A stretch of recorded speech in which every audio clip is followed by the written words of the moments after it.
The manhwa begins in a frozen wasteland where monsters roam, a white serpent that devours glaciers, a gray bear causes the earth to quake, and a vile rat poisons the seas. But an emperor, who once returned alive from that icy hell, claimed that the real threat wasn't the beasts at all. Deeper in the wasteland, a barbarian woman crushes a massive bug underfoot, triggering an explosion.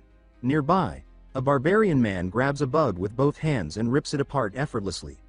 Another man walks forward slowly, and the bugs scatter in fear. It becomes clear why. They're shredded into pieces with no resistance as he moves through them. He looks at the man who tore the bug apart and states that only a barbarian would wear ignorance like a badge of honor. He then asks how much longer he's expected to tolerate being around such foolish brutes. The woman responds by asking what ignorant means and wonders if it's something they can eat. He sighs and mutters that it's not worth explaining.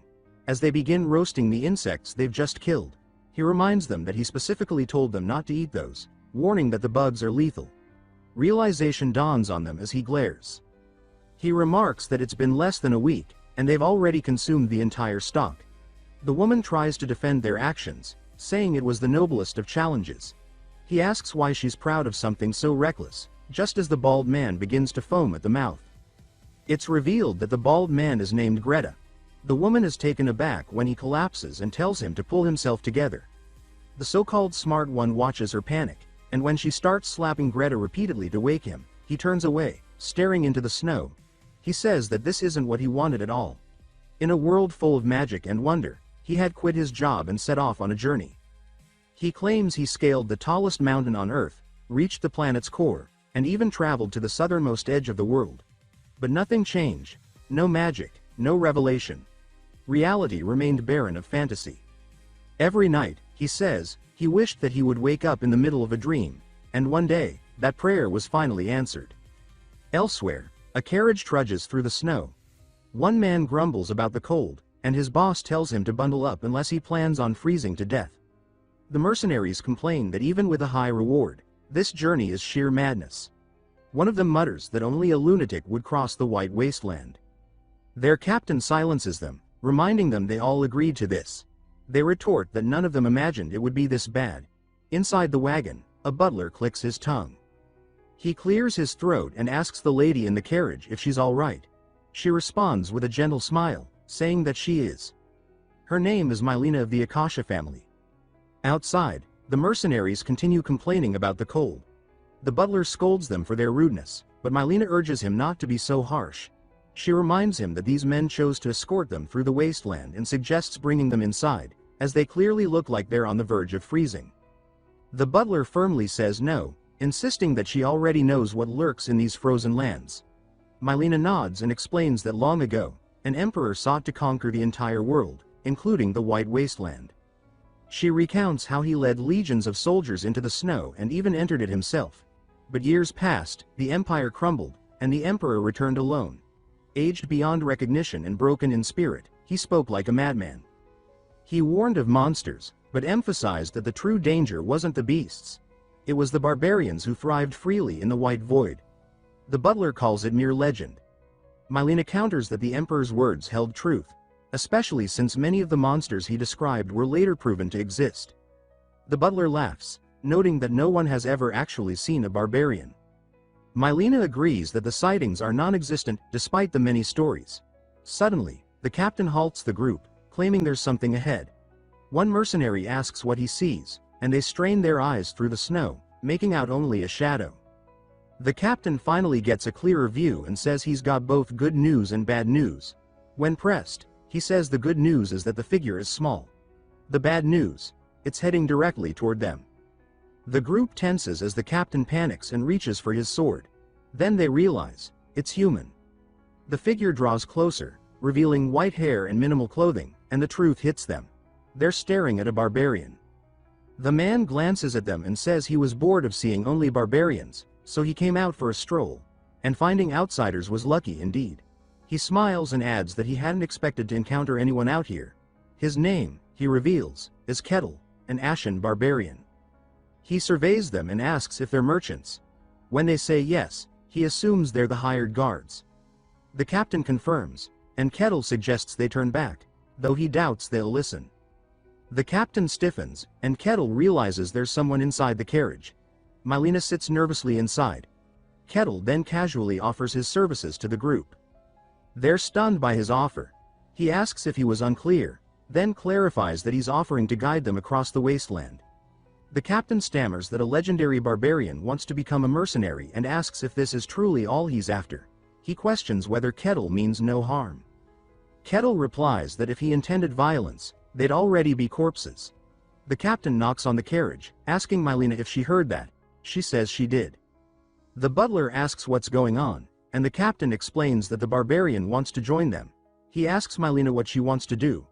She contemplates and asks if they could defeat him in a fight. The captain answers that he wouldn't recommend trying. He can tell Kettle is a monster in human form. Mylena hesitates, but eventually agrees, saying they'll accept his offer. The captain relays this to Kettle. Kettle beams and calls it great news. Though still wary, the mercenaries watch him as he approaches. The captain asks what he's doing, and Kettle tells him to relax.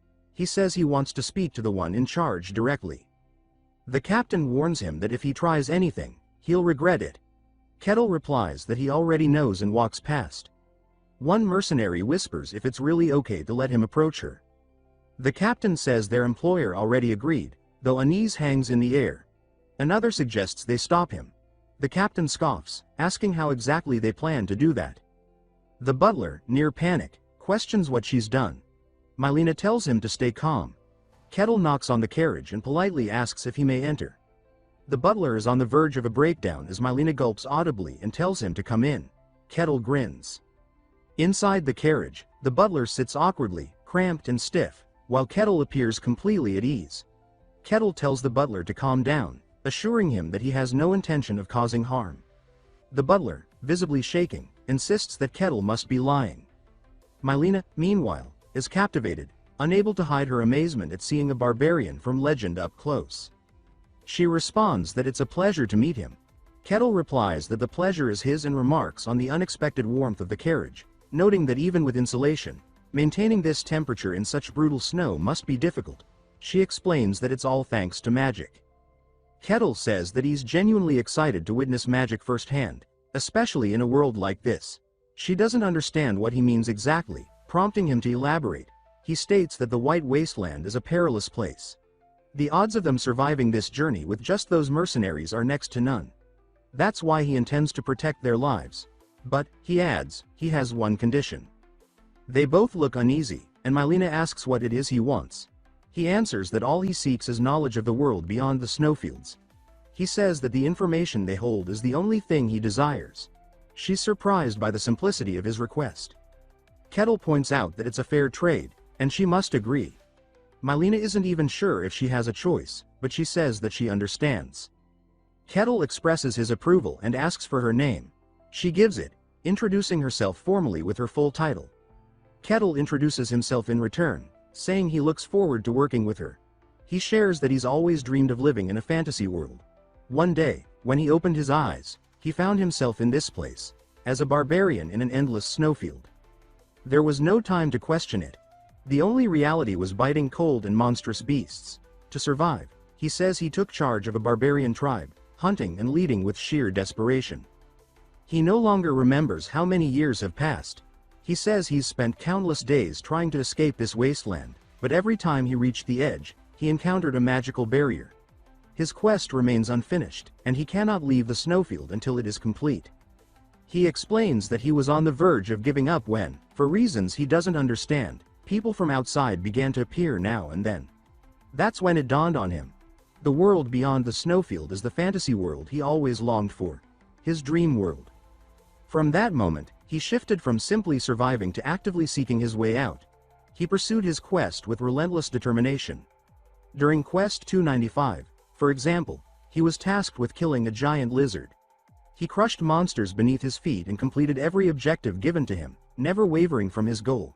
Trapped in this frozen prison, every scrap of information from outsiders became invaluable. But, he says, most humans he's encountered either panicked and attacked or had already gone mad, like the Emperor.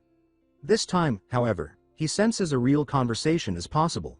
He admits he doesn't remember the last time he had someone intelligent to speak with, surrounded as he has been by ignorant barbarians. Hearing the sounds from outside, he comments that it seems she's transporting weapons. Mylena is taken aback and asks how he figured that out. He says he can hear the sharp clinks of steel from the wagons and that it would be impossible for him not to recognize the sound. He then asks if there's a war going on. She confirms there is. The Empire and the Kingdom are at war. Kettle says that so the outside world isn't peaceful either. She explains that while the Empire has the upper hand in numbers and supplies, the Kingdom is still holding strong, thanks to the hero and the swordsmaster guarding its borders. Kettle reacts with interest, surprised that both a hero and a swordsmaster exist. He asks what powers they wield. She asks if he's unfamiliar with mysteries. Kettle admits that he has never once left the snowfields. She says she doesn't know the exact details, but she shares what she's been told. There exists a force known as mystery, which only a few individuals can perceive or use. Those who do are ranked by strength. The lowest is third rate. Those who can merely sense the power. Second rate refers to those who can actively use it. First rate are individuals who can manifest it into reality. Mystery, she explains, is akin to mana or aura. Typically, knights, mages, and spirit summoners fall into these ranks. But beyond those, the hierarchy becomes meaningless. Some have transcended all limits. The transcendent are beings who can dominate mystery completely, with powers capable of splitting the heavens. The swordsmaster is said to be one of them. The hero, however, is on another level entirely, one who not only controls mystery but also alters the world through sheer presence. She notes that just having one's power ranked and named is a sign of greatness. Even being classified as third rate is a mark of significant strength. Kettle says that he wants to meet them. She looks stunned, asking if he really means that. Kettle says that he can't even recall how long he's been stuck here. He says that his only focus had been survival, but now, he sees it clearly.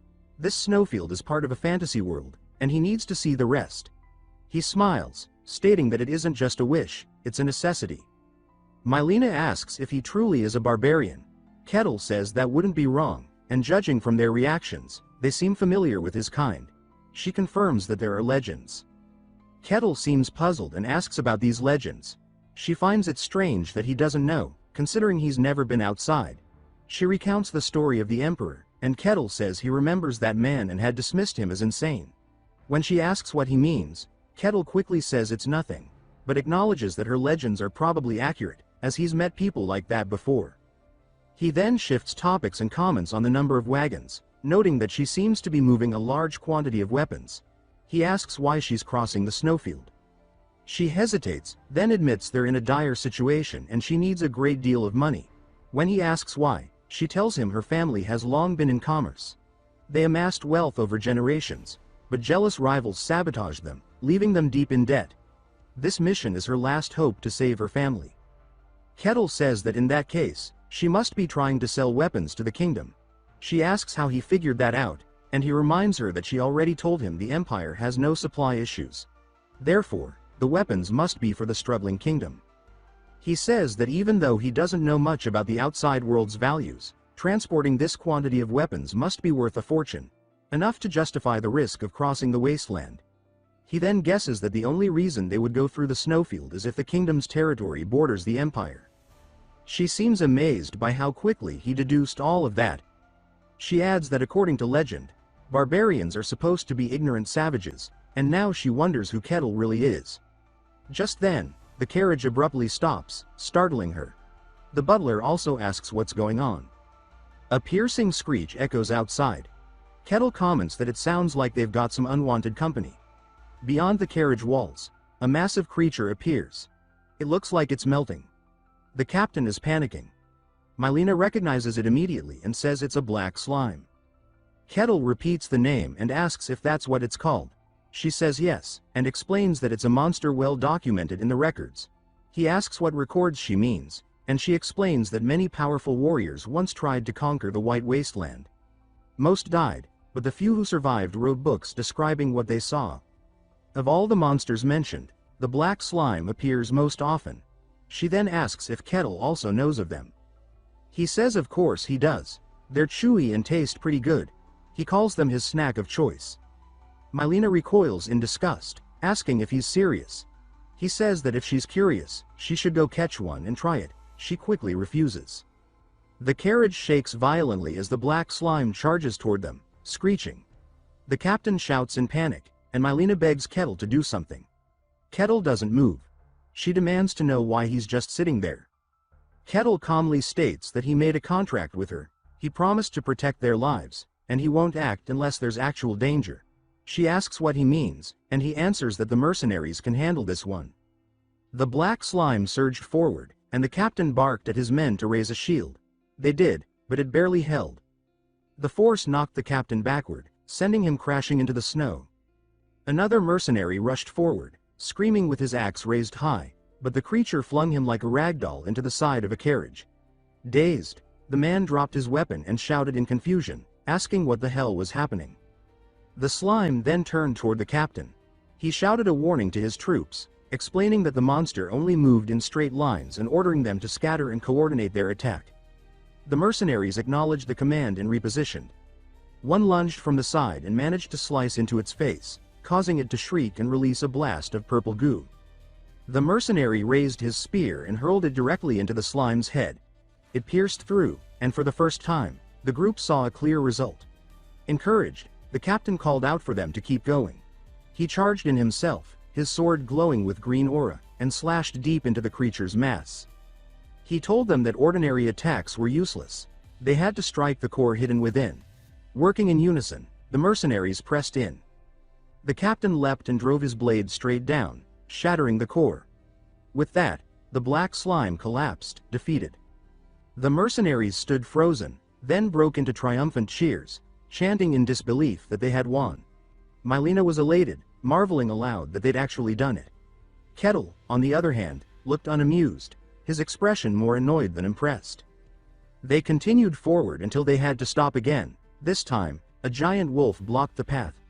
The mercenaries launched their attack without hesitation, focusing on its throat.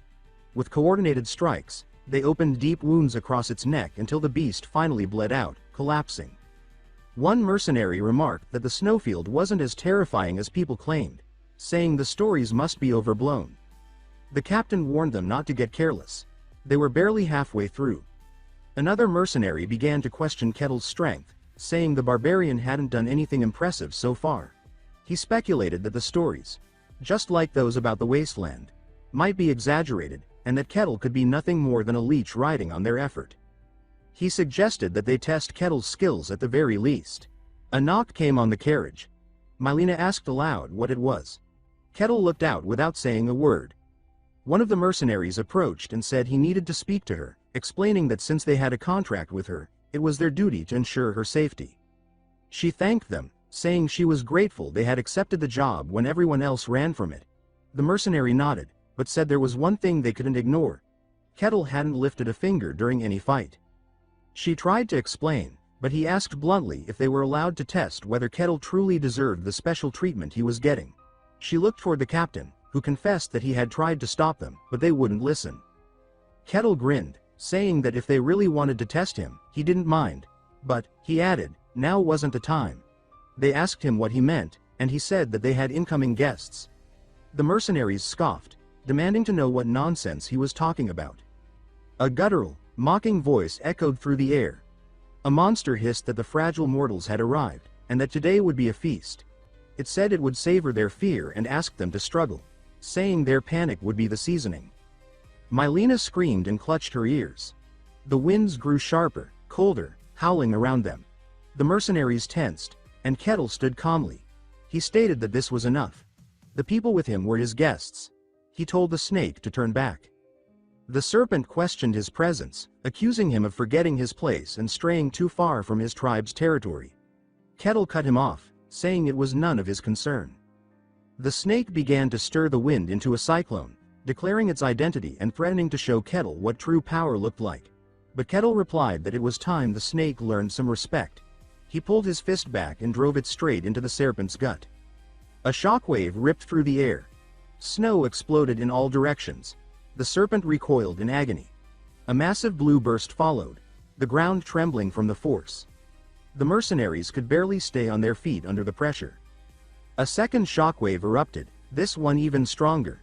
Mylena and the butler braced themselves, nearly swept away. The serpent lay groaning in the snow.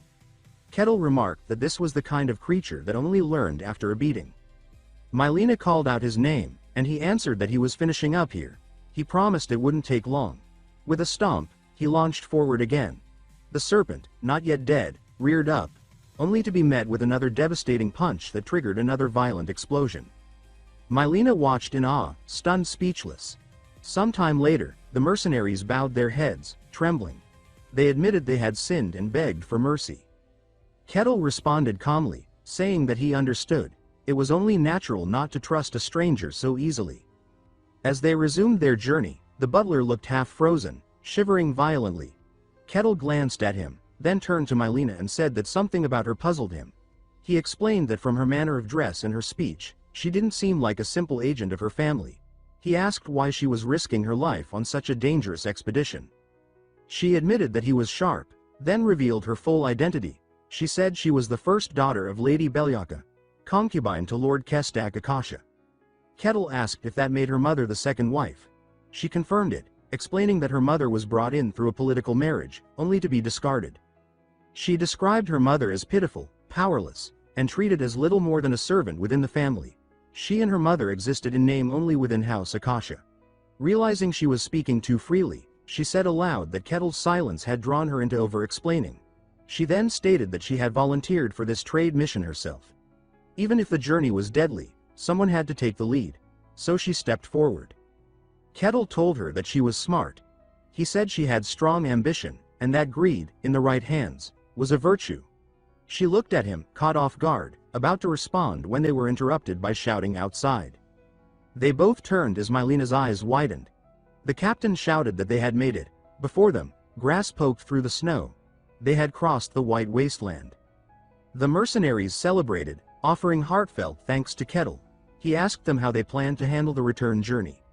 Mylena replied that by then, she could travel through the Empire without issue. Kettle nodded, saying that made sense. Once she'd sold the weapons and returned empty-handed, crossing borders would be no problem. Mylena then asked him about something he'd said earlier, about her being intelligent and ambitious. She wanted to know what exactly he meant by that. Kettle said he meant exactly what it sounded like. He explained that while she was clearly intelligent, her ambition stood out even more. Her family, once powerful, was now on the verge of collapse due to financial ruin. And even though she was only a concubine's daughter, the fact that she herself chose to act while others stood frozen in crisis would not go unnoticed.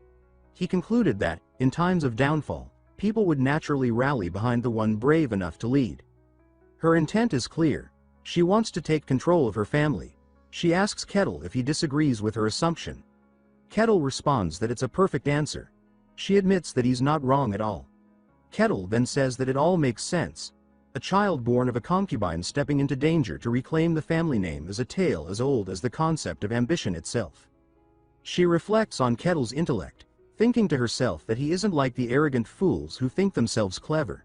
He had defeated the white serpent without suffering even a scratch. She muses that if he were hers, everything would be different. She asks if he's ever thought about leaving the snowfields, and whether he'd consider joining her. He declines for now, saying that he still has unfinished business in the snowfields. She looks disheartened, but quickly recovers, realizing it might not be the end. She reaches into her belongings, pulls out a pendant, and offers it to him. She asks if he'll accept it, and if he ever visits the outside world and seeks out her family, to show them this as proof.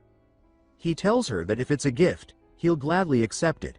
She thanks him and says she hopes they'll meet again someday. Kettle echoes the sentiment.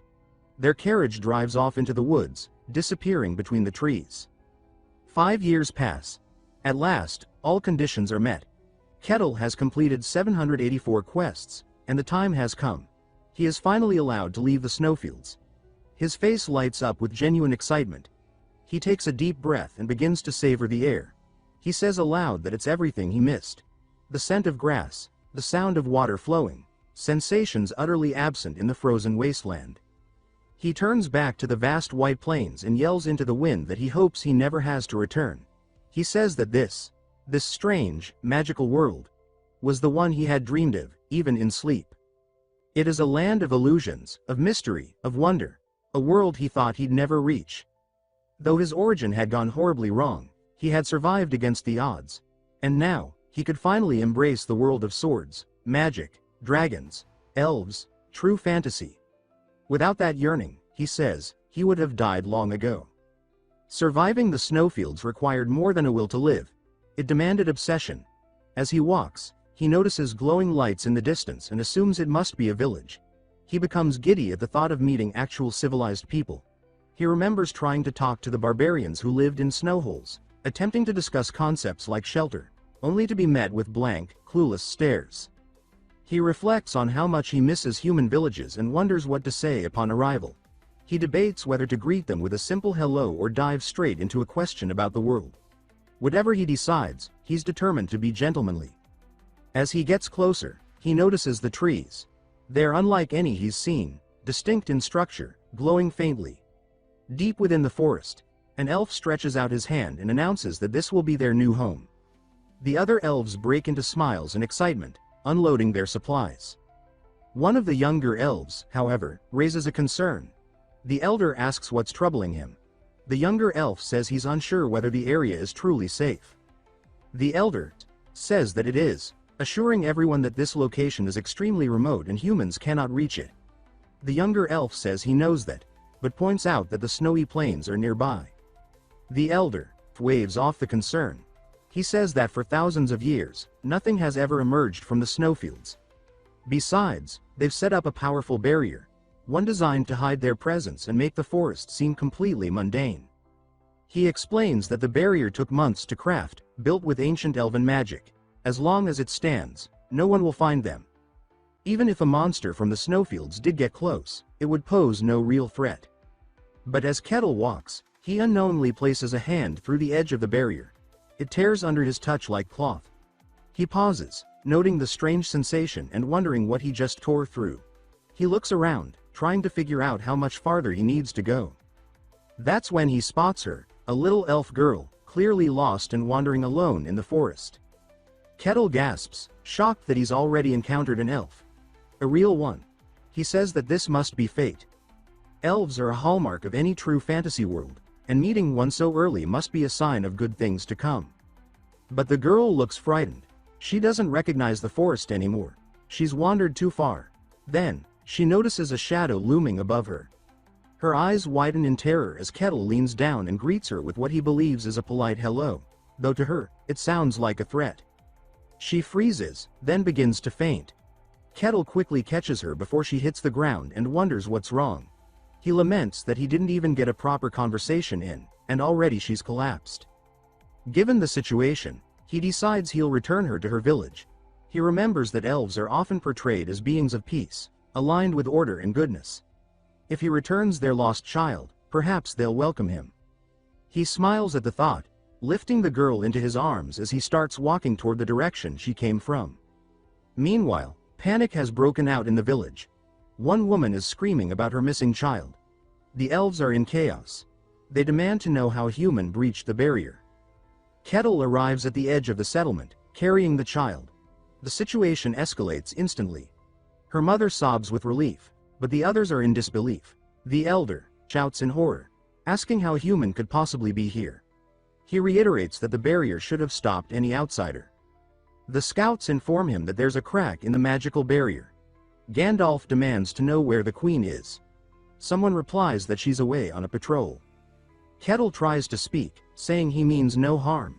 But the elves warn him that unless he returns the child immediately, they'll hunt him down. The elder mutters that the humans must have come prepared. No simple trick could break their barrier. He wonders how long their presence has been known and who might be tracking them. Kettle wonders aloud whether he's just been labeled an intruder and sighs that he needs to fix this misunderstanding. The girl opens her eyes, surprised, and sees that Kettle is gently lowering her to the ground. He tells her to go back to her people. She looks up at him, and immediately screams. His face, rugged and unfamiliar, strikes terror into her. She bursts into tears and runs into her mother's arms. Kettle stands there, bewildered, wondering aloud if his face really is that frightening. He says that he always thought it was decent.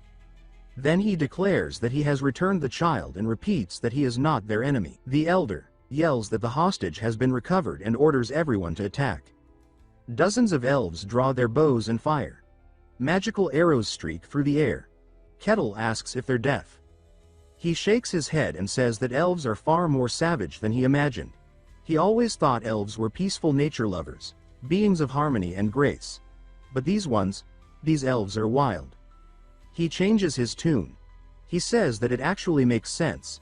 Living in the wilderness means embracing the law of survival, and survival is anything but peaceful. Nature favors the strong. Of course they're like this. The arrows continue to bounce harmlessly off his body. More archers fire again. They begin speculating that he must be wearing some powerful artifact to block their attacks, but even artifacts must have a limit. They say they'll keep firing until it fails.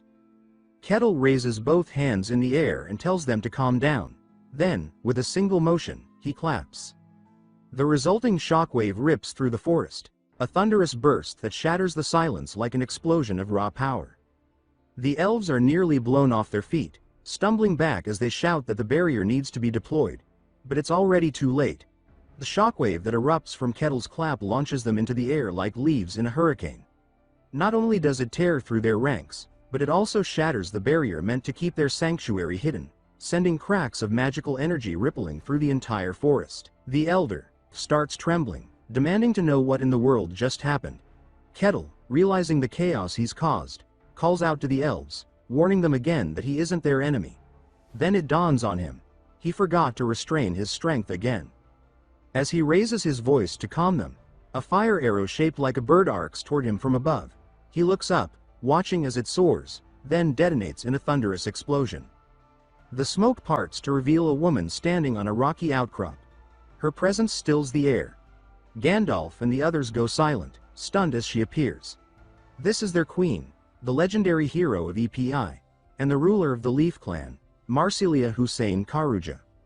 Looking down at Kettle, Marsilia demands to know what's happening. The elder quickly tells her that a human attacked them. Marsilia narrows her eyes and says that if this is true, then even this secluded haven is no longer safe. Kettle brushes smoke from his face and speaks to her, asking for a moment to explain. He says he'd appreciate it if she would just listen to his words. Marsilia, stunned by the fact that he's unharmed, stares at him. The elder mutters in disbelief, wondering how he's still standing after taking a direct strike from her. Marsilia glares at Kettle with growing disgust, asking aloud why someone as powerful as him would target them. She then declares with venom that she despises humans. She draws back her bow with precision and fury, announcing her name and her title as Queen of the Leaf Clan. She says he will pay the price for his greed in seeking them out. Kettle begins to wonder aloud if they're not hearing him or if the language is different, though it clearly isn't. He considers whether they're simply ignoring him, or if the relationship between elves and humans is just this broken. He shrugs, saying there's not much choice left. The one thing he'd learned in the snow plains, after all, was that people only start listening once you hit them. Marsilia starts merging elements into her attack. When it's ready, she releases it, a massive wave of water surging through the air with violent speed. Kettle steps into it without hesitation, rears his fist back, and smashes straight through the spell. His counterstrike follows the trajectory of the attack in reverse, exploding upward toward Marsilia. Kettle curses himself under his breath, realizing once again he forgot to pull his punch. All that's heard next is her scream as the blast lands. She's now collapsed on the ground, wide-eyed and breathless. Kettle looks on, wincing, wondering if he's made everything even worse. Marsilia trembles as she speaks, saying that from that single clash, she could tell, he wasn't just strong. He was far beyond the level of a transcendent. She asks aloud why someone of that magnitude would come here of all places. Then she yells to her people, ordering them to run immediately. The villagers call out her name, panicked, but she repeats her command, telling them all to flee now. As the elves begin their retreat, she turns back to Kettle and says that although she acknowledges his strength, he will never succeed in whatever goal he has here. Kettle groans and says he just wanted to have a conversation. He can't believe things have spun this far out of control. Marsilia closes her eyes and begins chanting a mantra. A red aura builds in her palms, swirling violently. She opens them again, and above her floats a massive fireball, its center slowly forming into something solid. That something takes shape. A bull, massive, powerful, with horns made of blazing fire. Its name is Figo. Kettle lights up like a child, marveling at what he's witnessing. He exclaims that this is the first real summon he's ever seen. The creatures of the snowfields, he says, were grotesque, barely resembling anything magical. But this is a proper summon. It breathes life into the fantasy he's always dreamed of. Marsilia commands the spirit to annihilate the enemy. Figo groans and complains, saying that contracts are always more trouble than they're worth. He adds that this is a huge hassle, especially since he's a high-grade fire spirit. Marsilia snaps at him to be quiet. She knows she can barely summon him, and the contract was only possible with the aid of another tribe. She never expected to use it under these circumstances, but tells him to fulfill his duty. Figo asks if the target is the human in front of them, then glances at Kettle and begins to sweat. He asks if that thing is even a human, as Kettle stares at him with sparkling eyes full of wonder. Kettle, still awestruck, says that this is absolutely incredible. Marsilia reiterates that the intruder must be destroyed. Figo sighs and declares that he's made his decision. He'll reduce the human to ash and leave nothing behind. Kettle frowns and asks aloud what exactly he did to deserve this. Figo's flames ignite, and he prepares to charge. He swipes his hooves, sending sparks across the field, and then barrels toward Kettle at full force. A massive explosion erupts at the point of impact. Marsilia braces herself against the shockwave. When the smoke clears, she sees something that shouldn't be possible. Kettle is standing there, completely unshaken, his hands locked around Figo's horns. Even Figo looks stunned. Kettle grins and says this is a relief. Since it's a beastly form, that means he doesn't have to hold back. It'll be easier to beat him senseless. Marsilia's eyes widen with horror as Kettle slams his fist into Figo's forehead. The ground beneath them shatters like glass. The force doesn't stop with the spirit. It tunnels straight through him, destroying the landscape behind them like a cannonball of divine punishment. A shockwave radiates outward, flinging debris through the trees. Marsilia screams as she drops to her knees, overwhelmed by the sheer power. She watches in disbelief as the fire spirit vanishes from existence. She whispers that this can't be real. Kettle steps toward her slowly. She looks up at him, pleading for mercy, not for herself, but for her kin. He tells her again that he is not her enemy. Marsilia blinks in confusion. She finally hears his voice for what it is, not a threat, but a plea. She asks what he means. After finally taking the time to talk, they come to an understanding. Kettle explains everything, and Marsilia listens carefully. She realizes, at last, that he truly means them no harm. She bows her head and apologizes, saying that she acted recklessly and judged too soon. They mistook him for a human who kidnapped their child, and now she understands they had committed a serious offense. Her conscience begins to weigh heavily. She admits that her judgment was rash. Kettle responds with calm reassurance, saying it's all right. After all, they made it clear they were being hunted by humans, and he understands their caution. Still, he says, it's a little sad that no one allowed him the chance to explain himself. She hesitates, then asks him directly if he's truly not one of the humans chasing them. Kettle replies that this is his first time ever seeing an elf. He points out that there certainly aren't any in the White Wasteland. Realization dawns on her face as she asks if he's one of the Ashen Barbarians. Kettle confirms that it's what outsiders call him. She says that shouldn't be possible.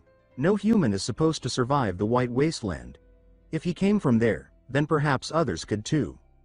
Kettle says he's not so sure. He explains that the snowfield is bound by strict rules. Even powerful creatures like serpents are subject to them. For some unknown reason, he was able to bypass those constraints under the conditions of a quest, but he believes that exception is extraordinarily rare. She says that's a relief. Then she asks if his summon, the fire spirit he defeated, is all right. He split that bull in half, so he's not so sure. She explains that spirits, as beings of nature, return to the spirit realm when forcibly unsummoned. There's no permanent harm. She straightens herself and acknowledges that she has been rude. She asks if there's anything he wishes, saying that as a gesture of apology, she'll do whatever is within her power. Kettle, curious, asks about the spirit. He wonders if only elves can form contracts with such beings. She answers that while it's rare, there are some humans with a deep connection to nature who can form pacts. But for most, it's impossible. He asks if it's truly out of reach. She thinks for a moment, then says that if he's truly serious, he should go to El Pazagrado. Kettle asks what that is, and she tells him that it's the sacred land where the god of the elves resides. A place revered by all elves. There, perhaps, even he could form a contract. He grows visibly excited, asking if a human like him could even enter. She replies that normally it would be forbidden, but with her introduction, it might be possible. She offers to share the location, but he must keep it to himself. She warns him that El Pazagrado is a dream destination for every elf researcher. To elves, it's sacred beyond measure. No elf would ever willingly risk its discovery. But she says she wants to believe in him, and as a token of faith, she hands him a small item. He takes it, thanking her, and she adds that if he does get close, their god may test him. She believes he'll pass. She then formally introduces herself again as the queen of the Leaf Tribe and asks for his name. Kettle simply says he's just a barbarian. No titles, no grandeur. Sometime later, Kettle is seen stomping the ground beneath him as he races through the forest at full speed, moving toward the destination she provided. Each stride sends shockwaves booming through the trees. In a nearby city, a guard perks up, alarmed by the thunderous noise approaching. They're stationed at the border of Barkan territory, within the Kingdom of Chant. The head guard shouts for everyone to prepare for combat. Whatever it is, it's coming fast. Then the booming halts. The sound of footsteps transitions into a slow, deliberate walk. Kettle steps out from the trees, and the head guard stares in stunned silence. Kettle greets them, asking if they're the guards. He smiles and says it's nice to meet them. They don't respond immediately, just eye him in disbelief. They notice his ash-gray hair and the large scar across his chest. Someone whispers that he must be the Ashen Barbarian. The rumors were true, though translations of earlier stories had made it hard to believe. As Kettle approaches, they shout at him to stop, warning that any closer and they'll attack. He raises his hands calmly, stating that he isn't their enemy. They ask him what he wants. Kettle points beyond the wall. When asked if he means to enter the territory, he replies that he just wants to visit, and if possible, stay a little while. He's unsure how long. The scene shifts to Kettle speaking with the captain. The captain asks his name, and Kettle provides it. The captain then asks for identification or some kind of proof. Kettle says he has none, but after a moment of thought, he remembers something. He pulls out the pendant Mylena gave him and asks if it's enough to verify him. The captain examines it, asking what it is. Kettle explains that it's the crest of House Akasha, gifted to him by someone of the bloodline. The captain nods, saying that House Akasha is a merchant family from the Damian Kingdom. He confirms their rising prominence in recent years, ever since a new leader took over. Kettle asks if that means the pendant can confirm his identity. The captain says that while it's not conclusive, it appears legitimate and helps his case. He grants entry, but with conditions. Kettle asks what the conditions are. The captain explains that several other individuals with unclear status are attempting to enter the domain. To confirm their trustworthiness, all of them are to form a party and clear a nearby dungeon together. Kettle remarks that it's an easier condition than expected and accepts. The captain adds one more requirement: they must report everything that occurs inside the dungeon. Kettle quickly realizes the reasoning. By forcing unclear individuals to observe one another, the guards can identify suspicious behavior. He says it's clever. The captain smirks and asks again if he's truly a barbarian. Kettle confirms, adding that many still believe barbarians are mindless savages. The captain replies that he's the first barbarian ever to enter their domain and ends the discussion, telling them to move out. In a nearby staging area, an older man sighs. He mutters that even if the law demands it, dungeon crawling with thieves is intolerable. He introduces himself as a paladin, Alessandro Tyrannus. The rogue beside him, Cossin Hark, mocks his tone, accusing him of being bitter after getting conned by another thief. Alessandro fumes and draws his sword, shouting back. Cossin mocks his title, saying paladins don't dress like vagrants. He laughs at Alessandro's surname, calling it ridiculous. Alessandro responds by tightening his grip, and the two begin sparring, blades clashing, Cossin's tipped with poison. A woman sighs and asks them to stop. They glance her way as she mutters that she can't believe she has to explore a dungeon with these two. She is a cleric of Calesia, named Hayes. She says the minimum party size is 4, and the last member should arrive soon. Still, she feels uneasy about the entire setup. The door opens. The guard captain announces that the last member has arrived. Kausen hopes this one isn't insane. The door creaks open wider, and Kettle ducks through it. They all stare at him in shock. Kettle smiles and asks if they're his new teammates. The others back away slightly, stunned by his sheer presence. Kausen mutters in disbelief, overwhelmed by the aura Kettle gives off. Kettle introduces himself and asks them to do the same. Kausen says he's a thief. Alessandro introduces himself as a paladin. Kettle asks about holy power, and Alessandro says he's a special case. Who can't use it? Kettle nods.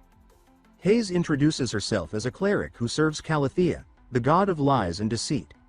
Kettle asks if her background truly makes her identity uncertain. She says yes. Her deity isn't well respected, so suspicion follows her. Later, the guard captain returns and asks if they're ready. Kettle nods confidently, while the others look less sure. Soon after, they reach the dungeon. Kettle looks excited. It's his first one ever. The captain explains that the dungeon has 3 floors and is filled with undead. They must clear it and return with proof. Kettle claps his hands together and tells them it's time to start. He asks Kausen for the plan. Kausen, nervous, calls him Sir, but Kettle says there's no need for formality, they're teammates. Kausen clears his throat, explaining that he and Alessandro will take the front line. Kausen will scout for traps, while Hayes supports them from the back. Kettle says it's simple enough and agrees. They begin their descent.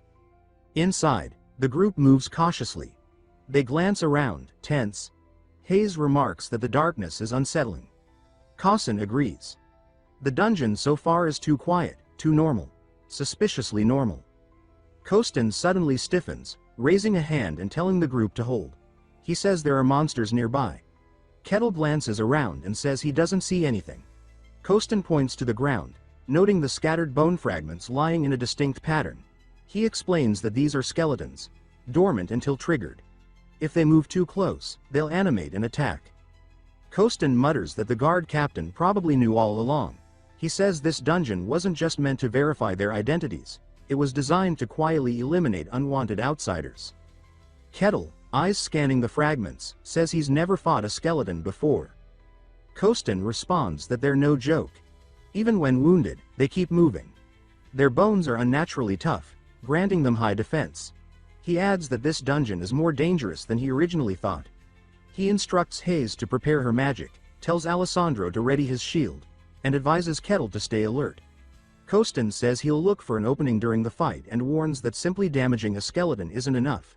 He must aim for the neck, which is their vulnerable point. He adds that it usually takes multiple hits to break through. Kettle nods, saying Kostin's leadership is impressive and that he understands the plan. Kostin then signals the start. Kettle steps forward, slow and steady, as one of the skeletons begins to glow with mana, bones pulling themselves upright. Kettle watches in surprise as the figure fully forms and locks its gaze onto the group. Alessandro tenses. Hayes begins a chant. Kostin slips into the shadows, ready to flank. The skeleton charges forward, blade drawn. Kettle rears back and swings, not with a fist, but with an open palm, and slaps the creature so hard it bursts into dust. He blinks, mildly disappointed, wondering aloud if they're really that weak. The others are left speechless.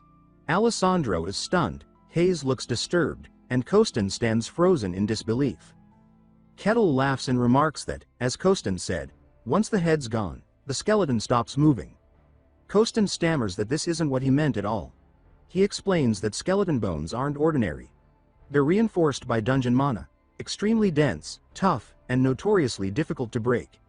Even expert swordsmen struggle to sever them in one strike without the use of aura. Pulverizing them like that should be impossible. Kostin admits he knew Kettle was strong, but not like this. He questions if Kettle is even human. The pile of dust before them leaves no doubt. Kettle annihilated the monster with ease. Kettle turns and calmly says they should keep moving.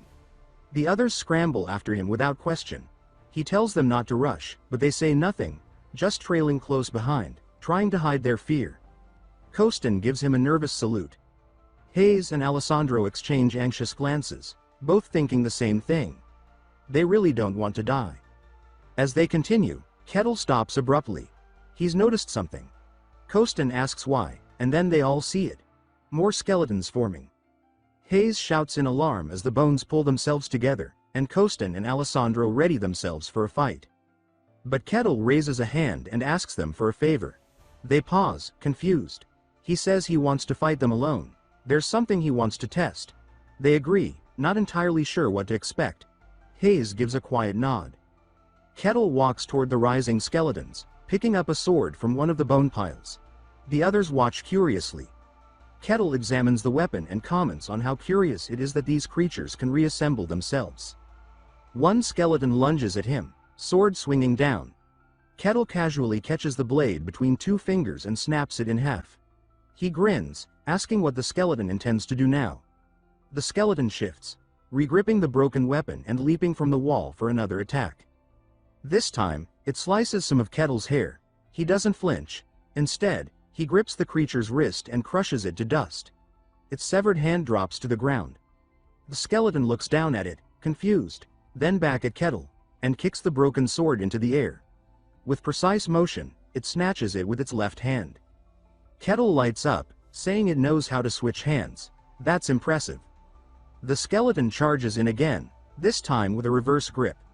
Kettle grabs its left wrist and rips off the arm. The creature staggers but regains its footing, then tries to jab him with its jagged wrist stump. Kettle catches it again and breaks it with ease, commenting that this one is surprisingly clever. Hayes watches, horrified. To her, it looks like Kettle is playing with the thing. Alessandro and Kostin think the same. Kettle isn't fighting. He's experimenting. Kettle smacks the skeleton around, poking and prodding, until its skull finally falls off and hits the ground. He glares at it, saying it can't move now. Then he stomps it flat, laughing and calling the whole experience amusing. He turns back, apologizing for keeping them waiting. Kostin hurriedly says it's no problem at all. Kettle thanks him. We next see him standing over another pile of dust, ready to move on. The others nod quickly, saying they're ready too. Kostin leads them to a stairway and says it leads to the second floor. As they descend, he suggests taking a break. Kettle agrees after a moment of thought, and Kostin thanks him with a bow. They all sit down, though the atmosphere is awkward and tense. Kettle, sitting cross-legged, says he has a question about the dungeon. Hayes tells him to ask freely. He says it might be a bit embarrassing, but he lacks a proper understanding of dungeons. Hayes smiles and says the desire to learn is noble. She adds that while she's no expert, she'll help where she can. Kettle expresses his appreciation. He asks why the dungeon is located so close to their territory. Doesn't that pose a threat? Hayes explains that dungeon monsters generally don't leave their confines, though rare exceptions exist. Those are handled preemptively. Kostin clears his throat and elaborates, saying that dungeons are natural phenomena. They can take the form of caves, towers, even ruins. He continues, explaining that most dungeons appear near populated regions. Kettle says that explains why this one is here. Hayes adds that when a dungeon forms, the local lord evaluates the danger level. If necessary, mercenaries and adventurers are hired to clear it. Kettle nods, saying that makes sense. He asks if dungeons ever appear inside cities. Hayes replies that they never do. They always manifest at some distance. He then asks if there are rewards for clearing them. Hayes says yes. There's typically a boss at the end, and defeating it yields valuable treasure. For a 3-floor dungeon like this, the rewards could be significant. Kettle laughs, remarking that it's just like a game. Hayes looks confused, asking what he means. Kettle brushes it off, saying he was just talking to himself. Then he asks one more question: who creates the dungeons? Hayes looks puzzled. She says no one does, they're natural phenomena. Kettle disagrees. He says there are too many strange coincidences. They always appear near people. They're filled with treasure and monsters. It's almost as if someone wants them to be explored. Hayes pauses, then says he has a point. She never questioned it before. It was just taken as fact. Even Kostin admits he never thought about it. It was just how the world worked. They all silently wonder how a barbarian, a man they assumed to be primitive, is questioning truths they've accepted their entire lives. Barbarians are supposed to be savage and mindless. That's common knowledge. And yet, Kettle doesn't fit that mold. Kettle says the world is full of mysteries, and that makes it fun. Kostin snaps out of his daze, and Kettle asks if everyone is rested. They all say yes. Kettle stands and says they should continue. They enter the second floor, where Kettle notices something, a treasure chest sitting in the open. He points it out, asking what it is. Kostin explains that it's likely a dungeon reward, but opening it is another matter. He says that to unlock a chest of this quality, they'd need a master-level rogue with exceptional lockpicking skills. Unfortunately, he adds, a rogue of that caliber wouldn't be found in a low-tier dungeon like this, so they might have to leave it behind. Kettle glances at him and says that he'd like him to unlock it anyway. Kostin turns, baffled, and asks why on earth he'd ask him. Kettle pointed to the large, ornate box and declared that it was a treasure chest, and that since Kostin was a rogue, it was naturally his job to open it. Kostin tried to interject, but Kettle didn't let him finish. He said firmly that handling treasure was the rogue's domain, so he was simply doing what was expected. Kostin admitted that technically, that was true, but deep down, panic churned in his chest. If he really had the skill to open a high-grade chest, he wouldn't be stuck as an unregistered bottom feeder, scraping by on scraps. The truth was, he didn't know how to pick locks at all. But looking at Kettle's face, full of childlike excitement, he couldn't bring himself to confess. In his mind, he imagined Kettle's disappointment morphing into disgust, followed swiftly by a bone-pulverizing slap like the one that had turned skeletons into dust. So with a forced laugh and tears welling in his heart, he said he'd give it a shot. As he knelt before the chest, his inner monologue was pure desperation. He told himself that if he failed, he might not make it out alive. Kettle watched, intrigued, commenting that the process was fascinating. Kostin tried to summon memories of the times he'd worked as a porter for real thieves, but nothing useful came. He whispered that this was life or death, and that the honor of Rose's bloodline depended on it. His fingers stumbled over the lock until something clicked. His hands trembled, and he looked up in disbelief. It had opened. He nearly cried from joy and muttered that maybe he really liked Kettle after all. Hayes was amazed, saying she had heard only top-tier rogues could crack such chests. Kettle complimented him sincerely, and Kostin mumbled that it did seem impossible. In that moment, he started questioning everything. For the first time in his life, he wondered if he had ever truly lived up to his potential, or if he had simply been surviving. Kettle asked how valuable the loot was. Hayes estimated it could comfortably support a normal family for a month, or even allow them to live luxuriously for a while. Kettle laughed at that, then told Kostin to take care of the rewards. Kostin agreed instantly, lifting the chest with reverence. When Kettle called his name, he shrieked in shock and nearly dropped it. Kettle asked if he needed help. Kostin, flustered, insisted he was fine, even though no one understood why he was so jittery. Later, as they moved deeper into the dungeon, Kostin carried a small mountain of loot on his back. Kettle suddenly told everyone to halt. Ahead were more skeletons, 4 of them. He calmly stated that he'd take care of 3. That left 1 for the rest of the team. Kostin knew this wasn't a gift. This was a challenge, a test. He said it was going to be a real fight, and Alessandro and Hayes prepared themselves.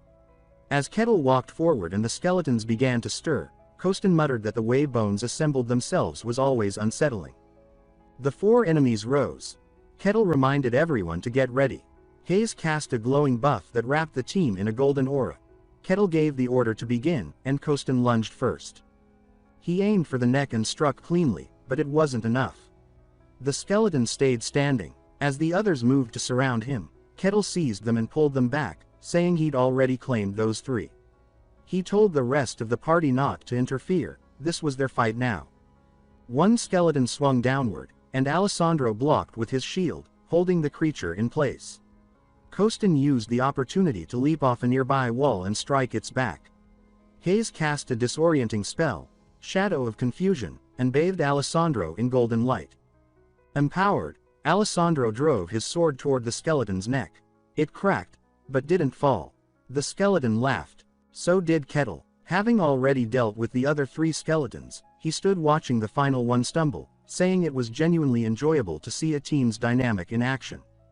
He crushed one of the fallen skulls in his palm, noting that with the real threats gone, he could finally enjoy the show. Realizing the fight was being observed, the trio pounced on the skeleton. It looked around, baffled and terrified, as all 3 of them attacked it like a cornered animal. They were sure Kettle would end them if they showed weakness. When the fight ended, the skull was shattered, and all three fell to their knees, drained. Kettle muttered that the ones who came with Mylena must have been strong. Reaching the third floor, they encountered even more skeletons, but with Kettle leading, they pressed forward without much resistance. Eventually, they arrived at the dungeon's heart, a grand room with a skeletal figure seated upon a throne. It was a skeleton knight. Hayes couldn't believe what she was seeing. She explained that these creatures were elite, skeletons armed with longswords and shields. Only fighters of knight level or higher had any hope of defeating them. For anyone else, it was suicide. Kettle asked what would happen if they couldn't beat it and chose to retreat. Hayes replied that as long as they reported reasonably, it would be accepted by the territory. But Kettle just smiled and started walking forward. Hayes called out in confusion, but he said that beating the monster seemed like a more reasonable plan. The skeleton knight stirred. Its aura radiated power. Kettle noted how fascinating it was to see a skeleton that maintained its full form. It entered a low stance, preparing a wide-range attack.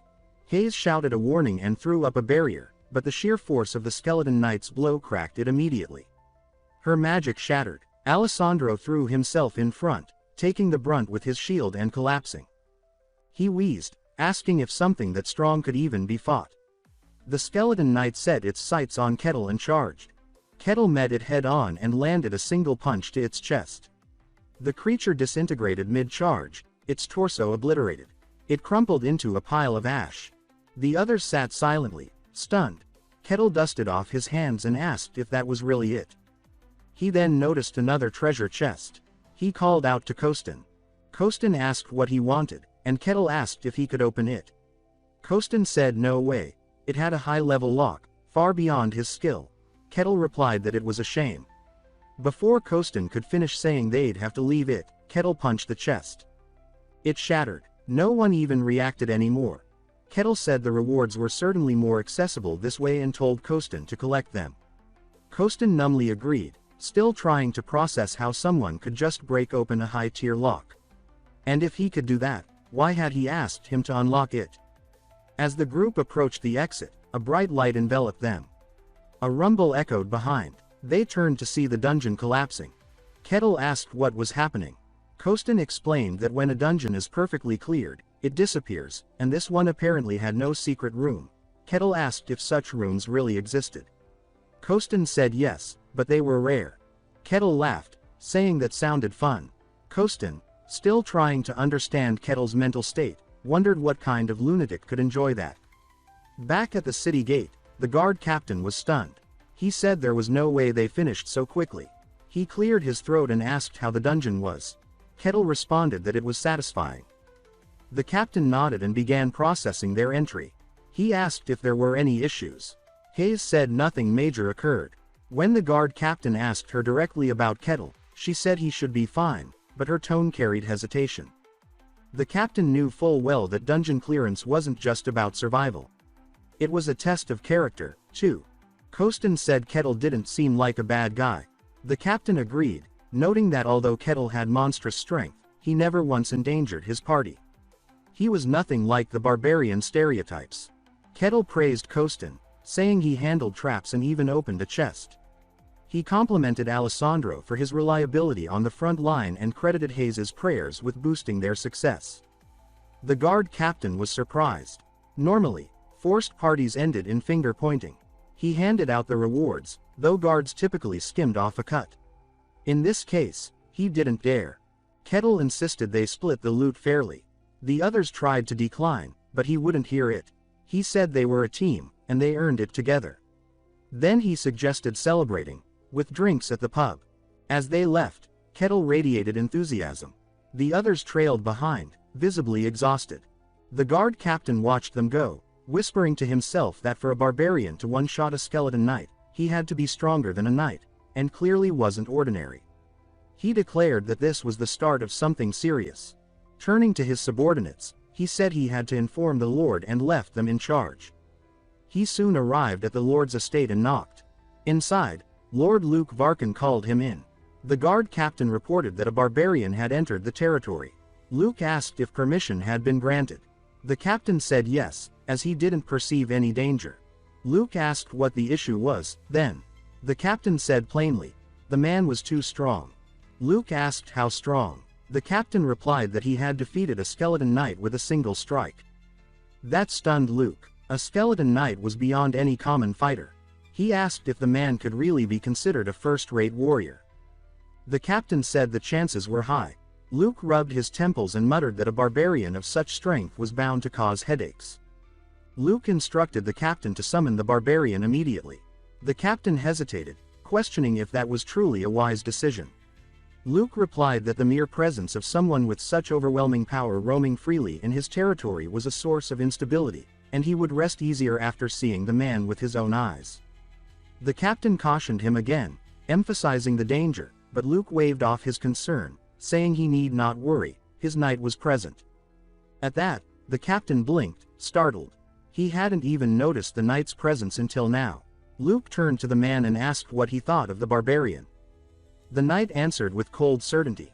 He said that while the man might wield some crude power, he was still just a barbarian, an ignorant brute with no sophistication or skill. Against his swordsmanship, passed down from a master of the blade, the man would crumble. Luke nodded, then ordered the captain to summon the barbarian. He would speak to him personally. Meanwhile, at the pub, Kettle was devouring a mountain of food, chewing noisily with no regard for manners. The table creaked beneath the weight of empty mugs and half-eaten plates. The others watched him, all three visibly disturbed by how gleefully and sloppily he ate. Kettle slammed his ale down with gusto and announced that the food was amazing. He praised the atmosphere too, calm, relaxed, and perfect. He reminded them it was his treat and told them to eat as much as they liked. The others gave him stiff, awkward laughs. Kettle turned to Alessandro and asked if he really was a paladin. Alessandro confirmed it, and Kettle followed up by asking what kind of divine power he wielded, since he hadn't seen any miracles or holy spells during the dungeon raid. Alessandro sheepishly admitted that he was still in training, and his powers hadn't fully awakened yet. Kettle said that was unfortunate. He'd been looking forward to seeing some real holy power in action. Alessandro cleared his throat and looked away. Then Kettle turned to Hayes, asking about her god and whether there was a nearby temple.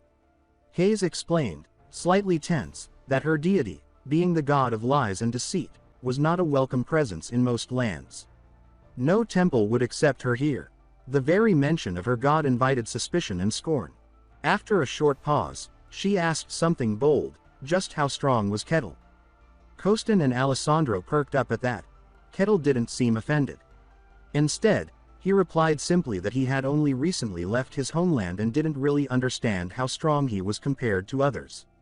He added that he was curious, how powerful was the skeleton knight they'd faced? The others told him plainly, to defeat a skeleton knight, one had to be at least second-rate, if not first-rate. And to destroy one in a single blow, like he had. That was firmly in first-rate territory. Kettle blinked, surprised that such strength was considered second-rate. Before anyone could elaborate, a nervous waiter came by, saying it was time to close. Kettle apologized and stood up. He asked the others if they had plans. All three, in perfect synchronization, said they were incredibly busy and couldn't hang out any longer. Kettle nodded, saying that was a shame. He hoped they'd cross paths again. None of them shared that hope. In fact, they silently vowed to never be in the same room with him again if they could help it. Later, Kettle checked into a modest inn and collapsed onto the bed with a sigh of satisfaction. It was the first time he'd slept in a real bed since arriving in this world. The reward money from the dungeon had easily covered the cost, and compared to the harsh, frozen plains he came from, this was pure luxury. He thought back to the first time he awoke in the White Wasteland. It had taken him a long time to finally reach civilized land. Now, lying comfortably in a warm room, he wondered what he should do next. He wanted to experience more real adventure, to see the sacred land of the elves, visit the royal capital, maybe even climb the magic tower. All the legendary locations one would expect in a proper fantasy world. Just the thought made him excited. Morning sunlight poured through his window. Kettle stirred, wiped the drool off his cheek, and sat up just as a knock came at the door. The first captain stood outside. He apologized for waking him and said that the lord of the territory wished to see him in person. Kettle blinked, surprised. He said that if a noble lord wanted to meet someone like him, that was certainly unexpected, but he was all in. He asked if they should head out immediately, and said he'd get dressed quickly. The captain found himself wondering, once again, if this really was the same man who could one-shot a dungeon boss. He was taking this far too casually. As they walked through the city, Kettle looked around with wide-eyed wonder. The previous night, the streets had been dark and quiet. But in the morning sun, everything looked vibrant. He said it was just like a game and marveled at every little detail. The captain, growing more impatient by the second, told him they'd take a shortcut to avoid distractions. Soon they arrived. The captain announced that the barbarian had been brought. Luke gave the order to enter. As the doors opened, he stretched out his hand in greeting and introduced himself formally as the lord of the domain. Kettle responded warmly, using Luke's title with respect and introducing himself as simply, the Barbarian Kettle. He even offered a polite bow. Luke was taken aback. Barbarians didn't bow. They didn't lower their heads. Their entire culture revolved around strength and pride. This one was already shattering expectations. Luke acknowledged that perhaps this barbarian had learned a thing or two, and invited him to sit. Kettle took his seat across from him, looking around the richly decorated room. He said, without restraint, that being inside a noble's castle was incredible. He'd always been fascinated by castles, and this one was beyond his expectations.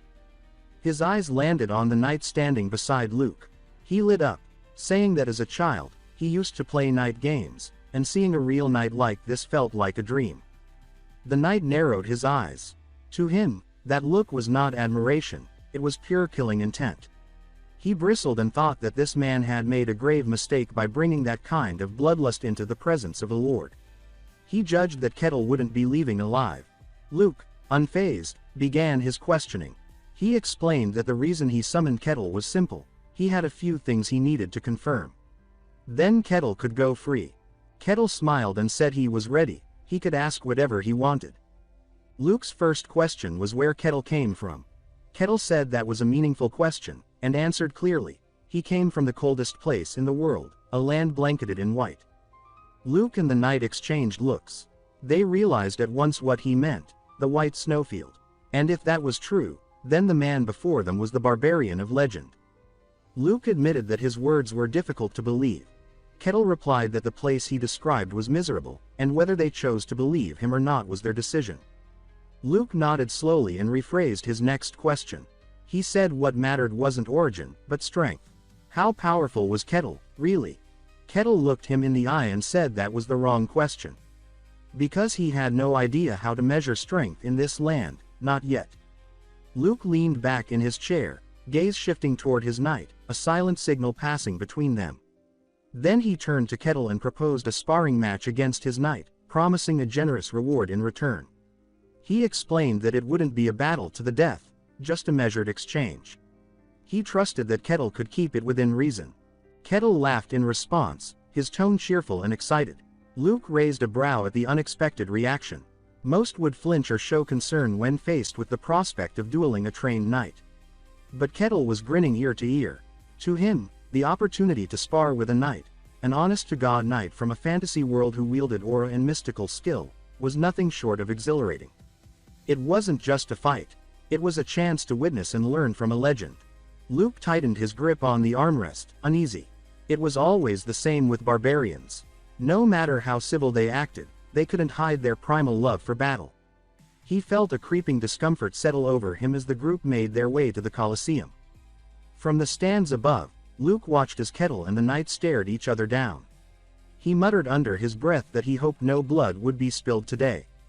The signal was given, and the knight spoke with arrogant authority, declaring that Kettle should consider it an honor to witness his blade. Kettle simply responded that he was genuinely excited.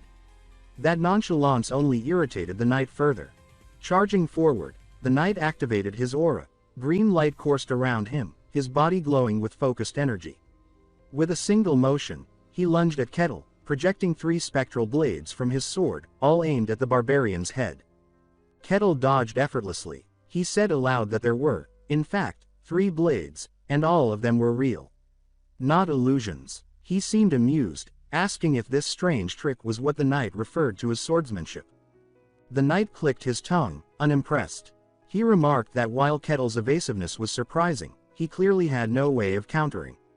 As he charged again, confident that the end was near, Kettle calmly raised his hand and, with a flick of his finger, shattered the knight's blade.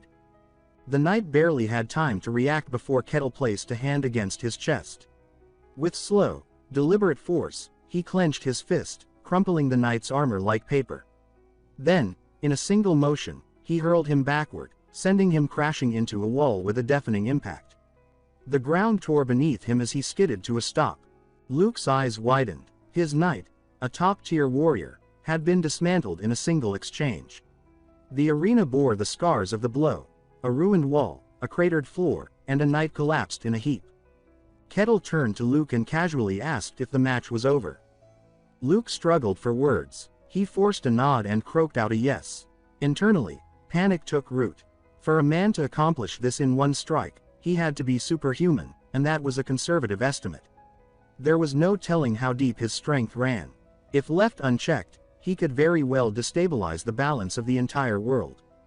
Luke decided, in that moment, that this needed to be reported to someone capable of assessing such power, a true swordmaster. He noted aloud that Cain, one of the few worthy of the title, should be arriving soon. Perhaps this would be of interest to him. Back in his chambers, Luke's thoughts were interrupted by a voice. Cain himself spoke, casually asking if Luke was referring to him. Luke turned toward the open window and saw the old man standing there. He sighed, remarking that Cain's habit of sneaking into places remained as distasteful as ever. Cain grinned, saying a man needed some fun. He then asked if this supposedly interesting matter would be explained now or later. Luke stood to greet him formally, referring to him as Lord Cain and thanking him for coming on such short notice. Meanwhile, the knight regained consciousness in the infirmary. His clothes were torn, his armor in pieces, but somehow, his body remained intact. Luke entered, asking how he felt. The knight apologized for his failure. Cain, standing nearby, said that the blame lay with him for allowing his foolish student to face an opponent he couldn't measure. Cain examined the knight and remarked, surprised, that his body showed no injuries, no fractures, not even bruising. The armor was obliterated, yet his flesh was untouched. That meant only one thing. The barbarian had shown restraint. He wasn't just a brute. He had absolute control over his power. That level of precision, combined with such strength, was rare. Cain declared that the barbarian's strength was clearly beyond that of a knight. He was, at minimum, superhuman. Luke and the knight exchanged startled glances. Luke hesitated, then asked, somewhat sheepishly, how Kettle's power compared to Cain's own. Cain responded confidently, the barbarian may be strong, remarkably so, but Cain was a swordmaster. Superhuman strength alone wouldn't be enough to surpass him. Luke let out a relieved chuckle, agreeing. But Cain added something more troubling. He said that, to his knowledge, Kettle hadn't even used aura. That level of destructive ability, without aura, was beyond reason. He wondered aloud if this was simply what it meant to be a barbarian from the White Wasteland. Luke admitted that he had been skeptical at first, but now, he fully believed it. Kettle must be the barbarian of legend. Cain mulled over the tale. A story of a lone human from the frozen lands who was more beast than man. A monster in human skin. He almost believed it, but then he reconsidered. If Kettle were a monster, why would he have spared the knight? Why show mercy at all?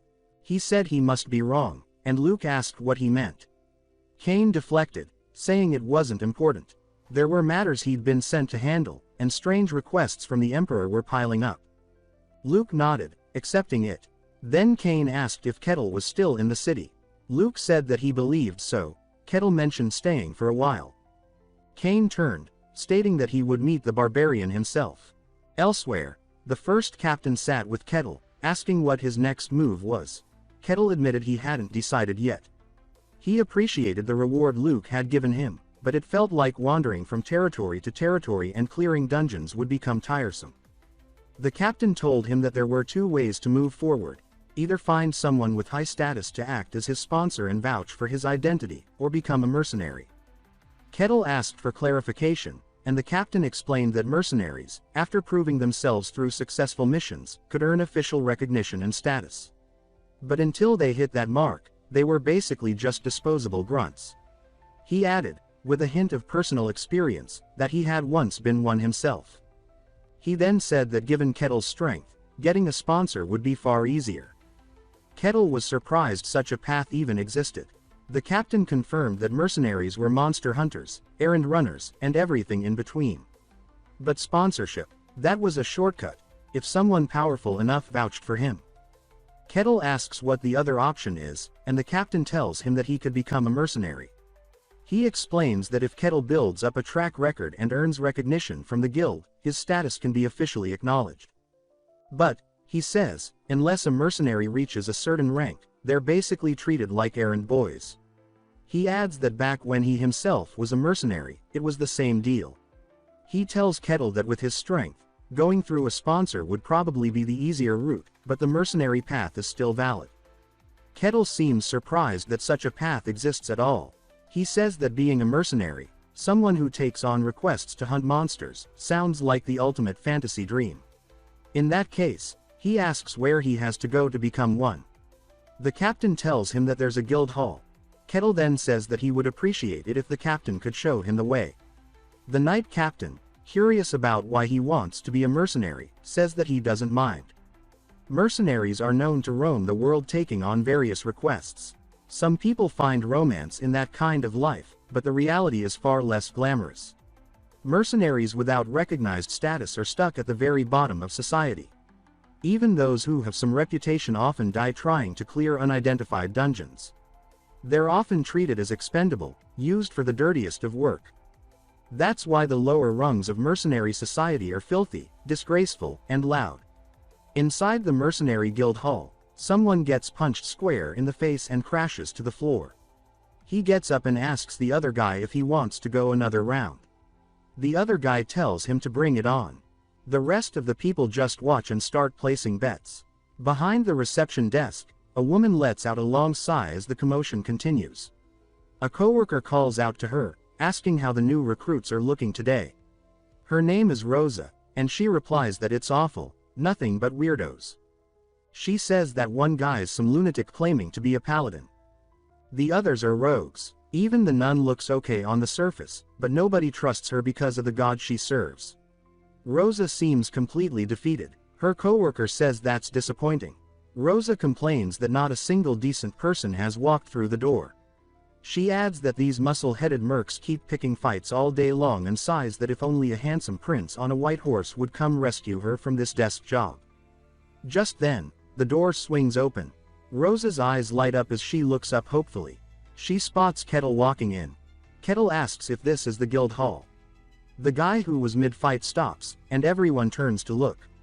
They all start whispering, asking if a barbarian really just walked into the mercenary guild. Kettle looks thrilled to be there. He says that he's come to become a mercenary. Rosa, clearly intimidated, asks him why he wants to do that. He explains that he has several reasons, but mainly because he heard that working as a mercenary could help him get his status recognized. Rosa confirms that's true but tells him that in order for that to happen, he'll have to build up a lot of accomplishments. She asks if he's okay with that. He says that he is.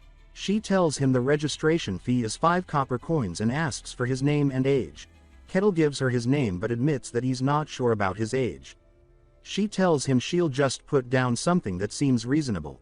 She then hands him his registration form and a mercenary badge. She tells him it represents his status and that he must not lose it. Kettle looks down at it and then picks it up, his eyes lighting up like a kid on Christmas morning. He asks what kind of jobs are available and if he can take one on right away. Rosa corrects him, saying they're called requests, not jobs, and she hands him the ones he's eligible for. He looks at the list and asks if that's really all there is: herb gathering, basement cleaning, sewer cleaning, street cleaning, and night patrol. She explains that as an F-rank mercenary, those are the only types of requests he can take for now. She also mentions that she's heard barbarians are proud and is worried he might get upset, but she adds that if he starts with simple jobs and builds up his record, he'll eventually qualify for more difficult ones. He says he'll take this one and points to herb gathering. She asks if he's certain. He says yes, that's the one, and he's fine with it. He then asks where he has to go to gather them. She tells him it's just outside the village and shows him a drawing of what the herbs look like. He says he'll head out now, and she says okay. Rosa is a little surprised by how calm he is, and just like that, he leaves. Her coworker, on the other hand, is freaking out. Kettle makes his way into the woods. He finds the herbs, which match the drawing, and says that they're good for treating wounds but look kind of odd. He takes off his shirt, mentions that he packed some UV protection gear, and announces that it's time for his first job as a mercenary. About an hour later, he returns with a whole bag full of herbs. He asks if it's enough. Rosa says that's a lot and wonders if he might actually be a criminal mastermind sent to destroy the entire herb field. Then she notices something. Every herb is in excellent condition. Most mercenaries just rip them out like savages, ruining their value.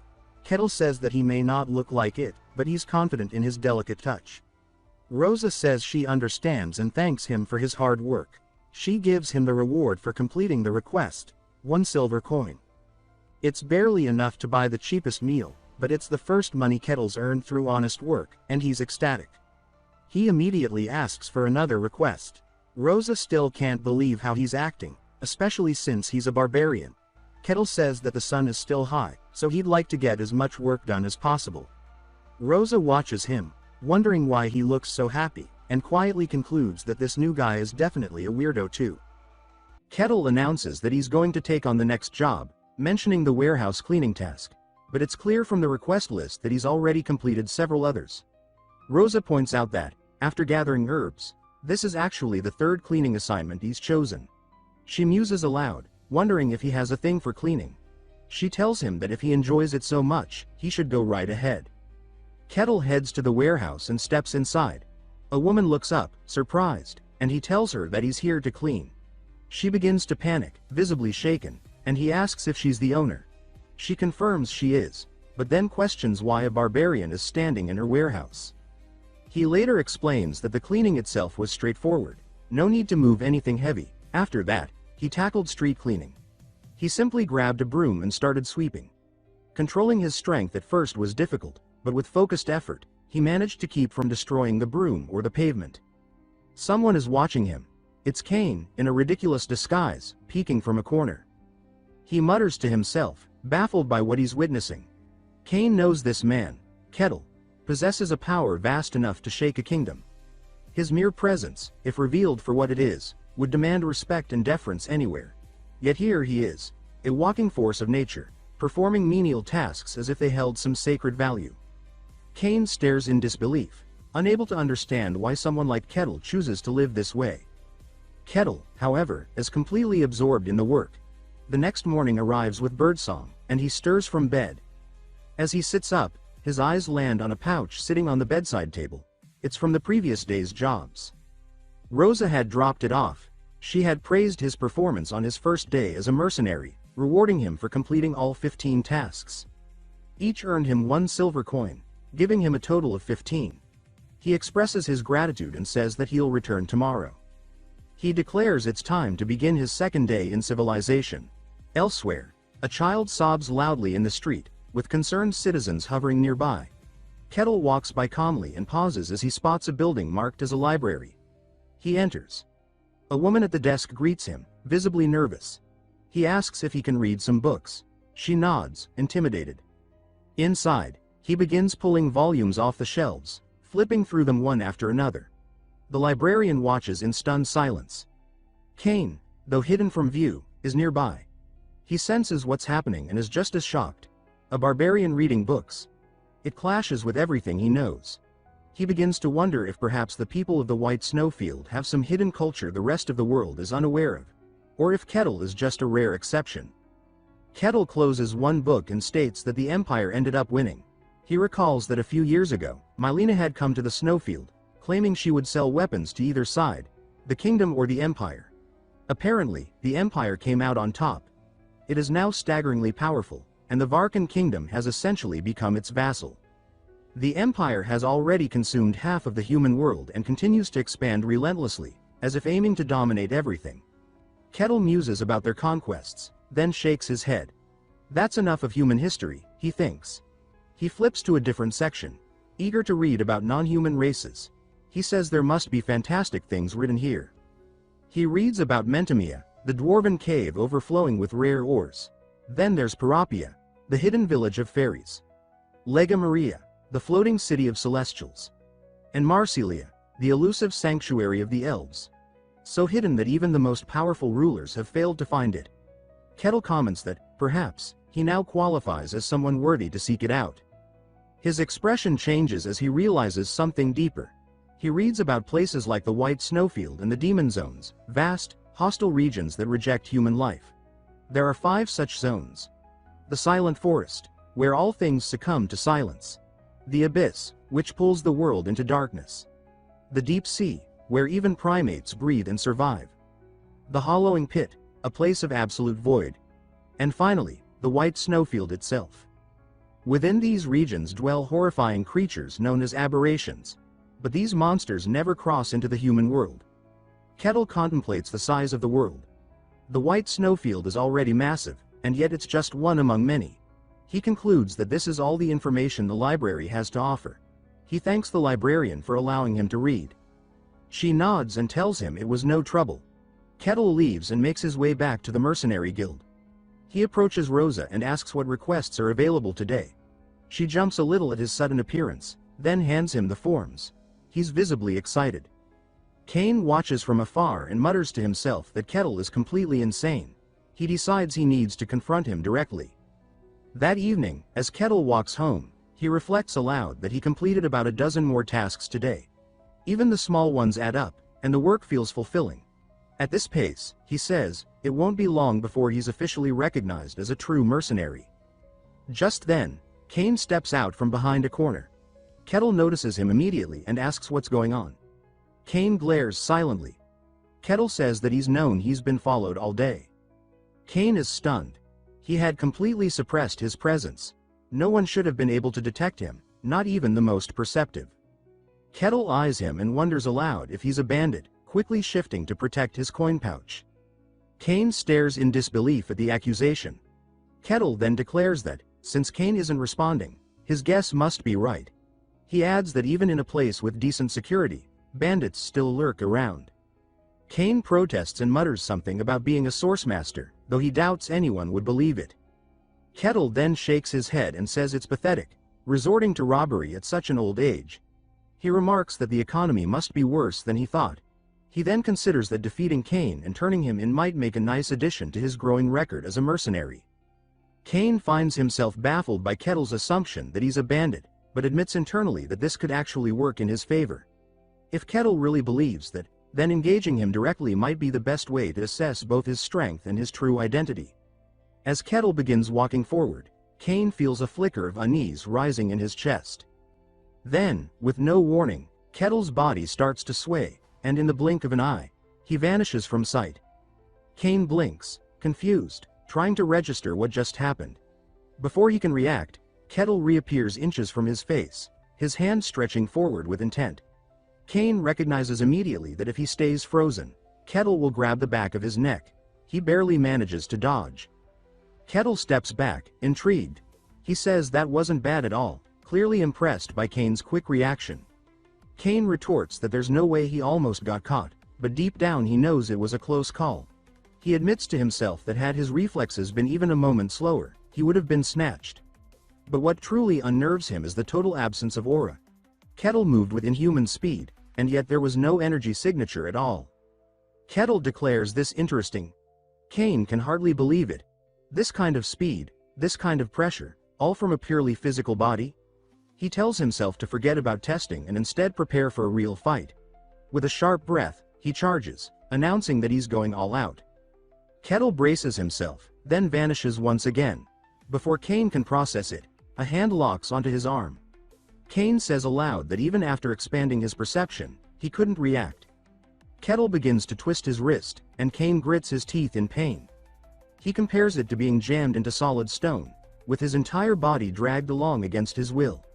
The pain shoots up his arm as he cries out, demanding to know what kind of monster possesses this strength. He declares that this isn't a fair contest in terms of raw power, and if that's the case, there's only one option left: unleash everything. Kane begins releasing his aura. a deep green energy erupting from within. Kettle notices immediately. As the mana radiates outward, he's visibly taken aback. The aura explodes in a wave of green light, forcing Kane to pull back. Kettle, however, stands still, holding a handful of the aura as if it were nothing. Kane stares, ready to fight again. Kettle remarks that bandits these days have all sorts of tricks up their sleeves. Kane is speechless. He still thinks he's a bandit. He tries to explain that what Kettle just witnessed is the manifestation of mana, a technique only the most elite warriors can achieve. He says that he's cloaked his entire body in it, something no bandit could possibly do, and he can't believe Kettle is still treating this like some petty mugging. Kane reflects on what just happened. He hadn't meant to, but he reflexively unleashed his mana in full. Manifested aura like that is capable of slicing through steel with ease. A normal human would have been torn apart just by touching it. But Kettle stood there, unaffected. He questions what kind of body could withstand manifested aura without any apparent defense of its own. Kettle, unfazed, says he doesn't understand the trick Kane just pulled, but it's time to end this. Kane reaches for his blade, but he freezes. Kettle is already there, stopping the draw with just one finger. Kane tries again, grunting, pouring all his strength into the effort. But nothing happens. The blade doesn't budge. He watches in disbelief as the hilt begins to bend under the pressure of Kettle's single finger. He realizes this is bad. Kettle reaches out again, arm extending.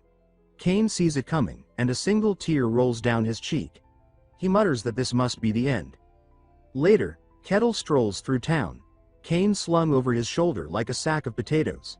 He says aloud that the fight was surprisingly fun and that he can't believe a so-called bandit knew such flashy techniques. Eventually, he arrives at the city guard post. The guard captain stares at the scene, utterly baffled.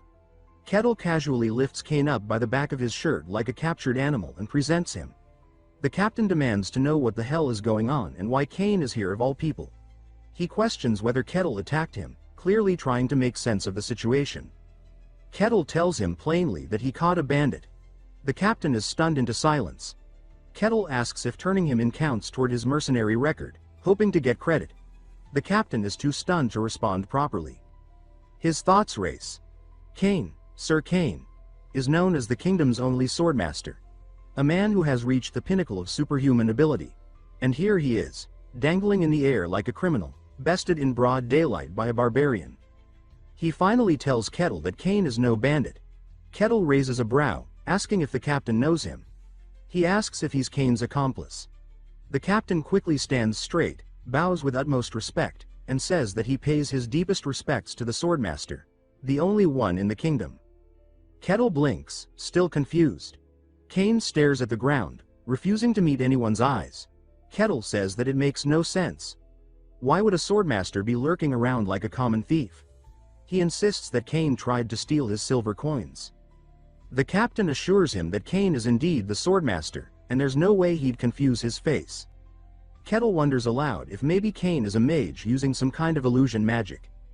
The captain says that if a mage existed who could fake being Kane, they'd be just as famous as the swordmaster himself.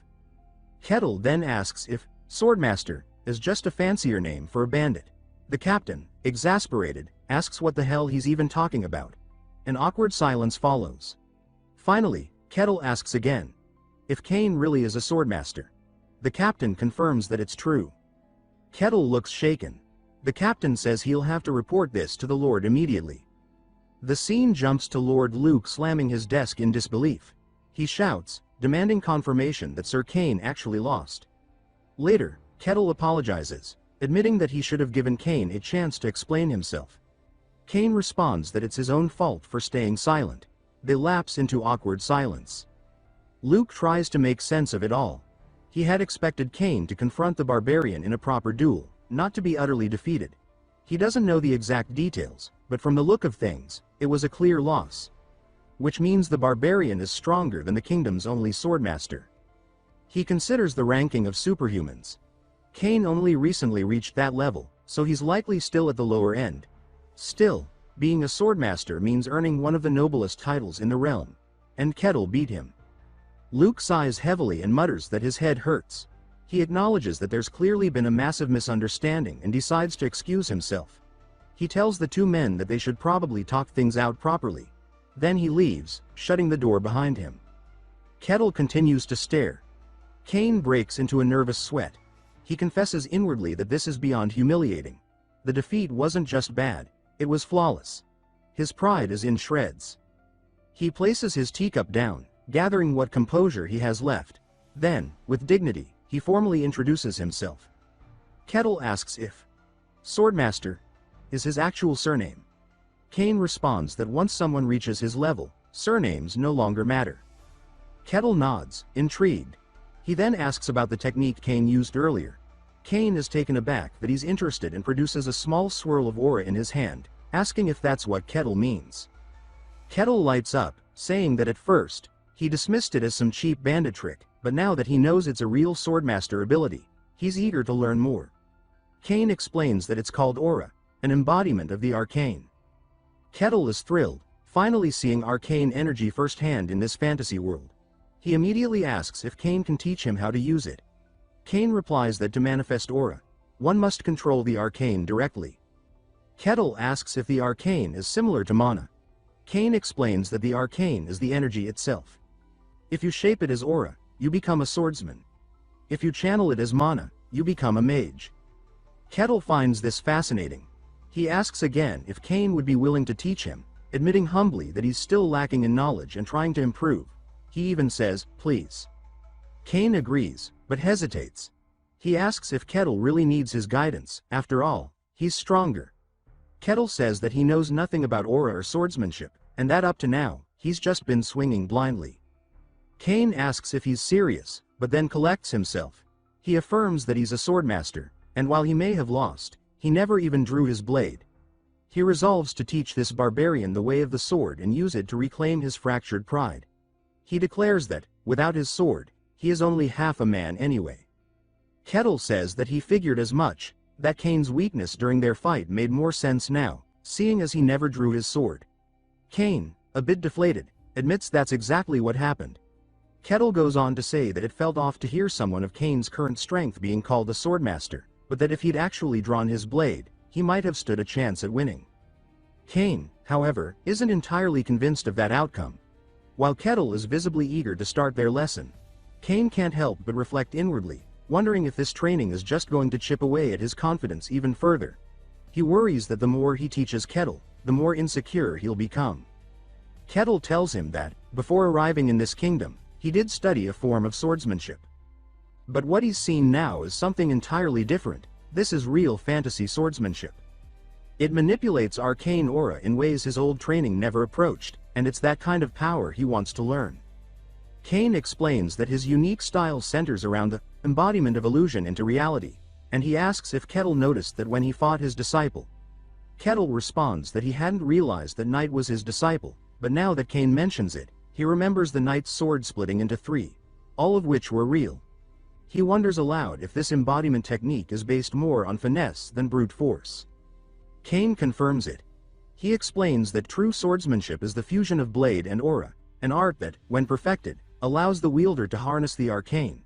And at the end of that path stands the swordmaster. As he speaks, Kane draws his sword and channels aura through it. Kettle watches with wide-eyed excitement, exclaiming that it looks incredible. Kane agrees, though he's still having trouble processing what he's about to do. If he's going to teach this so-called barbarian swordsmanship, he says, he might as well go all out. He adds that embodiment of illusion into reality may sound abstract, so he'll demonstrate it instead. With a deep breath, Kane steadies his stance and swings his sword, its blade cloaked in surging aura. The ground shatters under the force of the strike, and then the attack fractures, splitting into 5 separate arcs that shoot across the room and leave destruction in their wake. Kettle is stunned. The trajectory duplicated itself 5-fold, reaching the far walls with frightening precision. Kane explains that many techniques use aura to create illusions, but his swordsmanship goes a step further. He gives those illusions substance.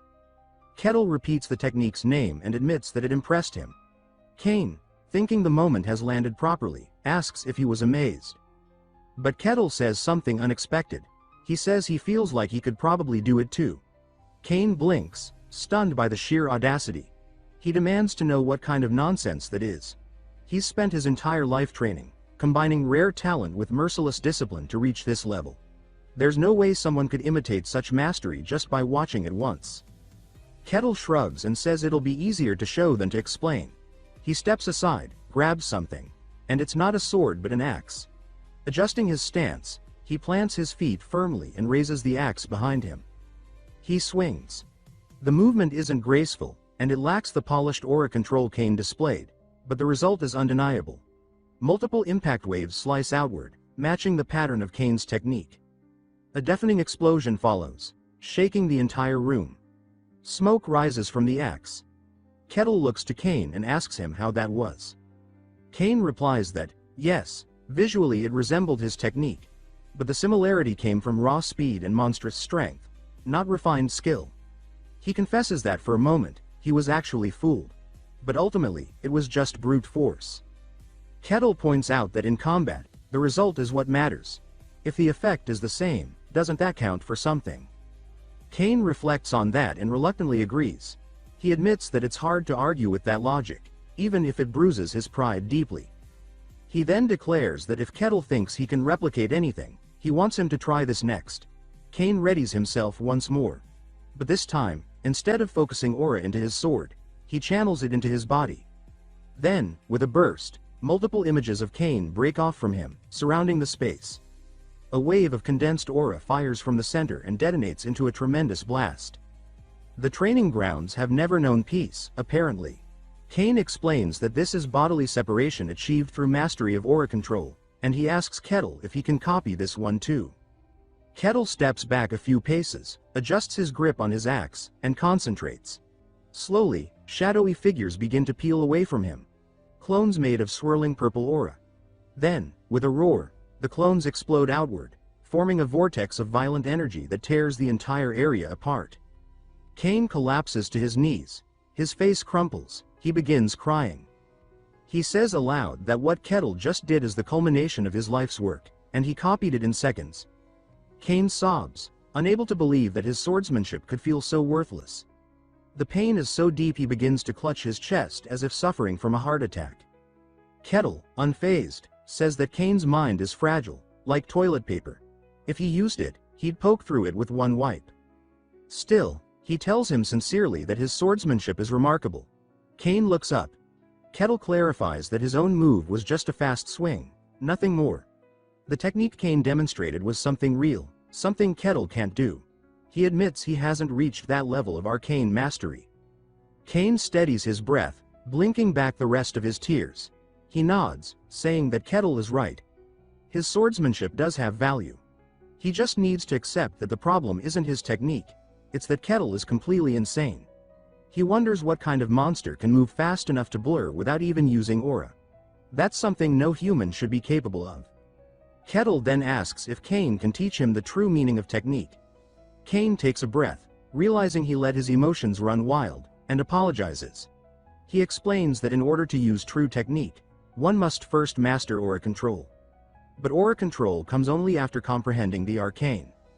He explains that no mage, swordsman, or witch can reach the upper realms of power without awakening their arcane. The only exception, he says, are those who serve divine entities. Kettle asks if divine power is something separate, and Cain confirms it. He says that miracles granted by gods don't rely on personal ability but on divine will alone. Kettle listens intently. Cain tells him that arcane power is the mystery within oneself. The way someone chooses to wield that power determines everything. If Kettle wants to use aura, manipulate mana, or even command spirits, it all begins with understanding the arcane. He then breaks down the arcane into 5 stages. The most basic of these is arcane perception, the ability to sense, awaken, and recognize arcane energy. Kettle asks if just anyone can sense it, and Cain shakes his head. Without talent, one can't even feel it. Those who can perceive the arcane are classified as third class. Cain says that the ability to interact with the arcane is divided into 5 classes, and third class marks the beginning. Kettle's eyes narrow as he recalls something. He remembers hearing something similar from Mylena 5 years ago.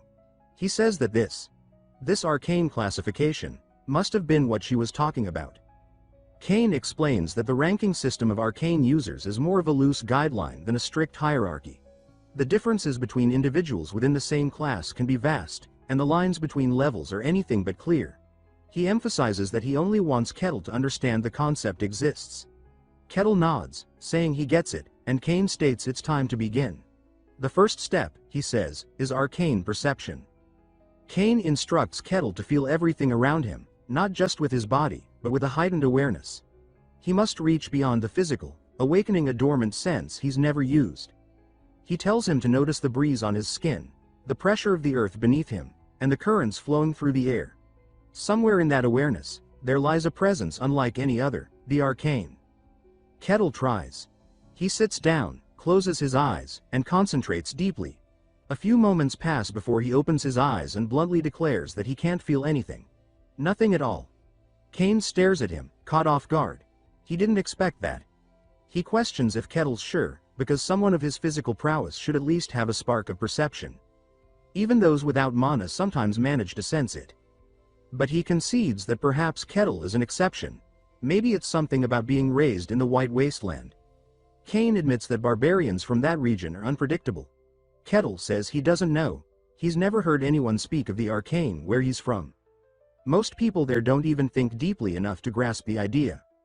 Kane assures him that sensing the arcane is difficult even for trained individuals, and suggests they try something more direct. He wants to channel aura into Kettle to stimulate the arcane pathway. Kettle lights up, asking if Kane is going to transfer aura. Kane says it's something like that, and tells him to prepare himself. He instructs Kettle to relax, center his awareness, and focus internally, to feel the flow of energy Kane is about to introduce into him. As Kane places a hand on Kettle, he's immediately taken aback. He mutters to himself that Kettle's body is abnormal. It feels like carved stone. The muscle density alone is inhuman. He wonders if this man can even be called human at all. Kettle, noticing the silence, asks if something's wrong. Kane snaps out of his daze and says he's ready to proceed. He explains that the key to unlocking the arcane is finding the internal path where aura naturally flows. That's their goal, awakening that path. But as he begins the process, Kane feels something is off. He tries again and again, sending waves of aura into Kettle's body.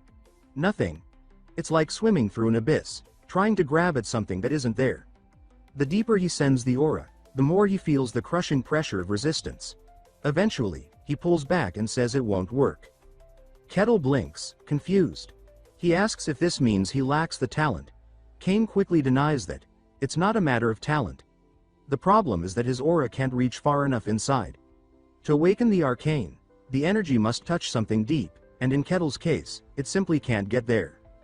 Kettle asks if he's saying the arcane path doesn't exist within him. Kane says it's not that simple. He couldn't even verify whether it exists. Kettle presses further. What does that mean? Kane tells him his body is unnatural. The density, the way it's built, it's not compatible with standard aura transmission. It's like trying to pour light into a black hole. The aura doesn't travel, it gets swallowed. He theorizes that Kettle's raw physicality might be interfering with the process. Kettle sighs and asks if not even a swordmaster can help him unlock the arcane. Kane hesitates, then admits he's unsure. It's beyond anything he's ever encountered. He advises Kettle to seek out a swordmaster who specializes in aura or visit the mage's tower for further evaluation. Either way, he apologizes for failing to help. Kettle shrugs and says it's all right. Just knowing there's still a chance is enough. He gets to his feet and thanks Kane, saying he learned a lot. Kane is left in quiet thought. Every barbarian he's ever encountered was a wild animal, drunk, violent, obsessed with destruction. Society had no place for them. But this one, this Kettle, is different. He turns to Kettle and asks if he would consider joining the kingdom. Kettle asks what he means. Kane explains that he wants him to pledge loyalty, receive a formal rank. With his strength, he could rise through the ranks quickly, and Kane himself would sponsor him. Kettle says it's an intriguing offer, but he declines. He values his freedom far too much. Kane realizes, almost with regret, that if they had someone like Kettle on their side, they could even begin to shake off the Empire's grip. Kane tries once more, asking if even a noble rank would tempt him. It's not an offer given lightly. Kettle thinks for a moment, then says that while it's tempting, he'd rather live life his own way. Kane accepts that. He nods and says he understands. Kettle thanks him again and promises not to forget his kindness. As Kettle walks away, Cain watches him go, talking quietly to himself. He says he was a fool to think he could control someone like that. It's not possible. Kettle moves on his own terms, and while he may work with others, he answers to no one. What goes on in his head is a mystery, one that might make him even more dangerous than the average barbarian. He reflects on the absurdity of it all. A being who seems like he came from the demon realm itself, walking the earth as a barbarian from the White Wasteland. And now, the Empire talks about conquering the demon realm. Cain mutters that the entire idea is insane, and wonders what the Emperor is thinking. The scene shifts to Luke being briefed. He hears the latest report and scoffs, saying that it all sounds ridiculous. Cain confirms it's true. People are dying during reconnaissance missions. Luke asks if he's serious. Cain nods and says he is. He wonders aloud if perhaps this man is some reborn emperor from ages past. Whatever the truth, he says, it's a problem for another day. Humanity hasn't even finished conquering its own lands yet. Luke says that it's only a matter of time. Cain agrees, but warns that the region still falls under the Empire's reach, and they could be summoned into action at any moment. He advises being ready. Luke thanks him for the insight. Cain exhales slowly, saying that the world is already a mess, and now, with the Emperor spiraling into madness, things are only getting worse. Luke suddenly looks up, surprised, and asks if the rumors are actually true. Cain confirms them. The demons have begun to move. Luke's face tightens with worry. Cain adds that dungeon outbreaks are also happening at an unusual rate. He says it's not confirmed, but some believe the taint of the demon realm is seeping into the world. Whatever is happening, he says, it spells trouble for humanity.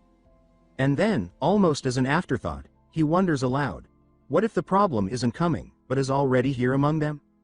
Luke confirms that the rumors are true, though his tone carries more weariness than certainty. When Cain asks what he thinks, Luke admits that he doesn't know what to make of it. One thing is clear to him, though: Kettle isn't an enemy. But beyond that, he can't say where the barbarian stands. Back in town, Kettle strolls through the streets, but the reactions around him are anything but welcoming. A child shrinks back behind his mother, trembling. Another villager ducks into a building the moment Kettle walks by. Kettle notices, puzzled, and wonders aloud if it's his appearance that frightens them.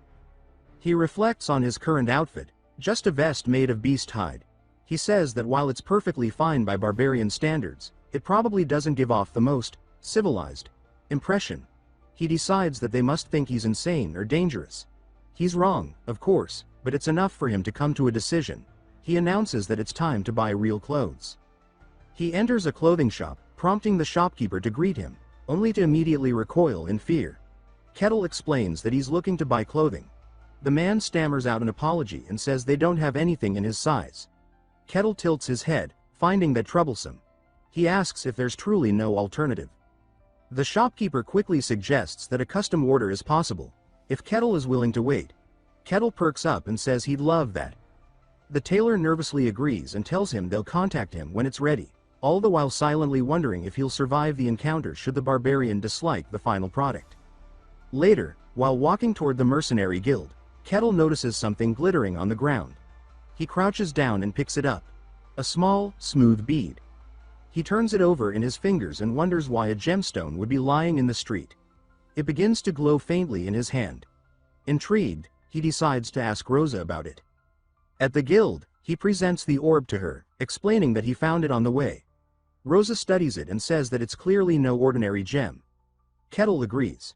She notes that it doesn't even seem like a natural gemstone. Its surface is too smooth, too deliberate, clearly crafted by someone. Yet it bears no markings, no inscriptions. As she stares, her eyes begin to haze over.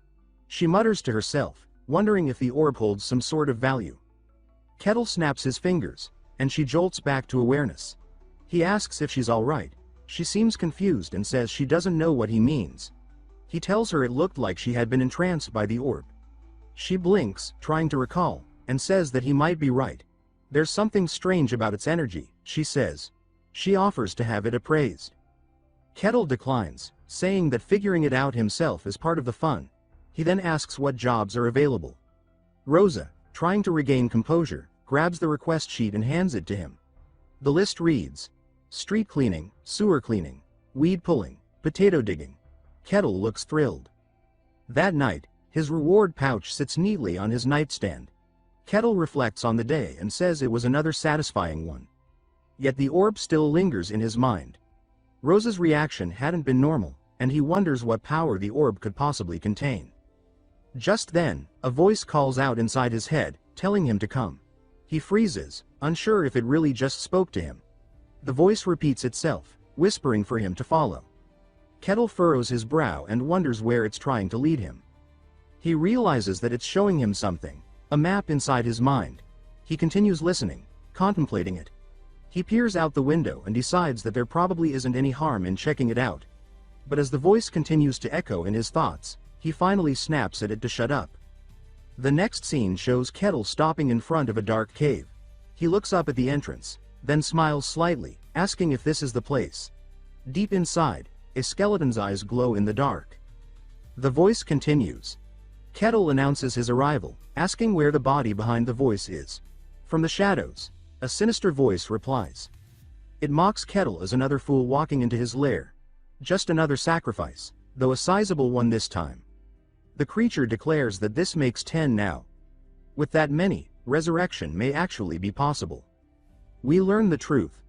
Long ago, during the Age of Great Wars, a powerful and malevolent mage manipulated the minds of kings and drove nations to conflict. He controlled the emotions of rulers, incited chaos, and ruled the crumbling remains. But his atrocities eventually caught up with him. Heroes rose and brought him down, almost. Before his destruction, the mage transferred his soul into a vessel, becoming a lich. Now undying, bound to his phylactery, the mage plotted his return. He required living sacrifices to restore his strength and settled near a forgotten region, planting enchanted orbs to lure the ignorant. His goal? Collect enough lives to reconstruct his mana core and rise again, ready to conquer the world anew. This region was chosen for its isolation. Few traveled here, making it ideal for secrecy. But the presence of a barbarian, especially one from the White Wasteland, was highly unusual. The lich watches Kettle, amused. He notes that the orb's enchantment only affects those ignorant of the arcane. That means Kettle must lack arcane awareness. Just another pawn to fuel his rebirth. He dismisses the barbarian as another soul for the fire. Meanwhile, Kettle reaches a large set of doors and assumes this must be the place. He steps through and finds himself face to face with the lich, who is ready to consume him. Kettle stares, wide-eyed, asking aloud if this is really a lich. The title alone sounds absurd. He recalls that liches are legends. Mages who reach the peak of magic and abandon mortality. They're the quintessential villain of every epic fantasy tale. And now there's one standing in front of him. The lich sneers, asking what this barbarian is doing here. Wasn't he supposed to fall under the orb's influence? Kettle laughs, realizing that's how the sacrifices were lured. The lich admits he sensed no arcane from him. He was supposed to be an average fool. But now the lich suspects the barbarian has some mental protection artifact. A powerful one, capable of resisting the orb's pull. He can't imagine how a barbarian got his hands on such an item, but luck must have been on his side. Kettle says he has no such artifact. The lich scoffs, accusing him of lying. If he had succumbed quietly, he could have died painlessly. But now, he says, the barbarian will have to be crushed the hard way. He summons his undead servants.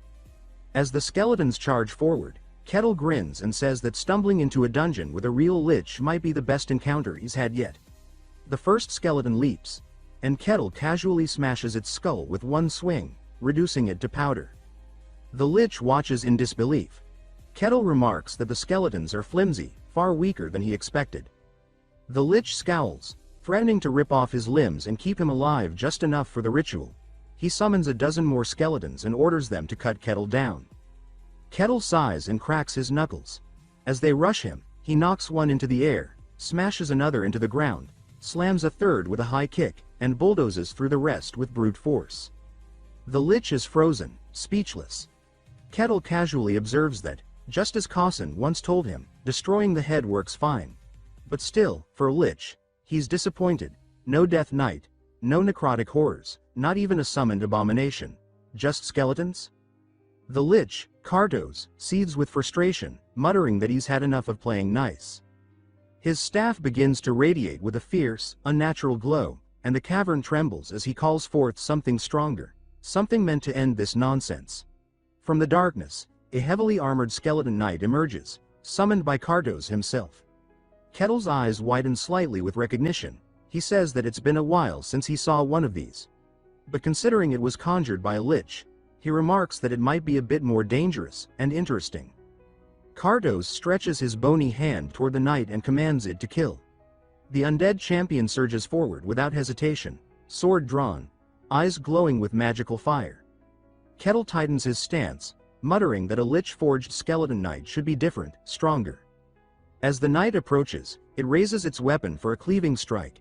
Kettle responds first, driving his fist straight into its torso. The blow sends the knight crashing into the far wall with such force that its armor explodes into shards on impact. Dust clouds swirl, and from the rubble, the skeleton knight drags itself back into view, crawling. Kettle, watching, admits it's tougher than the rest. The lich, seeing his minion damaged but still operational, unleashes the knight's full mana reserves. Arcane power bursts around it, and the knight launches itself forward once more, now faster and more deadly. Kettle stands his ground. As it charges, he narrows his eyes and, unimpressed, comments that this is a bit underwhelming for Lich's creation. He steps into the attack and smashes the knight in the head, sending it hurtling backward again in another thunderous explosion. Cardos waits, watching the dust for movement, but this time, the knight doesn't rise. Kettle casually steps on its outstretched hand and declares that while unusual, it wasn't anything special in the end. He asks the lich if that was all he had. Cardos stares, stunned. He says he still senses no arcane from Kettle, no magic signature, no protective artifact, not even residual mana. Which means Kettle took down a fully enhanced skeleton knight using nothing but raw physical force. The lich admits that he doesn't even know if such a thing is possible, and concedes that Kettle must be something different. Then, with chilling resolve, Cardos raises his staff and declares that he'll handle this personally. The cavern begins to darken, shadows pressing in, until only the red glow of Cardos's eyes remains visible. Kettle, thrilled by the shift in atmosphere, smiles and asks if this means the real fight is finally beginning. The lich says that Kettle will pay the price for trespassing in his sanctum. Kettle shrugs, remarking that he only came because the orb led him here, and assumed Cardos was behind it. The lich confirms it. The orbs were his traps, spread across the land to lure in sacrifices. Kettle, like the others, had simply taken the bait. Cardos raises his staff higher, grandly proclaiming his title, the mighty sorcerer who toppled 5 kingdoms, who fought legendary heroes, who ruled with fear. He announces his name in full, Cardos Branilius Kessis. Kettle blinks, unimpressed, and wonders aloud why everyone in this world has such long, dramatic names. Ignoring the comment, Cardos casts his signature spell. The air distorts as a strange energy swirls from his staff, targeting Kettle. This is no mere attack, it's a psychological curse, a spell crafted to manipulate the deepest emotions. It surfaces a victim's darkness, traps them within it, and leaves them mentally paralyzed. A signature move from Cardos, honed to perfection over centuries. It consumes almost no mana and breaks nearly every mind it touches. Cardos laughs, stating that a barbarian without arcane resistance stands no chance. He plans to capture Kettle for study. The skeleton guards rise again, and Cardos commands them to seize the barbarian. But as the skeletons advance, Kettle steps forward, and his eyes are clear. Without hesitation, he kicks one of the skeletons into the air, shattering it into dust. Cardos stares, aghast, as another explosion rocks the room. He mutters that the spell should have worked flawlessly. Kettle turns to him and asks if he seriously thought he could trap him with that weak trick, and if he's really going to send more skeletons again. He says it's honestly getting boring. Cardos, desperate, insists that humans are driven by emotions. Even the strongest of them are haunted by some inner darkness. But this one, this barbarian, should not be immune. And yet, he is. Cardos watches as Kettle effortlessly walks through more skeletons, dismantling them with ease. Then Kettle asks if he knows how to cast something more exciting, like a fireball. The lich bristles with rage. He declares that comparing his spells to basic magic is an insult. If that's what Kettle wants, then he will receive something greater. Kartos begins a deep incantation, summoning a dark entity within a glowing orb. He says this spell will engulf the world in chaos and unravel clarity itself. Kettle watches with admiration as the spell forms. When Kartos unleashes it, the energy roars forth and completely consumes Kettle.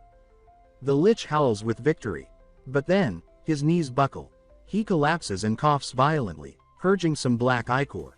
He mutters that he's spent everything, his entire mana pool, all except what's needed to keep his physical form intact. Still, it was worth it, he says. The Barbarian must be finished now. Then Kettle's voice breaks through the silence. He says the spell was impressive, and asks if that's all. Kartos stares, wide-eyed, as Kettle walks out of the swirling darkness, completely unscathed. He says that he didn't really feel anything from it, and if that was Kartos's grand finale, then maybe it's his turn now. He lifts his axe to his shoulder with casual confidence. Kartos begins laughing, manically. He says that now it's clear. Kettle must have known who he was from the start. The Empire must have sent him. Only they would go to such lengths to hunt him down. He praises their intelligence network for tracking him so quickly, but vows that he will rise again and rule once more. He claims to have heard rumors. Deep within the Empire lies a human breeding ground, a facility that produces elite warriors, each forged for a specific purpose. He says Kettle must be one of them, an assassin blade forged to kill him. Kartos shrieks that even so, he will defy fate. He will destroy the Empire, burn its armies, and reclaim his throne of darkness. As the final act begins, Kartos summons a spiritual artifact, a ghostly vase. It glows ominously, and he hurls it at Kettle, revealing that it is, in fact, his own soul. This is his final gambit. Kartos intends to possess Kettle's body, to devour his mind from within. Without becoming a lich again, this would trap him permanently inside Kettle's form, but he's out of options. He flies into Kettle, declaring that the Barbarian's body will now be his. Kettle hesitates briefly, and everything goes still. Kartos's soul has entered. The possession begins. But something isn't right, something feels off. And Kartos, inside Kettle's mind, is about to find out just how grave a mistake he's made. Kartos begins laughing, triumphant, declaring that the body is his. But within the depths of Kettle's mind, something is terribly wrong. Kartos, now inside the Barbarian's mental realm, stumbles in confusion. He mutters that he's never seen anything like this. Everything is warped, disjointed, hostile, unnatural. The very act of perceiving Kettle's inner world begins to fracture Kartos's consciousness. He insists this can't be something crafted by the Empire, this is beyond them. Panic sets in as his thoughts unravel. His mind starts to splinter under the overwhelming pressure, and he cries out in disbelief, stammering incoherently before collapsing into nothingness. His final words amount to a confused, defeated, "Huh." Kettle, watching Kartos's body slump to the ground, raises a brow and says he has no idea what just happened. The Lich seemed to cast something on himself and then completely fell apart. That swirling black magic had looked cool for a moment, but beyond that, it was underwhelming. He remarks that if liches are supposed to be the pinnacle of magic, this one certainly didn't live up to the hype. He lets out a disappointed sigh, saying that liches in this world must not be very impressive after all. Still, the dungeon is cleared, so it's time to claim his reward. He picks up Kartos's staff, noting how it glowed during spellcasting. He wonders if it helps with magic and whether that means he could try casting spells too. He then notices a glowing crystal and pockets it, figuring it's probably valuable. As he glances around, he picks up the strange vase that had been tied to Kartos. Judging by its importance and Kartos's obsession, it might be a phylactery. He decides he'll ask Rosa to appraise it. With that, he gathers up the rest of the loot. But something doesn't feel right. His eyes scan the cave and stop at a suspicious patch of wall. Curious, he walks over and pokes at it. The wall promptly crumbles, revealing a hidden passage. He steps through. Inside, the air turns colder. Dozens of people line the walls of the hidden chamber, unmoving, silent, their eyes vacant. Kettle blinks, taken aback. He mutters that this must have been a sacrificial chamber. He walks past the lifeless forms, waving his hand near their faces, even getting close enough to check for a reaction. Nothing. He sighs and decides it's best to report this. There's nothing more he can do here. He leaves the dungeon and heads straight to the guild. When he arrives at the guild hall, Rosa greets him with a bright smile, surprised to see him so early. He says he had some things to take care of. She asks what kind of things, and Kettle reminds her of the orb he showed her the day before, then launches into the story. Rosa laughs at first, thinking he's joking. A lich, out here, but Kettle insists it's true. Her expression stiffens when he pulls out the vase, saying it might be the lich's life vessel, and asks her to appraise it. She stares at the artifact for a second, then reels back in shock. Her voice wavers as she realizes he's not kidding. Still struggling to process what she's hearing, Rosa stammers as Kettle calmly adds that there were people trapped inside the dungeon. He considered bringing them out, but their minds were gone, so he left them in place. It would be best, he says, if the guild sent someone to investigate. Rosa recalls several recent disappearances across the territory, cases with no resolution. Now, with this new information, it all starts to make sense. She tells him to wait and rushes to summon someone. Moments later, the guard captain bursts into the hall, eyes wide, asking if it's true, a lich here. Kettle greets him and assures him that everything has been taken care of. There's nothing to worry about. The captain stares, confused, and asks what he means. When Kettle mentions the name Cardos, the captain goes pale. He shouts that of course he knows that name. Cardos was a world-shaking sorcerer, the inventor of magic that manipulated human emotions, a madman who plunged 5 kingdoms into war by driving their kings insane. The captain struggles to believe that such a figure was hiding here as a lich. He asks again if this is really true. Kettle confirms it. Yes, he says, Cardos was there. But he wasn't very impressive. He mostly talked to himself, did some weird magic, and ended up self-destructing. The captain blinks rapidly, demanding a better explanation, something that makes sense. Kettle simply shrugs and says that's what happened. Still baffled, the guard captain tells him to wait while he goes to inform the lord. At the estate, Luke slams his hands on the table, yelling in disbelief. A lich, right next door. He demands confirmation, asking if it could have been a different kind of monster. The guard captain says that based on witness statements and the presence of a phylactery, there's little doubt. Luke mutters the word, stunned. A lich of that caliber hiding so close means the Empire might send investigators at any moment. And with Kane away, this couldn't come at a worse time. Luke sighs, orders Capital to be prepared, and says that perhaps, despite everything, they were lucky. The guard captain agrees. If Kettle hadn't found the place, they might have been Cardos's first successful sacrifices. The lich was likely in the final stages of his resurrection ritual. Luke nods grimly. He says it's possible they narrowly avoided catastrophe. He adds that Kettle's actions are beyond commendable and that they need to reward him properly, though whether they can afford something worthy is another question entirely. The next morning at the estate, loud knocking echoes through the halls. Luke groggily wakes up but perks up when he hears that a visitor has arrived. The doors swing open, and a servant announces that the Inquisitor of the Sun God, Lord Aquas, has arrived. Luke is stunned. A woman steps into the estate with quiet authority. He asks what someone like her is doing here, and why the Inquisition would appear at his doorstep. He leads her to the guest room and sits across from her, introducing himself with all the formalities due to her station. He thanks her for coming, even if the visit was unexpected. Aquas sits in silence before speaking. She introduces herself as an Inquisitor of the Sun God, the youngest to ever bear the title, the woman who executed 7 warlocks who had made pacts with demons, the lone force who disrupted a ritual meant to open a gateway to another realm. She is no ordinary envoy. In fact, she is considered the most powerful Inquisitor on the continent. Even the Empire shows deference to the Church of the Sun God, and Luke knows it. Her power dwarfs his own authority as a provincial lord. He listens closely, waiting to understand why someone of her magnitude is here. She says she's heard rumors. The estate, she says, has been unusually loud lately. Luke keeps his tone composed as he informs Aquas that there was a minor disturbance involving a nearby dungeon, but assures her that the situation has already been resolved. He assumes that her presence has nothing to do with the lich incident and asks her purpose for visiting. Aquas calmly responds that she's here regarding a divine oracle. That catches Luke off guard.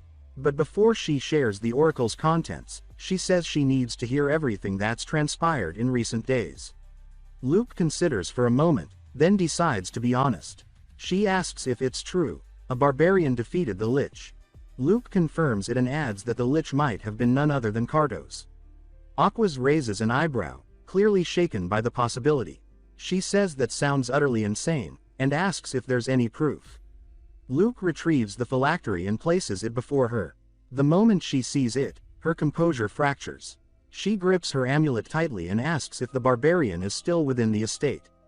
Luke replies that he is, still within their borders. Aquas mutters that this shouldn't be possible. Luke goes on to explain that even Lord Cain was defeated by him. Aquas takes a deep breath, saying that this confirms it. A new power has emerged. She asks what tribe he belongs to. Luke tells her the barbarian claims to be from the White Wastelands. That stuns her further. She remarks that something born in the demon-infested north shouldn't be able to leave it so easily. Then, with a glint of realization, she wonders aloud if perhaps this barbarian is the very reason she received her divine summons. Luke leans forward slightly and asks what she means. Aquas says she would prefer to speak to the barbarian directly. Elsewhere in town, at the inn he's staying at, Kettle is squinting at a strange magical stone, trying to figure out how it works.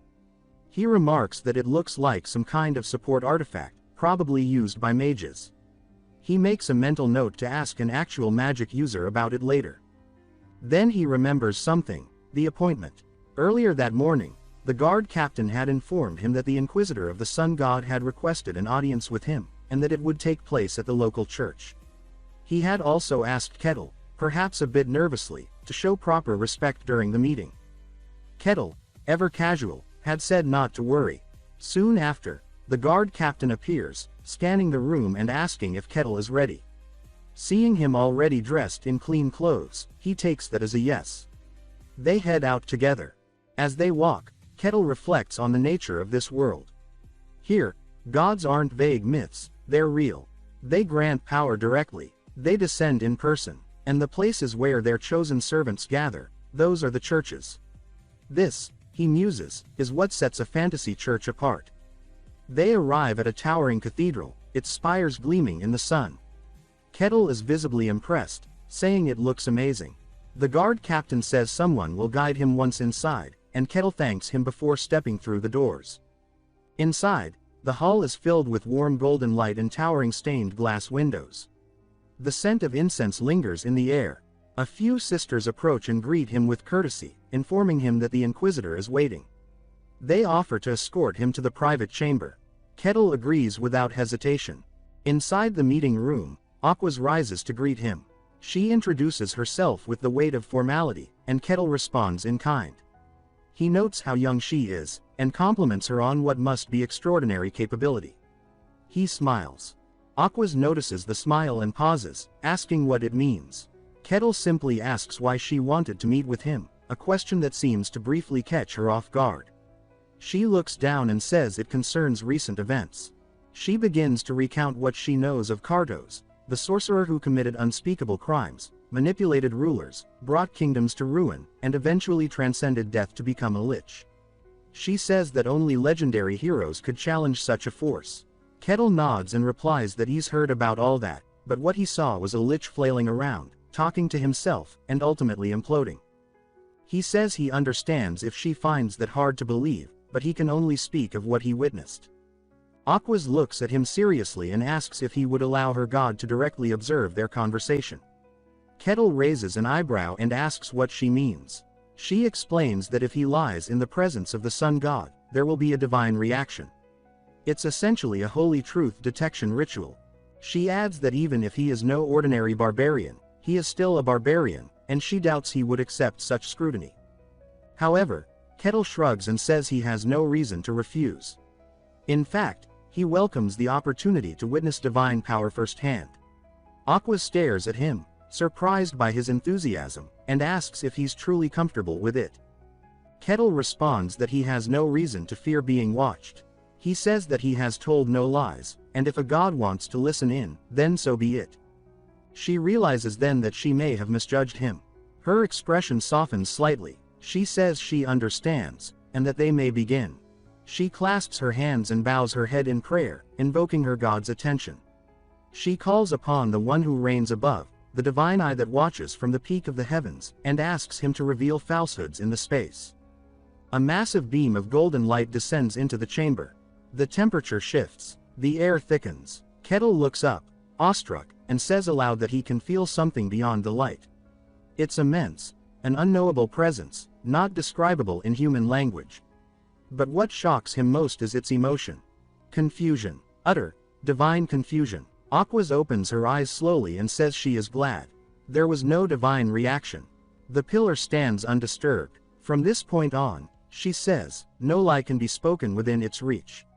Kettle grins and says that he understands completely. After directly witnessing the presence of the sun god, the exchange between Kettle and Inquisitor Aquas began. Kettle recounted the entire dungeon clearing operation where he had confronted the Lich. As he spoke, the divine radiance surrounding them reacted with serene stillness, confirming that every word he uttered was truth. Internally, Aquas reasoned that the Lich Cardos must have been drastically weakened while preparing his resurrection ritual. She concluded that Kettle's survival was due not only to his strength but also to sheer luck, for if Cardos had been at full power, this barbarian would not be standing before her now. When the divine verification concluded, Kettle asked if her doubts had been resolved. She admitted that they had and apologized for her earlier suspicion, but he replied that there was no need for apology, as he had found the experience enlightening in its own right.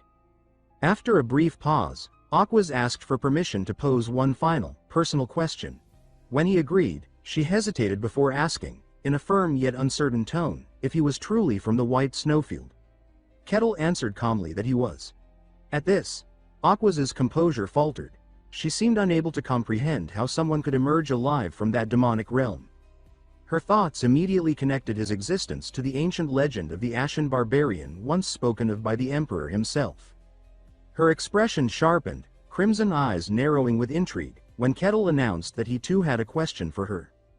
He asked why she had chosen to visit this particular territory. Aquas answered that she had personal business to attend to, but Kettle's gaze grew penetrating as he suggested that her true purpose had been to determine whether he was an unclean being. Startled, she attempted to deny it, but Kettle clarified that he referred to the Eye of God, remarking that the divine presence watching over their dialogue was far greater than any mere lie detection ritual. Bound by the sun god's power, which forbade falsehood, Aquas was compelled to confirm the truth of his deduction. From her admission, Kettle realized that he had been her intended target all along. She quickly denied that assumption, explaining that she had only begun to suspect his identity after arriving in the region, believing he might be the one mentioned in a prophecy.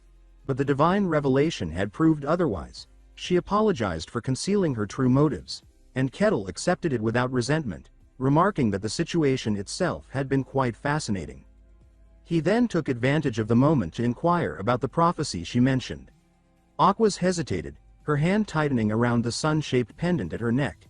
She confessed that the prophecy was a secret she usually shared only with those she trusted deeply, yet she decided to tell him nonetheless. She began recounting its details, her voice steady but solemn, while Kettle's face slowly filled with astonishment as he listened. Time passed in silence afterward. Aquas stood by the great window of the church, deep in thought, until the sound of footsteps drew her back to the present. Turning around, she saw Lord Barkan entering the hall. He immediately noticed the unease on her face and asked what troubled her. She replied that she had met someone whose presence had only made her thoughts more complicated. When he pressed for a name, she stated firmly that the man was indeed a barbarian from the White Snowfield. Lord Barkan reacted with disbelief, asking if she was certain. Aquas confirmed it without hesitation, adding that if such news were to spread, the world would be thrown into turmoil. The Lord sighed heavily, lamenting that what he had hoped was only rumor had proven to be the truth. He voiced his concern that if the Emperor learned of this, he would surely seek to venture into the White Snowfield himself, and the consequences would be catastrophic.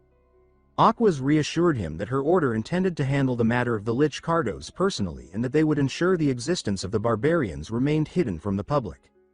Her words seemed to ease the Lord's mind. He then asked if all barbarians from that frozen land were as formidable as Kettle. Aquas replied that they were not, explaining that if every one of them possessed such strength, they would have already descended from the snowfield to dominate the world. The Lord agreed, remarking that while barbarians were indeed physically powerful, their lack of intellect was a natural weakness that kept them in check. Yet he voiced a quiet fear of what might happen if such beings ever combined brute strength with intelligence. Aquas responded that she had heard Kettle possessed both. She also mentioned that the current king of the barbarians was unlike his predecessors. When asked if she had met him, she admitted that she had, and confirmed that he was indeed different from the rest of his kind.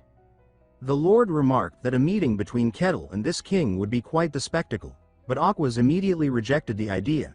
He looked surprised by her reaction, prompting her to explain that relations between barbarians and followers of the gods were deeply strained, and that the growing influence of the barbarians should not be underestimated. The Lord then shifted the subject, asking about the prophecy that had required her private meeting with Kettle. She explained that she needed to confirm something crucial. When the Lord asked what that was, she answered that she had wanted to determine whether Kettle was entirely human, or merely something wearing the guise of one. Shock spread across the Lord's face as he demanded to know what the prophecy had said.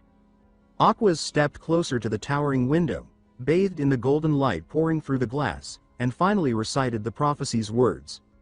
As her voice fell silent, the Lord stood motionless, eyes wide, whispering in disbelief at what he had just heard. Later, Lord Barkhan summoned Kettle once more. Kettle mentioned that, thanks to the Lord's earlier support, his affairs in the territory were proceeding smoothly, then asked why he had been called again.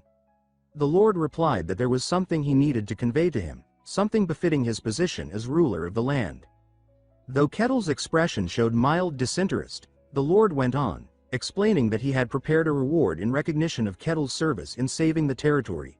At his command, a guard entered the chamber, carrying a small leather pouch, which he placed before Kettle. The barbarian raised an eyebrow in surprise at such a modest-looking item. The Lord explained that this was no ordinary pouch, urging him to inspect it for himself.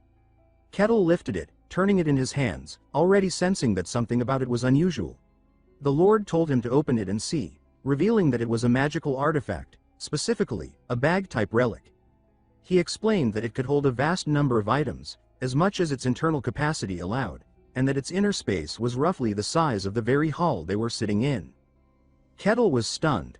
This was the first time he had ever laid eyes on a genuine artifact crafted by magic. The Lord added that the bag could even store items much larger than its opening, urging him to try it for himself. Excited, Kettle decided to test it using his massive axe. He held the weapon above the small opening, skeptical that it could possibly fit. The moment the axe touched the rim, it was drawn completely inside with a flash of light, vanishing from sight. Kettle's astonishment was visible. The Lord explained that to retrieve any stored item, one only had to reach in and imagine it. Following the instructions, Kettle reached inside and immediately pulled out his axe again, amazed by the ease of it. The Lord said that this was his gift for saving the territory, hoping it would please him. Kettle replied enthusiastically that he was more than satisfied and would put it to good use. Seeing his delight, the Lord smiled and considered the meeting settled, yet deep down, his thoughts drifted back to the prophecy, wondering what strange forces were stirring in his distant lands. He remembered the Swordmaster's warning, when the man had told him that signs of the demon realms had begun seeping into the world, heralding something great and terrible. Linking that to the prophecy Aquas had shared, he recalled her words, that a great evil would soon descend upon his very territory and from there spread across the world. It was then that trouble began. Within Barkhan's domain, a network of small villages kept close contact with one another, until one day, one of them suddenly went silent. At first, the matter was dismissed as a trivial communication delay. But when a group from a neighboring village was sent to investigate and never returned, concern began to grow. Soon after, the Lord dispatched his own soldiers, only for them to vanish as well. That was when he realized something serious was happening. Later, at the mercenary guild, Kettle approached Rosa to ask about the day's available quests. She informed him that there was an urgent request issued directly by the Lord himself. When Kettle asked for details, Rosa explained that the mission involved investigating the village that had lost contact. All he needed to do was confirm the situation, though she noted that the payment offered was unusually high for such a seemingly simple task. Intrigued, Kettle decided to accept without hesitation. Rosa smiled knowingly, saying that she expected as much, and directed him to the gathering point where the other mercenaries were assembling. There, the priestess Hayes spotted Kettle's arrival and called his name in surprise. He appeared dressed in newly tailored clothes, and she immediately noticed the difference. Kettle explained that his garments from the snowfields had worn out and that he had personally requested this new design. Hayes remarked that the outfit looked impressive and distinctive. She asked if he had accepted the mission as well, to which he confirmed that he had, saying the task seemed too interesting to refuse. Hayes thought privately that he was unlike any mercenary she had ever met. Kettle then asked why she was alone and if her companions, Alexandro and Kassan, had chosen not to participate. Hayes guessed that they had likely turned down the request after learning its details. Kettle glanced around the gathering hall, noticing that fewer mercenaries had assembled than he expected. A mission offering such high pay should have attracted a large number of adventurers, yet fewer than 10 people were present. Hayes explained that despite the mission's simple description, it carried a hidden danger.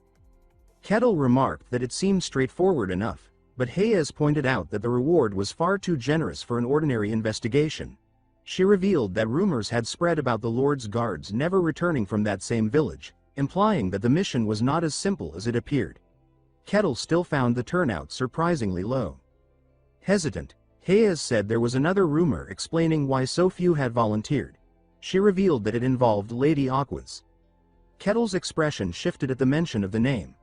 Hayes explained that the heretic inquisitor of the sun god, Lady Aquas herself, would be joining this mission, and that few mercenaries dared to work alongside her. With unease in her voice, Hayes confessed that she worried Aquas might strike her down on a whim. Kettle reassured her that such a thing would never happen, describing Aquas as a kind and courteous woman. Hayes was startled to hear that Kettle actually knew the Inquisitor. When she asked if it was true, he confirmed it calmly, even referring to Lady Aquas as his friend. Hayes stood frozen, unable to process what she had just heard. The idea of a barbarian befriending a heretic inquisitor defied all reason. Before she could dwell on it further, Kettle noticed Aquas arriving at the gathering point and greeted her warmly, saying it was good to see her again. Aquas replied coolly that she did not recall ever becoming his friend. Kettle laughed, brushing off her coldness with ease, and said that they might as well start being friends from that moment on. Aquas ignored his light-hearted remark and swiftly shifted her attention toward Hayes, who stood beside him. She asked if Kettle's companion was also a follower of another god. Kettle appeared mildly surprised that Aquas recognized Hayes at all. Aquas questioned why Hayes was there, explaining that, to her knowledge, followers of Lady Calusia were currently in a resting season and that only senior members were typically permitted to be active during such a time. A faint suspicion flickered across her face before she dismissed it, saying she must be mistaken since she could not possibly know every detail about every divine order. Before Hayes could respond, the guard captain arrived with his soldiers. Kettle immediately recognized the man and greeted him with his usual enthusiasm, commenting that it was good to meet again. Aquas remained calm and composed beside him, while Hayes watched them both with an uneasy expression, uncertain of what kind of bond existed between these unlikely individuals. The captain addressed all gathered mercenaries, welcoming them formally and confirming that all participants were present. Once satisfied, he announced that it was time to depart.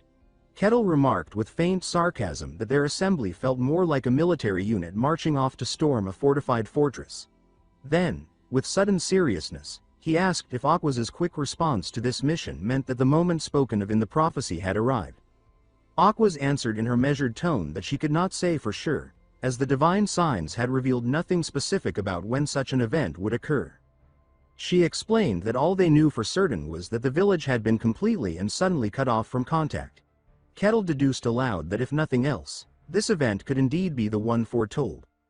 The words of the prophecy, that an unfathomable evil would descend upon the world, echoed in his mind.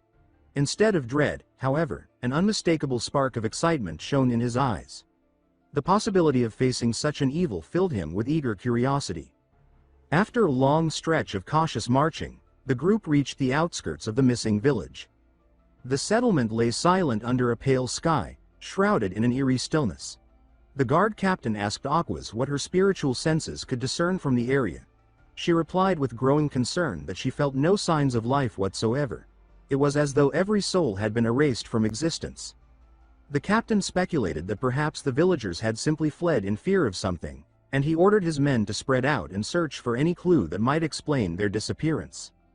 Kettle and Hayes agreed without hesitation and began moving through the silent streets.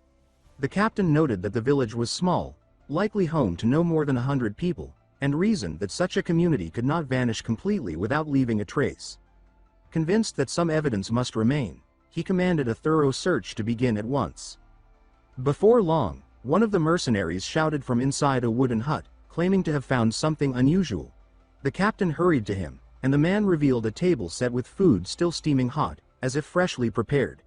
At first, the captain assumed the villagers had fled in haste, but the mercenary insisted that the food was still warm to the touch. The captain was struck with disbelief, unable to comprehend how such a thing could be possible when contact with the village had been lost for several days. While he stood in confusion, another soldier reported that no footprints or signs of people leaving the area had been found. No tracks, no carts, not even signs of struggle. The captain, increasingly agitated, ordered the search to continue, determined to uncover something that could explain the bizarre situation. As the team spread through the narrow paths, they all encountered the same haunting evidence: daily life frozen in place. Homes were tidy, tools lay where they should be, food was half prepared, fires still smoldered faintly, yet not a single person could be found. The mercenaries confirmed the unsettling truth. Everything indicated that people had been here just moments before, living as usual, but their bodies, and even their spiritual traces, were gone. The captain turned to Aquas, asking if she could explain such a mystery. Aquas confessed that she had no answer and that the situation defied her understanding. The captain then asked Kettle if he had found anything useful, and Kettle admitted that he had not, adding that he could sense nothing strange in the air either. Frustration overtook the captain, his voice rising in anger at the absurdity of what they were facing. Kettle, on the other hand, remained calm and suggested that perhaps they should ask someone who already knew the truth. The captain looked at him in confusion, and Kettle elaborated that there was another person among them, someone who had been there the entire time. The entire group froze, scanning their surroundings with rising dread. Then, from the edge of the village square, the captain spotted a woman who had not been there before. She stood still, her expression serene and unreadable. A chill ran through everyone present as they realized none of them had noticed her arrival. The captain stared at her in shock, wondering how long she had been standing there.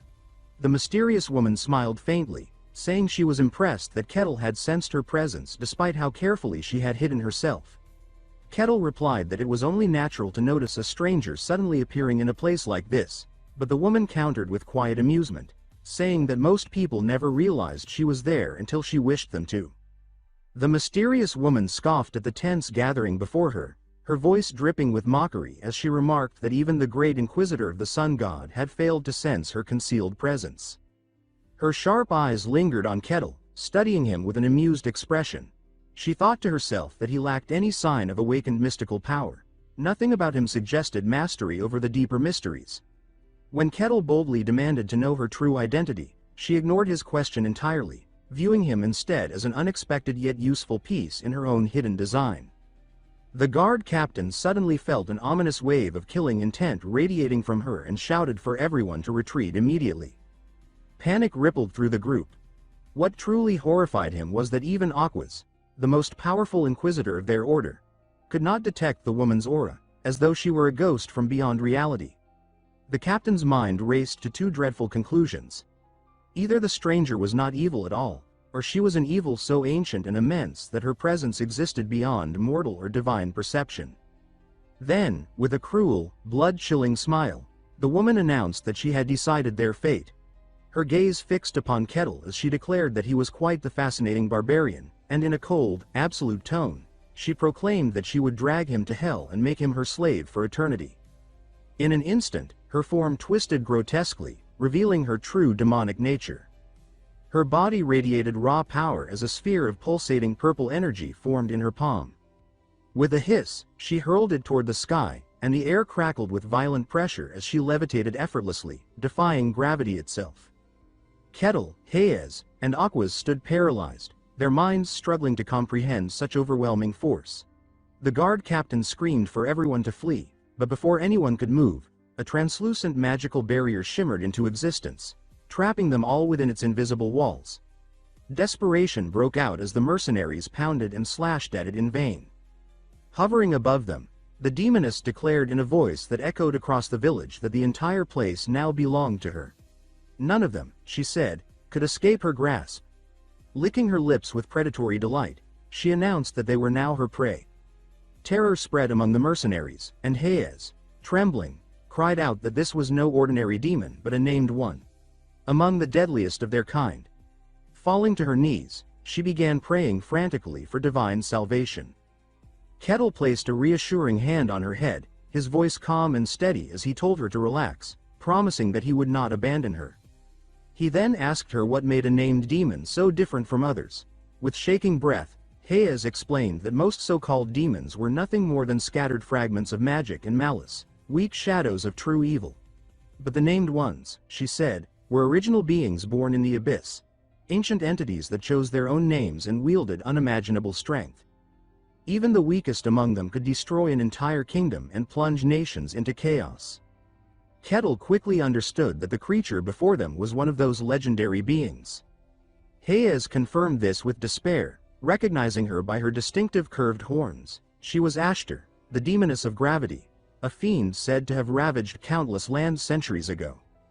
When Kettle asked if brute force could break the barrier, Hayes shook her head in hopelessness, explaining that the village had already become the demon's domain. The only way out was to defeat her, something she deemed impossible. Yet, when Kettle pressed his hand against the barrier, cracks spread through it instantly, causing both astonishment and confusion. He laughed quietly, concealing the break he had caused, and said that he would watch the situation a little longer for his own amusement. Hayes stared at him in disbelief, baffled by his composure, but he simply gestured for her to remain calm.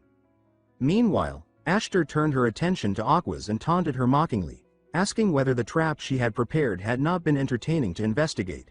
With wicked delight, she revealed that the traces of life the group had discovered in the village, the warm food, the signs of daily routine, had all been illusions crafted by her own demonic power, a clever snare meant to lure them in. Aquas glared at her in disgust, condemning her scheme as vile and cowardly. Ashtar's words made Aquas think quickly. She knew that summoning a named demon into the physical world required an immense sacrifice of souls. An entire village might barely suffice. Moreover, to convert a region into a demonic domain without anyone noticing should have been impossible. The thought sent a chill through her. How had this demon entered their world unnoticed by divine watchers? When Aquas demanded an explanation, Ashtar laughed mockingly, saying that she would never reveal her secret. Aquas's composure broke as she shouted furiously, calling the demon a corrupt abomination that dared to defile sacred ground. Ashtar's laughter echoed across the empty village. She sneered, calling Aquas a loyal dog of the gods, and asked mockingly whether her so-called divine master could save her now. Then, with deadly seriousness, she told them all to listen carefully. She explained that the very fabric of this world was beginning to fracture, that the age of men and gods was drawing to an end. Long ago, she said, gods and humans had waged a great war against the forces of evil and had driven them into the deepest dimensions. But the seals were weakening, and the exiled darkness was returning. With pride gleaming in her eyes, Ashtar declared herself the demoness of gravity, boasting that she had waited centuries in hell for this moment. The day she would erase the shame of her ancient defeat and drown the world once more in shadow and ruin. Aquas, her voice burning with fury, declared that the world still belonged to gods and humans alone.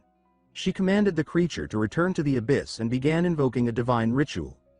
A column of radiant golden light enveloped her, and her body began to change, encased in brilliant armor forged of celestial energy. Kettle observed the scene with quiet amusement, thinking that, as always, enemies never seemed to attack during transformation scenes. When the light faded, Aquas stood in full divine form, her armor shining like molten gold. Ashtar smirked, clearly entertained, and summoned a massive crystal scythe, its edge glowing with a sinister violet hue. She announced her readiness to begin the battle. Aquas called the demon arrogant and reckless, then lunged forward at blinding speed, her blade cutting through the air. The two forces collided with a thunderous explosion that shook the entire ground. Both were thrown back by the impact, dust and energy swirling violently between them. Ashtar rose first, laughing coldly. She said that combat should be carried out with honor and mocked Aquas, asking if divine hunters knew nothing of proper warfare. Aquas glared fiercely, declaring that she had no patience for her mockery and that she was ready to end her life. The battle raged on, fierce and unrelenting. Aquas charged again, her movements fueled by divine rage, while her holy aura illuminated the darkness. Yet in a sudden, ghost-like flash, Ashtar vanished completely, as though she had never been there at all. Before Aquas could even register what had happened, the demoness appeared behind her in a blur of motion, striking with a sound like the air itself was being torn apart. Aquas reacted with superhuman reflexes, twisting around at the last possible instant to block the attack. Yet Ashtar's clawed hand latched onto her divine shield, something no living being had ever managed to touch before. The contact sent a surge of shock through Aquas. Taking advantage of her opponent's momentary disbelief, the demoness delivered a devastating strike imbued with pure malice, sending Aquas crashing down into the ground with a thunderous impact that carved a deep crater beneath her. Without hesitation, Ashtar pressed her assault, unleashing a barrage of relentless blows. She had found a weakness in Aquas's defense and was determined to exploit it. The sky darkened as the two forces clashed, and Aquas struggled to parry the endless storm of attacks, her boots skidding backward across the shattered ground. Amid the chaos, she began reciting verses from her sacred scriptures, her voice ringing out with the weight of divine authority. With unshakable conviction, she declared that the radiant light of her God would never be defiled by the filth of darkness. As her proclamation ended, the heavens themselves answered, an immense pillar of holy light descended, engulfing Ashtar and forcing a shriek of agony from the demoness. Staggering back, Ashtar looked on in grudging astonishment. She noted that it was remarkable for someone so young to command divine scripture with such raw, destructive force. Then, smirking, she mockingly praised Aquas for being far more intriguing than she had expected. Aquas ignored the taunt and continued her recitation, invoking an even stronger passage. She called upon her God to purge all wickedness in purifying flame. Her scepter flared with an intense golden brilliance, and in an instant she propelled herself forward at supersonic speed, releasing a cataclysmic explosion of divine fire that illuminated the battlefield in blinding white. The clash between the two forces escalated into an inferno of destruction. Their attacks collided at such speed that the human eye could not follow them. The resulting shockwaves shattered buildings, ripped the ground apart, and turned the once peaceful village into smoldering ruins. The air filled with roaring blasts of holy and demonic energy, each explosion shaking the earth. Terrified mercenaries and Hayes screamed as debris rained down around them, desperately seeking shelter from the chaos. Amid this apocalyptic battle, Kettle stood apart from the destruction, his hands tucked casually in his pockets. He watched the spectacle with wide eyes and an amused grin, remarking inwardly that it was quite an entertaining show. Hayes, trembling with fear, ran to him and clung to his arm, tears spilling down her cheeks as she begged him to intervene and help Aquas, who was fighting for all their lives. Kettle responded in his usual calm and detached manner, saying that he could help, but he questioned why he should. His cold indifference left Hayes speechless. He explained casually that he did not wish to ruin such a spectacular fight, adding that battles of this level were exceedingly rare. He admitted that he too wanted to face a demon someday, but for now, he would rather enjoy watching this one to its conclusion. Horrified by his words, Hayes stared at him as though seeing something inhuman. She thought that this man could not possibly be normal. Something about his way of thinking was disturbingly detached from reality. The clash above continued with devastating intensity. Energy sparks filled the air like a storm of shooting stars. Ashtar grudgingly acknowledged that Aquas was indeed a resilient and formidable opponent, worthy of the title of a divine hunter. Yet she also realized that in terms of sheer power and combat experience, she held the upper hand. However, deep within, Ashtar sensed that the longer the fight dragged on, the worse it would become for her. Demonic entities could not sustain prolonged battles against divine forces in the human realm. Slowly but surely, the brilliance of Aquas's holy energy was pushing her back. The demoness understood that continuing like this would only end in exhaustion or defeat. Her eyes narrowed, a cunning idea flashing in them. With a wicked smile, she darted at blinding speed, changing direction mid-air, and suddenly lunged toward the group of terrified mercenaries. Aqua's eyes widened in horror as she realized Ashtar's intent. Without hesitation, she threw herself between the demoness and the defenseless humans, raising her shield just as the blast of dark energy struck.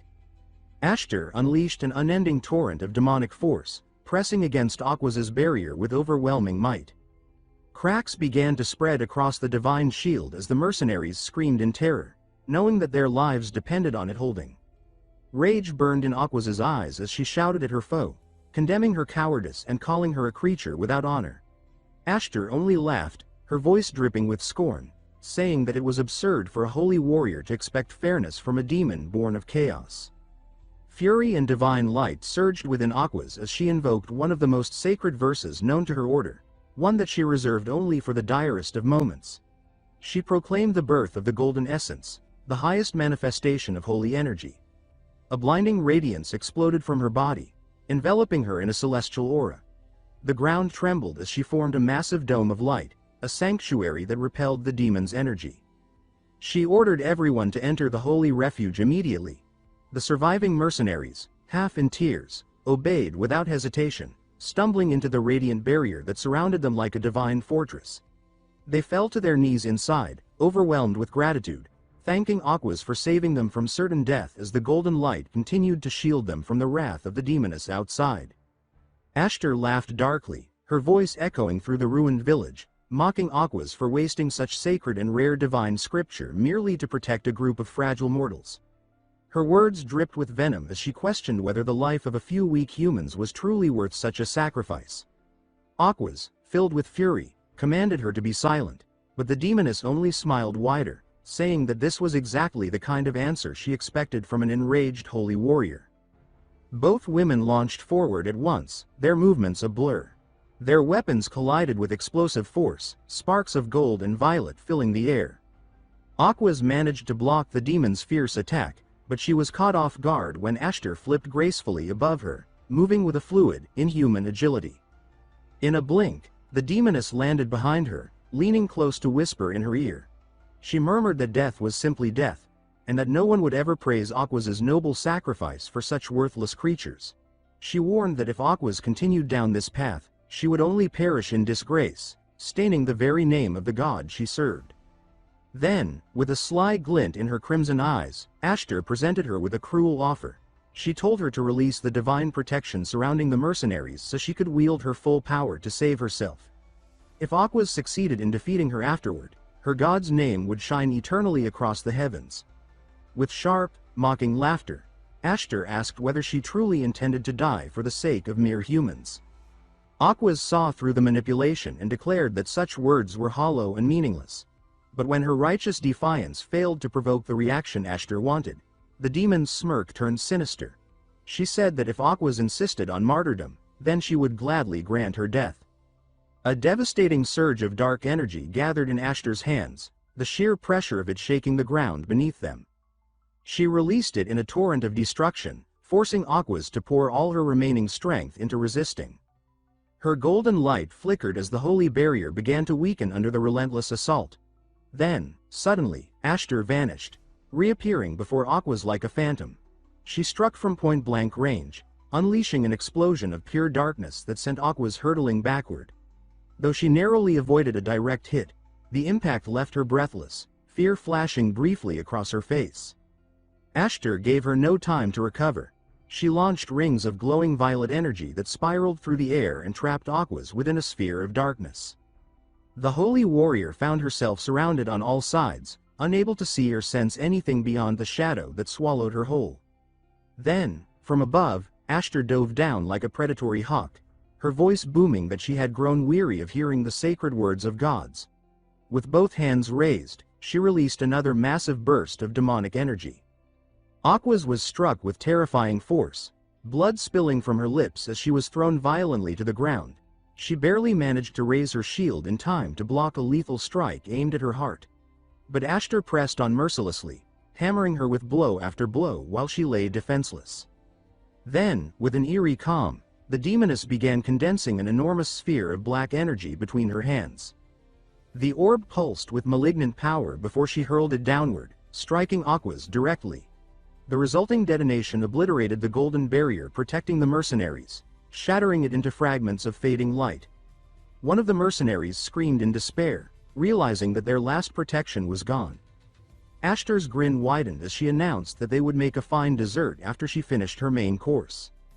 She turned toward Aquas, licking her lips as she mused aloud about how the flesh of a divine servant might taste.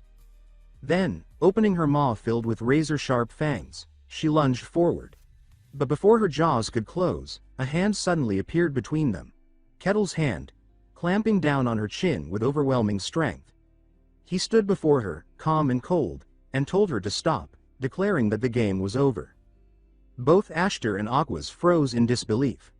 The demoness's eyes narrowed, confusion flickering within them as she wondered when he had arrived and how.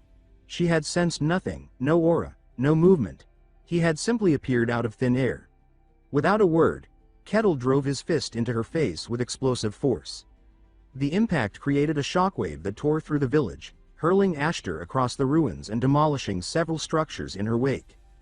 Kettle then turned to Aquas, who lay on the ground staring at him in shock. He asked calmly if she was all right. Recognition dawned in her eyes. This was the same man who had effortlessly defeated the legendary swordmaster Cain.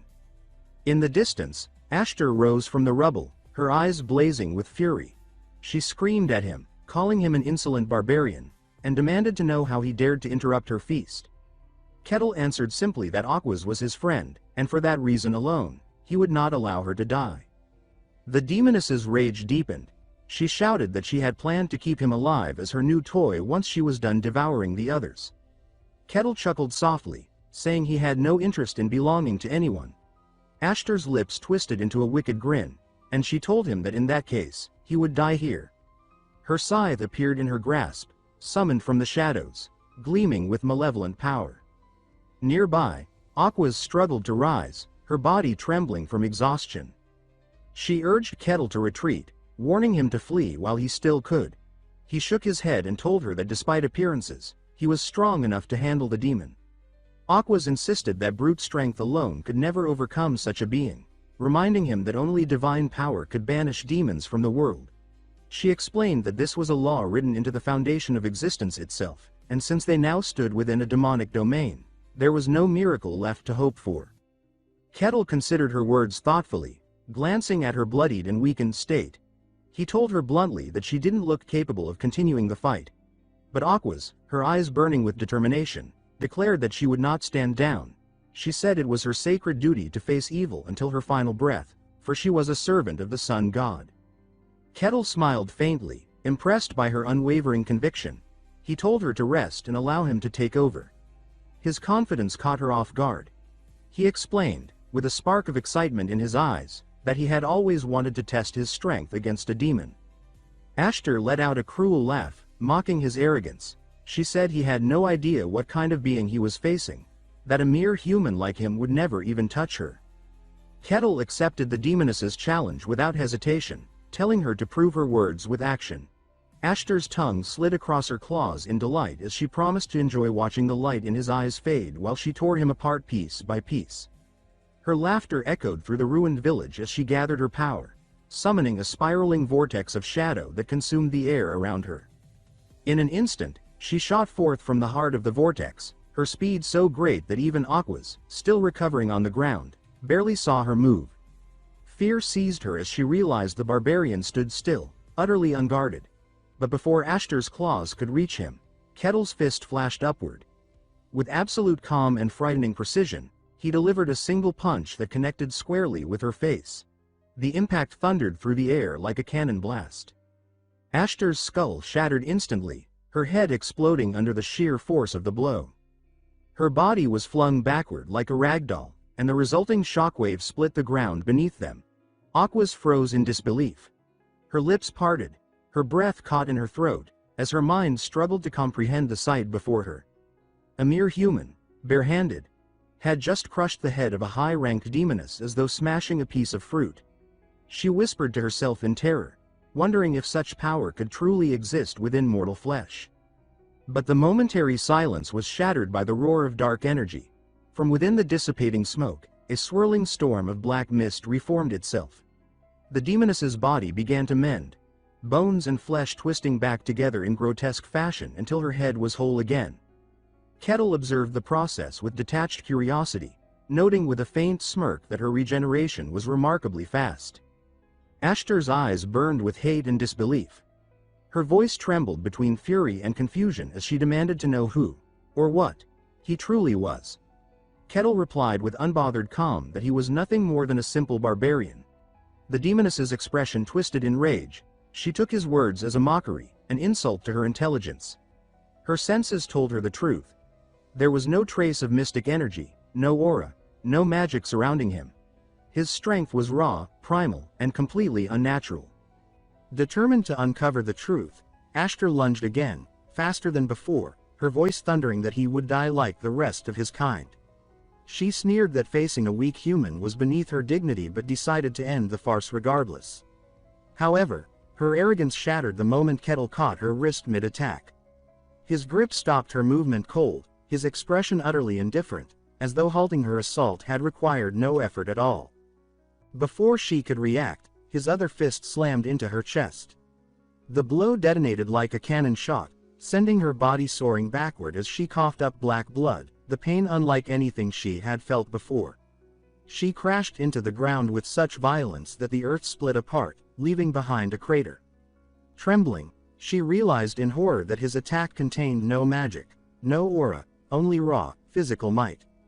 Kettle watched her rise again, his voice calm as he noted that she was already regenerating. He studied her closely, fascinated by the way her demonic essence stitched her body back together. He wondered aloud what kind of mechanism allowed such rapid restoration, whether it was her head that served as her core or something deeper. Without waiting for an answer, he stomped the ground, generating a shockwave that fractured the stone beneath him, and launched forward faster than sight could follow. Before Ashtar could even raise her head, he seized it with both hands and slammed it violently into the dirt. The impact shook the entire area, followed immediately by a brutal side kick that hurled her broken body through the air once again. The fragments of her body scattered across the ground before melting into streams of dark energy, which then slithered back together to reconstruct her form once more. Kettle observed this process with quiet intrigue, a faint smile playing on his lips. He remarked that each time her head was destroyed, it regenerated completely from nothing, a fitting ability for a creature of pure darkness. He mused aloud, wondering whether her head was truly her life source or merely one of many anchors binding her existence to the mortal plane. Ashtar rose slowly, trembling with fury and disbelief. Her pride as a demoness, an ancient being of immense power, burned with humiliation. She muttered that if he truly believed he could defeat her through brute force alone, then he was more foolish than she had imagined. Sarcasm laced her tone as she questioned whether she even needed to take his physical attacks seriously anymore. Kettle tilted his head, puzzled by her words, but her tone suddenly shifted, low and dangerous. She commanded him to listen closely and once again proclaimed her title with fierce pride. She was Ashtar, the demoness of gravity, an ancient entity who could crush mountains beneath her will. She dared him to continue facing her with nothing but his strength, promising that his fate would be sealed. Kettle met her declaration with complete composure. He said, almost dismissively, that she didn't seem all that impressive to him. The words struck her like a spear through the heart. Her pride shattered instantly, and rage erupted from within her. With an ear-splitting scream, Ashtar's fury surged outward in waves that warped the very air. The ground shook violently as she prepared her true attack, her entire body radiating dark gravitational power. Fueled by humiliation and wrath, she charged at Kettle like a meteor, her eyes blazing with hatred. As she moved, the space around her bent and distorted, light itself twisting under her control. The demonic energy condensed before her, forming into a massive warhammer, forged from the essence of black gravity, each swing radiating enough weight to crush the earth beneath it. The demoness swung her massive weapon with earth-shattering force, the air trembling as the blow descended upon Kettle. The impact could have crushed a mountain, but he met it head-on, catching the enormous hammer of condensed gravity with his bare hands. The sound of the collision split the air, yet Kettle stood unmoving. Then, with a casual motion, he clenched his fist and struck once, shattering the weapon born of her demonic power into fragments of dissolving black energy. Before Ashtar could even react, his next punch landed squarely against her face. The strike's power sent her body spiraling through the air, her skull bursting apart once more in a spray of dark mist. For the third time, her head was obliterated. She crashed to the ground, her body twitching, but as the black aura gathered again to rebuild her form, disbelief clouded her expression. Her mind raced as she considered the absurdity before her. As the demoness of gravity, she possessed the power to focus the mass of a castle wall into a single swing, yet this barbarian, this supposedly ordinary man, had caught her weapon barehanded and destroyed it as though it were made of glass. The logic of such a feat was impossible, incomprehensible. Overcome with fury, she screamed that it could not be real. In a frenzy, Ashtar drew every ounce of her remaining power into her palms, compressing the darkness until it shone with blinding malevolence. Then, with a roar that made the sky quake, she unleashed it in a beam of annihilation. Kettle, instead of dodging, stepped forward. His fist glowed faintly, not with light but with raw kinetic force, and he punched directly into the torrent. The result was instantaneous. A cataclysmic explosion of white and black energy collided, merging into a deafening burst of power that consumed the battlefield in light. Aquas shielded her eyes as the shockwave tore through the ruins, her heart pounding. She remembered what she had read in ancient scripture, that Ashtar had once leveled an entire kingdom alone, a calamity feared by mortals and gods alike. And yet, now she was being crushed, overwhelmed by nothing but the sheer physical power of a single man. Her disbelief bordered on terror. As the dust cleared, Kettle stood unharmed atop the demoness's twitching body. Her wounds were already closing again, her flesh reforming through streams of regenerating darkness. He observed this quietly, remarking that she seemed practically unkillable. He concluded that physical strength alone, no matter how vast, could not destroy a being of pure demonic essence. At his words, Ashtar's lips curled into a sinister smile, but the grin faltered when an invisible pressure filled the air. A weight so suffocating that even she, the demoness of gravity, felt it pressing down upon her. Her body trembled. For the first time in her long life, she felt something close to fear. She demanded to know who he truly was, her voice cracking, but Kettle answered in his same calm tone that he was nothing more than a barbarian. She refused to accept such an absurd claim, but the terror he inspired filled her with a twisted excitement. Deciding to test this mysterious power one last time, she transformed her entire body into liquid darkness and escaped from beneath his feet. Kettle watched in quiet curiosity, while Aquas, standing at a distance, felt dread rising in her chest. In the sky above, the swirling black energy gathered and condensed into a gigantic sphere, so dense that it began pulling rocks, debris, and even light itself toward it. The air crackled under the crushing gravity. Ashtar's voice echoed across the battlefield, declaring that she would annihilate him completely. The demonic energy pulsed violently, her final form radiating an aura of unstoppable destruction. Kettle realized that this was her full power, the true might of the demoness of gravity. Even he could sense that this attack would be unlike anything before. Aquas, pale and trembling, understood as well. Brute force would not be enough this time. Only divine intervention could stop such concentrated darkness. Ashtar smiled triumphantly and raised her hands high. With a voice that echoed like thunder, she invoked her final spell, commanding the thorns of the abyss to fall. At once, an endless storm of black, spear-like thorns rained down from the heavens, piercing the earth in a deluge of destruction. But Kettle did not flinch. Instead, he began moving his arms with incredible speed, so fast that his motions became a blur. Each movement generated a shockwave, and together they formed a spiraling barrier of wind and impact. Every dark thorn that neared him shattered on contact, reduced to dust by the ferocity of his blows. Ashtar's eyes widened in disbelief as she muttered aloud, wondering what kind of monstrous beast could defy her power so effortlessly. Then, before she could react, Kettle vanished from the ground. A sonic boom followed as he propelled himself skyward, breaking the sound barrier as he soared directly toward her. At that moment, Aquas, her voice trembling yet resolute, began reciting a sacred verse. She called upon her god, proclaiming that the light of creation itself would devour all that was wicked. The sky split open as a brilliant golden radiance poured forth, condensing into a divine weapon. A colossal axe of pure light that pulsed with holy energy. It descended gracefully into Kettle's waiting hand. For a brief instant, Kettle looked at the weapon in awe, wondering if it was truly a gift from the sun god himself. Below, Aquas, exhausted and barely able to stand, shouted that she had poured every last drop of her divine essence into that blessing. She implored him to end it now, once and for all. Kettle tightened his grip around the axe's handle, feeling a strange harmony between his power and its divine energy. He looked down at the demoness and said that their little game was over. Then, raising the glowing weapon high, he brought it down with absolute force. The axe cleaved through Ashtar's body as if cutting through shadow itself. The impact unleashed a blinding surge of holy light that consumed the demoness from within. Her scream tore through the air, a sound of agony, despair, and disbelief, as her body disintegrated, the darkness unraveling from her core. When the light faded, she fell lifeless to the ground, her form nothing but fading ash. Kettle approached her calmly, remarking almost with amusement that the battle had been entertaining. Ashtar, broken and dying, muttered weakly that it was a shame to be dragged back to hell in such disgrace.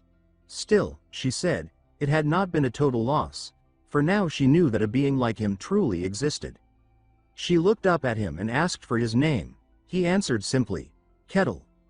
The moment Aquas heard it, her blood ran cold.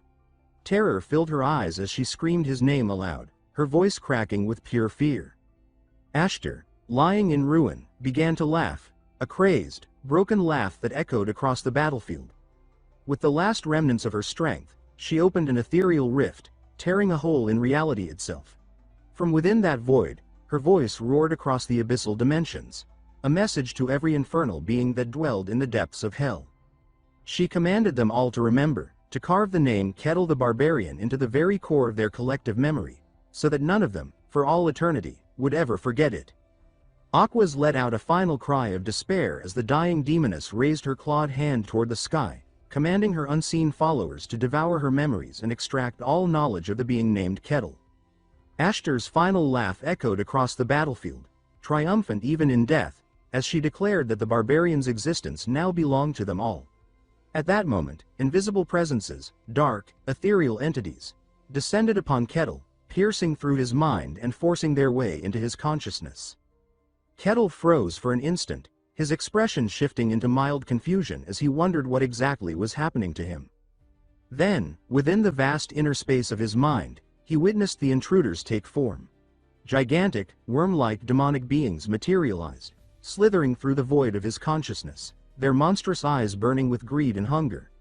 Yet before they could even move, his manifested will, the reflection of his inner self, obliterated them effortlessly, crushing their cosmic forms into nothingness.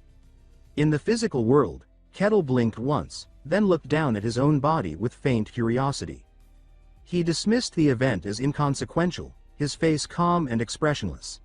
Turning toward the dying demoness, he asked what she had just done, mentioning that he had felt something strange attempt to enter his body moments earlier. Ashtar stared at him in disbelief and terror, realizing with a dying gasp that the demonic corruption meant to consume his soul had completely failed to take hold. The impossibility of what she had witnessed left her speechless. Without another word, Kettle lifted his foot and brought it down upon her still regenerating remains. The impact crushed her body and erased her existence from the material plane, scattering the last traces of her dark essence into the air. Aquas and Hayes screamed in utter shock as the ground trembled beneath them, unable to comprehend the cold finality of his action. When the thick purple mist that lingered from the demoness's death finally faded, Kettle stretched casually, as though waking from a nap. A faint smile tugged at his lips as he asked Aquas if their mission was now complete. Far away, in the quiet territory of Barkan within the kingdom of Gaenthra, news of the tragedy spread like wildfire.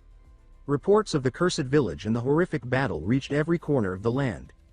Newspapers filled their front pages with crude illustrations of the demoness Ashtar, naming her as the creature responsible for the destruction.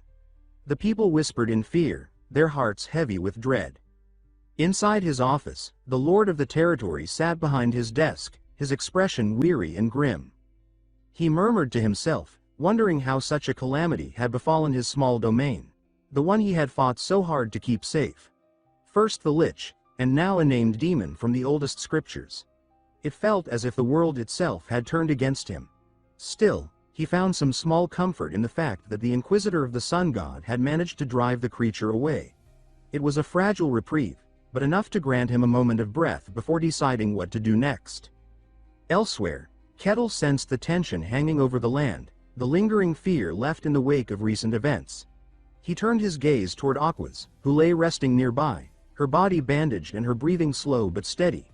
He watched silently as she stirred, her lips moving faintly before she began to sit up. As she regained her composure, Kettle asked with genuine concern if she was truly planning to leave so soon. He suggested she rest longer, warning that her wounds had yet to fully heal. Aquas stood upright despite the pain and said she could not delay any further. She explained that she needed to return to the Holy Land at once and report everything that had happened. Kettle nodded, understanding her resolve. She then looked at him with solemn gratitude, thanking him deeply for saving her life. Without his intervention, she admitted, she would have perished, or worse, become a toy in the hands of that monstrous demoness. Kettle merely shook his head, brushing off her gratitude. He told her that he had only done what anyone would do for a friend. His words made Aquas pause, uncertain how to respond. The idea itself startled her.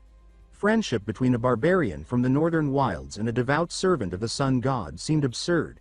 She reminded him of her station, saying she was an inquisitor of divine law, and asked if he still considered her a friend despite that.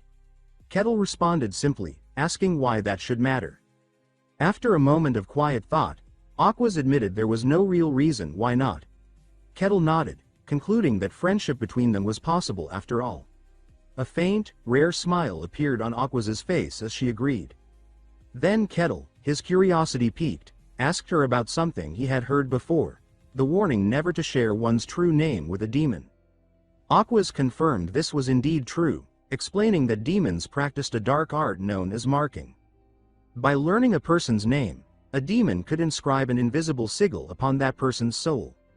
This mark acted as a beacon, calling other demons to the marked individual and turning them into perpetual prey. In ancient times, she explained, those afflicted by such a curse were forced to undergo sacred baptisms and purification rituals to remove it. Without them, they would eventually be hunted down and destroyed by demonic forces. Kettle asked quietly if this meant he had been marked as well.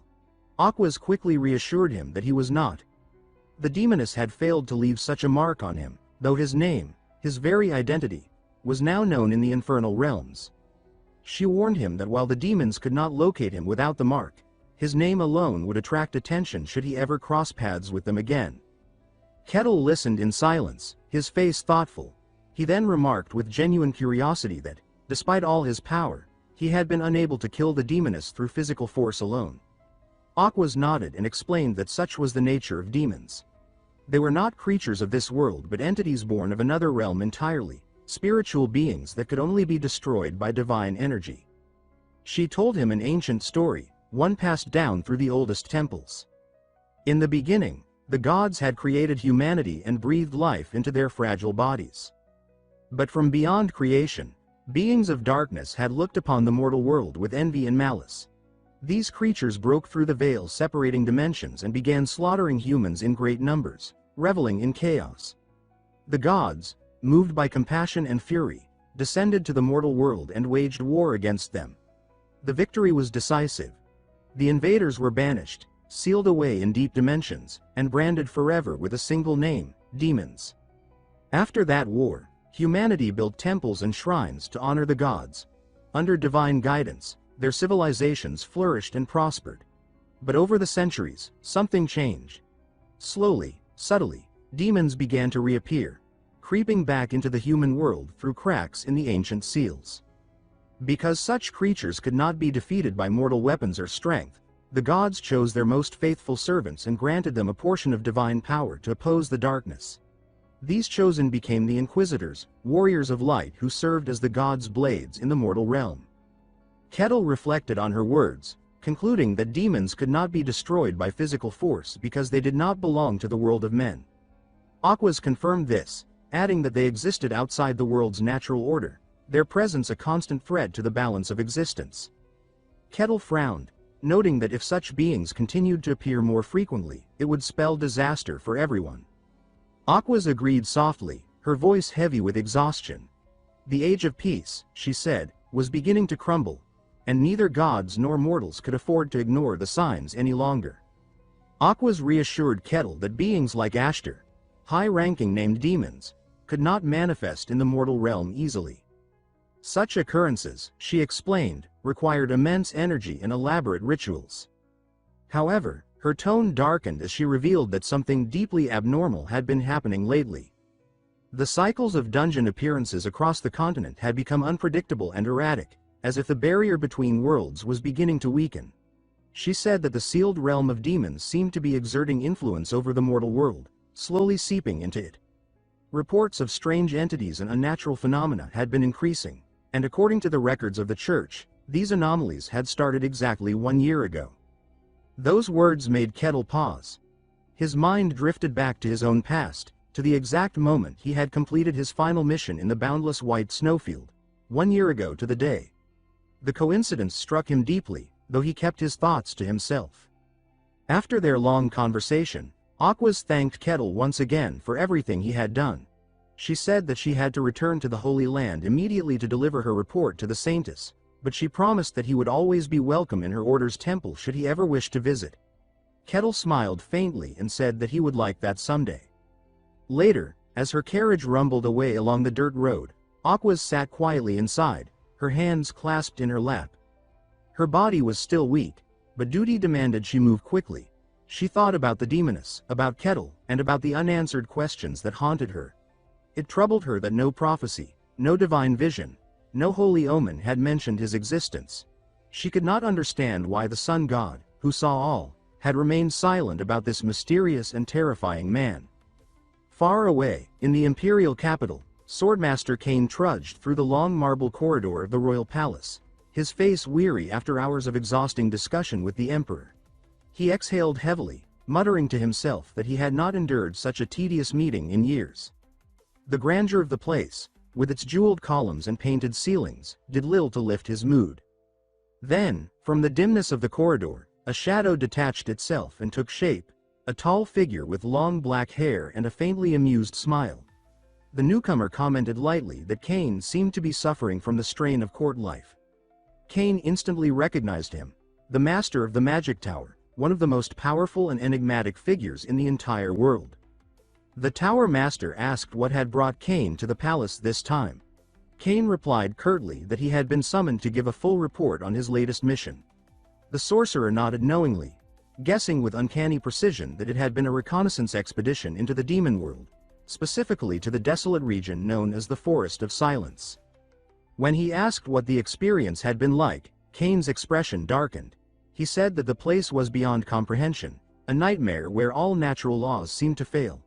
Sound itself did not exist there. Even when he shouted, his voice made no noise, not even an echo in his own ears. He spoke of the terror of watching his soldiers vanish one after another into that absolute stillness, describing it as a void that devoured both body and soul. Cain admitted that he could not understand the emperor's obsession with invading such a realm. The tower master responded coolly that while it was dangerous, it was also a place of immense mystery, one that greatly intrigued him. His eyes glimmered with an unsettling curiosity as he said that the secrets of the demon world were worth any risk. Cain muttered that he wanted nothing to do with such madness and would prefer to stay far away from any future expeditions. But before he could finish his sentence, the tower master raised one hand, and a luminous circle of intricate runes formed beneath their feet. Without warning, the world around them dissolved. Space itself warped and folded, and in the next instant, Cain found himself standing in a vast expanse of stars, a realm beyond physical reality. The air shimmered with cosmic energy. Startled, he demanded to know what the magician was doing. The tower master smiled in that infuriatingly calm way and said that during Cain's recent mission, he had taken the liberty of observing something, or rather, someone, very special. Cain froze as realization struck him. He clenched his fists, his voice laced with anger as he accused the mage of spying on him. The tower master admitted it without shame, saying that he had cast a Watcher's Eye spell on him during their last meeting, calling it one of his small amusements. Cain muttered a curse under his breath, too tired to argue further. When asked what else the sorcerer wanted, the Tower Master leaned forward slightly and asked for Cain's personal thoughts about a certain barbarian from the White Snowfield. He remarked that such a man had long been dismissed as myth, a phantom from old tales, yet recent evidence suggested otherwise. He noted that this barbarian was powerful enough to defeat a swordmaster, meaning Cain himself, and to crush the infamous Lich Cardos with his bare hands. The fact that he had emerged from the uncharted White Snowfield, the land of eternal storms, made his existence even more extraordinary. Cain's eyes widened in surprise when he realized the magician was talking about Kettle. He had not known the barbarian was the same one who had defeated Cardos. The Tower Master explained that while the news had not reached the public, rumors within the magic tower were spreading rapidly. Cardos, the ancient sorcerer who had once terrorized the continent, had apparently failed in his attempt at resurrection. The Tower Master said that he had even visited the Lich's lair himself to pay his respects, lamenting the death of one of his few acquaintances from the undead races. Cain raised an eyebrow, surprised that a being like the Tower Master could feel sorrow. The sorcerer simply replied that for one who had lived as long as he had, companionship, however strange, became a necessity. He then mentioned that when he explored Cardos's lair, he found it stripped of nearly every magical artifact. The most valuable relic of all, he said, was still missing. Turning his piercing gaze back to Cain, he asked whether the Swordmaster truly believed that a single barbarian could have defeated Cardos alone. Cain thought for a moment and replied that, yes, after meeting the man himself, he believed it was entirely possible. The Tower Master's smile widened slightly. He noted that Cain had not yet mentioned this barbarian to the Emperor. Cain asked why he should, saying that the Emperor was already sending the best warriors and mages of the realm into the demon world like disposable pawns. If the Emperor ever learned of Kettle's existence, Cain said, the result would be catastrophic. He explained that such a discovery would inevitably lead to a violent clash, a battle between an uncontrollable barbarian who acted on instinct and a mad ruler obsessed with power and domination. Such a conflict would not end with two men. It would engulf the entire kingdom, and perhaps the world itself, dragging everything into chaos. The Tower Master found Cain's words deeply intriguing. He asked whether Cain truly believed that this barbarian could stand alone against the might of an entire empire. Cain replied thoughtfully that he could not predict such an outcome with certainty, yet when he faced Kettle, he had felt something eerily familiar, a presence that evoked the same sensation he had experienced long ago upon meeting the Tower Master himself. It was a feeling of overwhelming power, something that transcended mortal limits. The Tower Master mused aloud, wondering if Cain meant that Kettle belonged to the rare and fabled class of heroes, those mythical beings said to be chosen by fate. But he added that perhaps it was too soon to grant him that title. Nevertheless, from Cain's account, he concluded that Kettle must be someone of immense value, to which Cain fully agreed. Meanwhile, far from the imperial palace, the streets of Barkhan bustled with the familiar noise of daily life.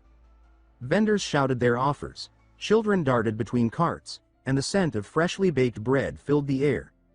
Kettle walked among the crowd, a tall and imposing figure whose mere presence usually sent people scattering in fear, but today felt different. As he passed through the market, a woman walking ahead of him tripped on a loose stone and nearly fell. With quick reflexes, Kettle reached out and caught her before she hit the ground. He steadied her gently and advised her to watch her step, asking if she was hurt.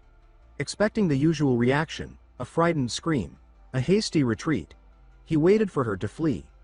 Yet to his surprise, the woman instead thanked him politely and bowed before hurrying on her way. Kettle stood frozen for a moment, puzzled. He glanced around and noticed more of the same, people moving about normally, glancing at him occasionally but without the usual fear or unease. No one whispered behind his back, no one crossed the street to avoid him. A faint frown crossed his face as he wondered what had changed. Later that day, inside a bright, spacious chamber adorned with banners and polished wood, the Lord of Barkhan welcomed Kettle with a warm smile. He asked if Kettle was feeling well, remarking that he had heard unsettling rumors that Kettle had nearly been branded by a demon. Kettle, sitting casually across from him, said that it was nothing serious. He admitted that he didn't even fully understand what a brand was supposed to be. The Lord nodded thoughtfully but shifted the topic. He said that while much had been learned about Kettle's extraordinary feats, there were still other matters to discuss. Kettle tilted his head slightly, asking if the Lord meant the people. Then, realizing what he referred to, he muttered quietly that it must be about the townsfolk's sudden change in behavior. The Lord confirmed his guess, explaining that the shift likely stemmed from the rumors spreading through the territory. He told Kettle that the surviving guards and mercenaries from the battle had returned speaking of miracles. According to their stories, after the Saintess Aquas had fallen unconscious, everyone on the battlefield had collapsed, except for Kettle. When they regained consciousness, they saw his axe glowing with divine light. Believing what they saw, they concluded that the Saintess had bestowed her divine power upon Kettle before fainting. Word of this supposed blessing spread rapidly. Before long, people throughout the territory began referring to him as the one who fought the demon alongside the Saintess.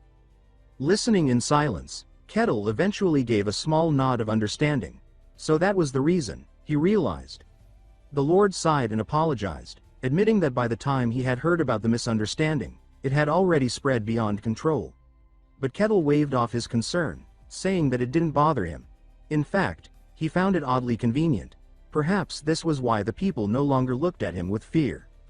The Lord agreed, smiling faintly, and added that the people now viewed him as a hero, the man who stood shoulder to shoulder with a Saintess to defeat a demon.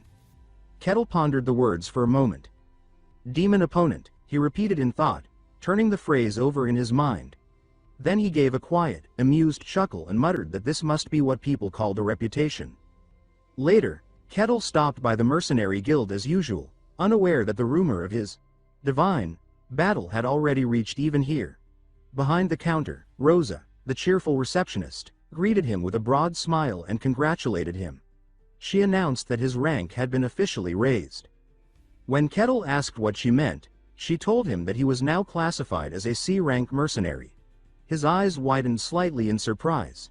He realized he had just skipped 3 entire ranks in one leap. Rosa explained that his achievements, especially the defeat of a named demon, were considered exceptional, far beyond what anyone expected from someone of his prior standing. Kettle stared at the new insignia she handed him, a faint glimmer of humor crossing his face. He remarked that this promotion felt a bit much for someone who only threw a few punches. Rosa laughed, insisting that the guild had simply given him the recognition he deserved. A pleased smile curved across Kettle's face as he simply remarked that it was good news. Rosa continued cheerfully, explaining that his mercenary badge would be reissued to reflect his new rank. Since it would be a custom badge made specifically for him, she warned that it might take a little time. Kettle raised an eyebrow in quiet surprise, thinking to himself how unusual it was to receive a personalized badge. Rosa elaborated that from C rank onward, mercenaries were officially recognized by the guild as true professionals. Because of that, they were granted privileges ordinary adventurers did not have. She went on to explain that with his new rank, Kettle would be allowed to enter most cities and guild facilities across the continent, even temples and churches.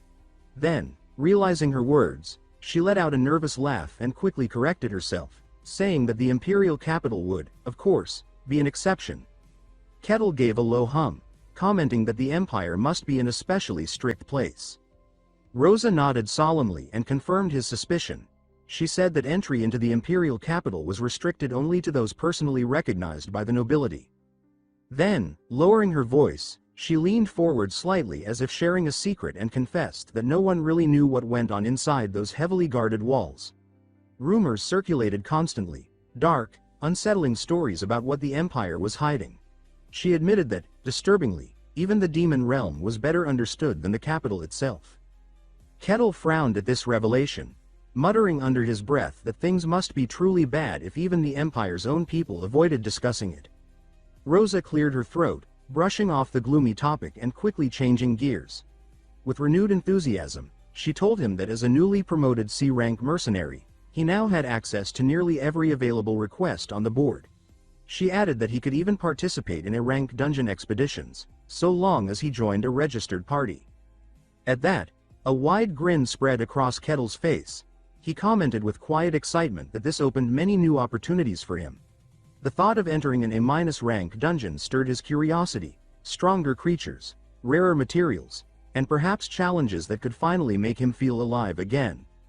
Elsewhere, in a bustling tavern filled with the noise of laughter and clinking mugs, Alessandro Tyrannus, an older knightly man with a neatly kept mustache, took a swig of his drink. Foam clung to his lip as he muttered that he hadn't expected things to turn out this way. Across the table sat Kettle, along with Kassan Hark and the priestess Hayes.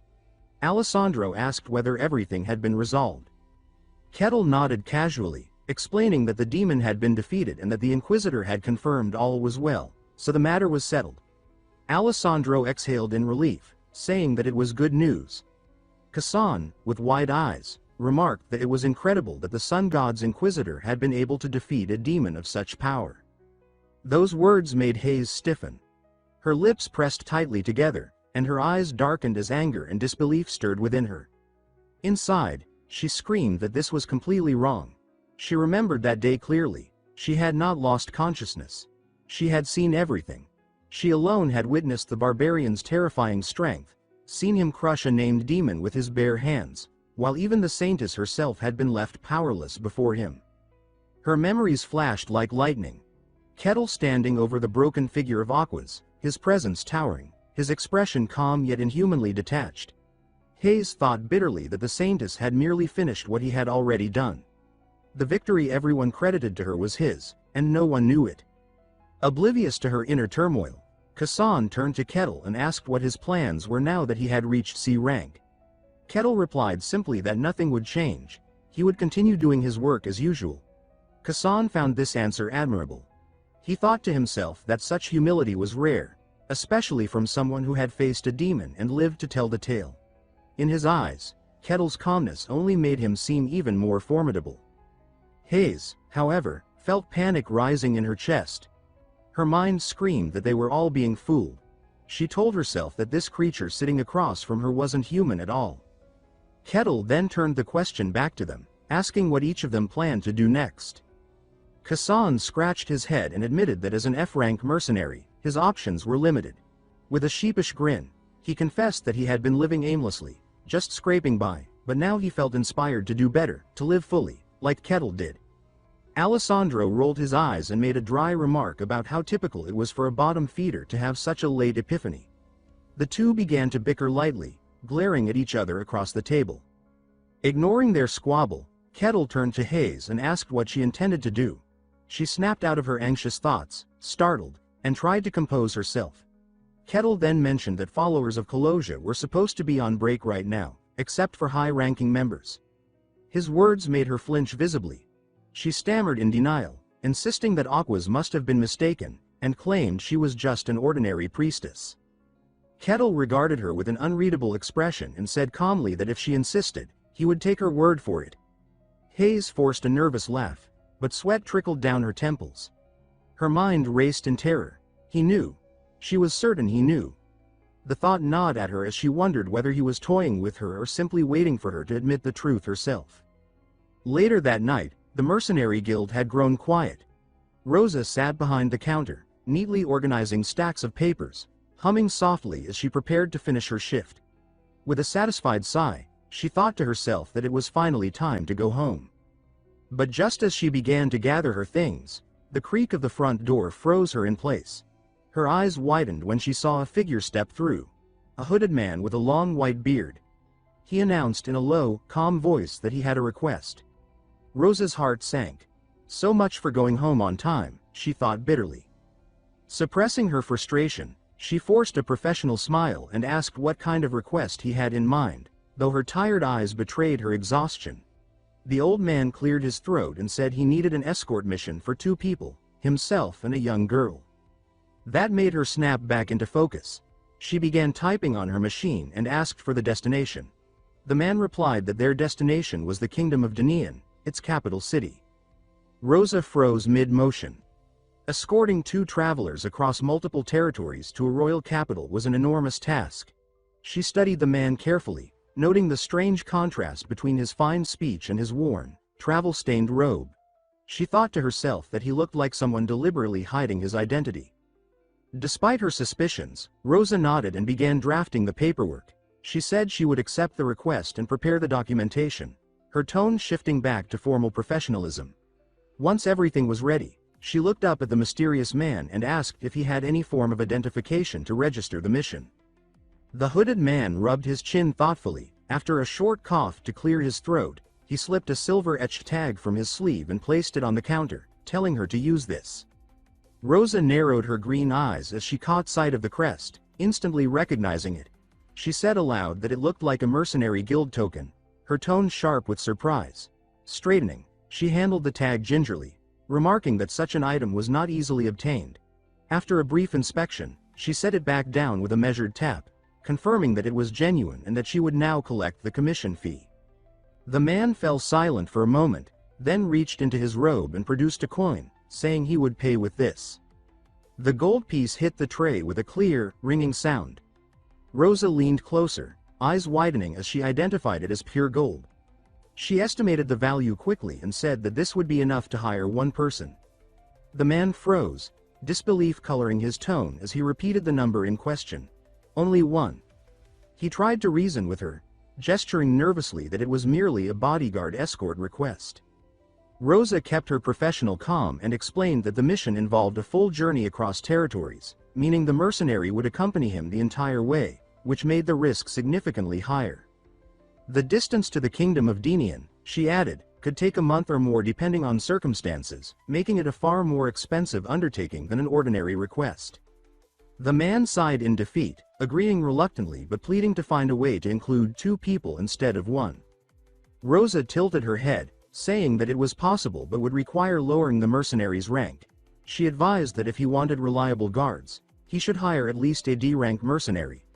The man immediately agreed and asked for someone skilled, to which Rosa replied that at that price, 1 mercenary was all they could provide. Still desperate, he leaned forward and asked again if there wasn't any alternative. Her eyes narrowed slightly at his insistence.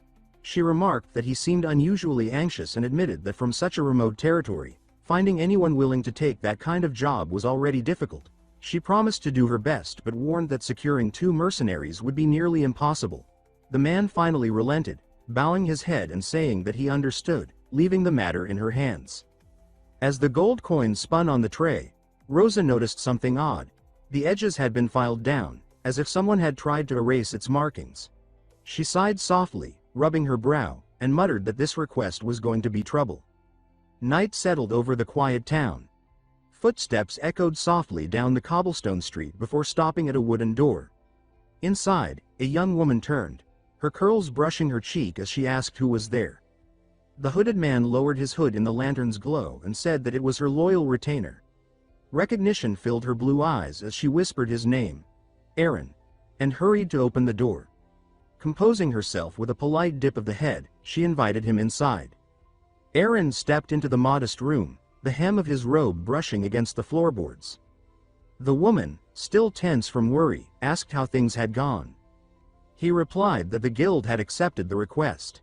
She exhaled in relief, thanking him, but quickly asked how many mercenaries they could afford.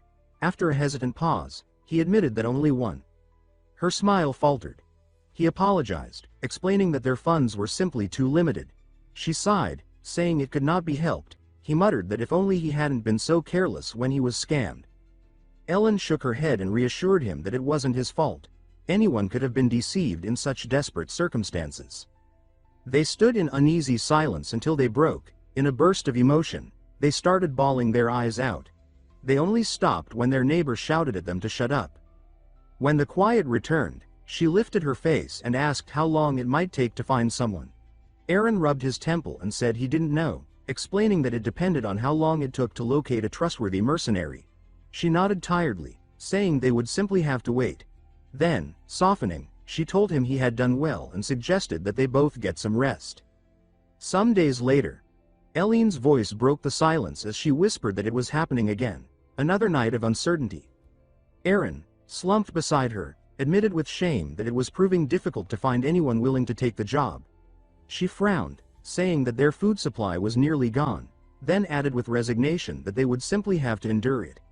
He blamed himself, calling it his own incompetence, but she quickly shook her head, saying it wasn't his fault.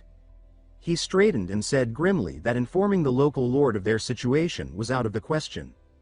She fell silent, her hand trembling before she clenched it into a fist. She said that they couldn't trust anyone, not after what happened in their homeland. Even hiring a bodyguard was a dangerous gamble. She reminded him of why they had fled their kingdom, how they could no longer tell friend from foe. It had been months since their escape, yet no news had come from home. Her voice cracked as she said that even though both of them had survived, their kingdom had likely fallen. Aaron lowered his head and admitted that his courage had begun to falter. Eileen asked quietly whether the kingdom of Denian would truly be a safe haven. He replied that yes, the king of Denian had once sworn an oath to protect her when she was born. Aaron's eyes hardened as he said that perhaps they might even find allies there to avenge their fallen home. He urged her to survive, calling her by her true name, Eileen Mavrochi, princess of the fallen kingdom. Eileen whispered that if she were to die as well, then all would be lost. Her voice wavered as she confessed her doubt, wondering if a mercenary could really be trusted with her life. Aaron reassured her that they had paid in gold for precisely that reason. The guild would assign someone dependable. She nodded faintly, saying that she hoped he was right, though her thoughts wandered. She imagined her protector as a gallant, noble figure. A knight with gleaming armor and calm eyes. Elsewhere, Kettle lay sprawled on his bed, arms folded behind his head. He said to himself that there was nothing to do and wondered idly what his old comrades in the white snowfield were doing.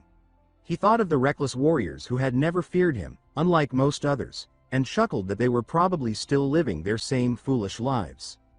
Then he blinked, remembering something. The quest. He sat up and frowned, recalling that ever since he had awoken in the white snowfield, the strange quest window had followed him. At first, he thought it a dream, but the biting cold and monstrous battles had quickly convinced him otherwise. The first quest had simply been to survive a week. That glowing window had become his only guide through the frozen hell. Yet after leaving the snowfield, the window had vanished. No new quests, no objectives. Sitting in the quiet room, he admitted to himself that he almost missed it.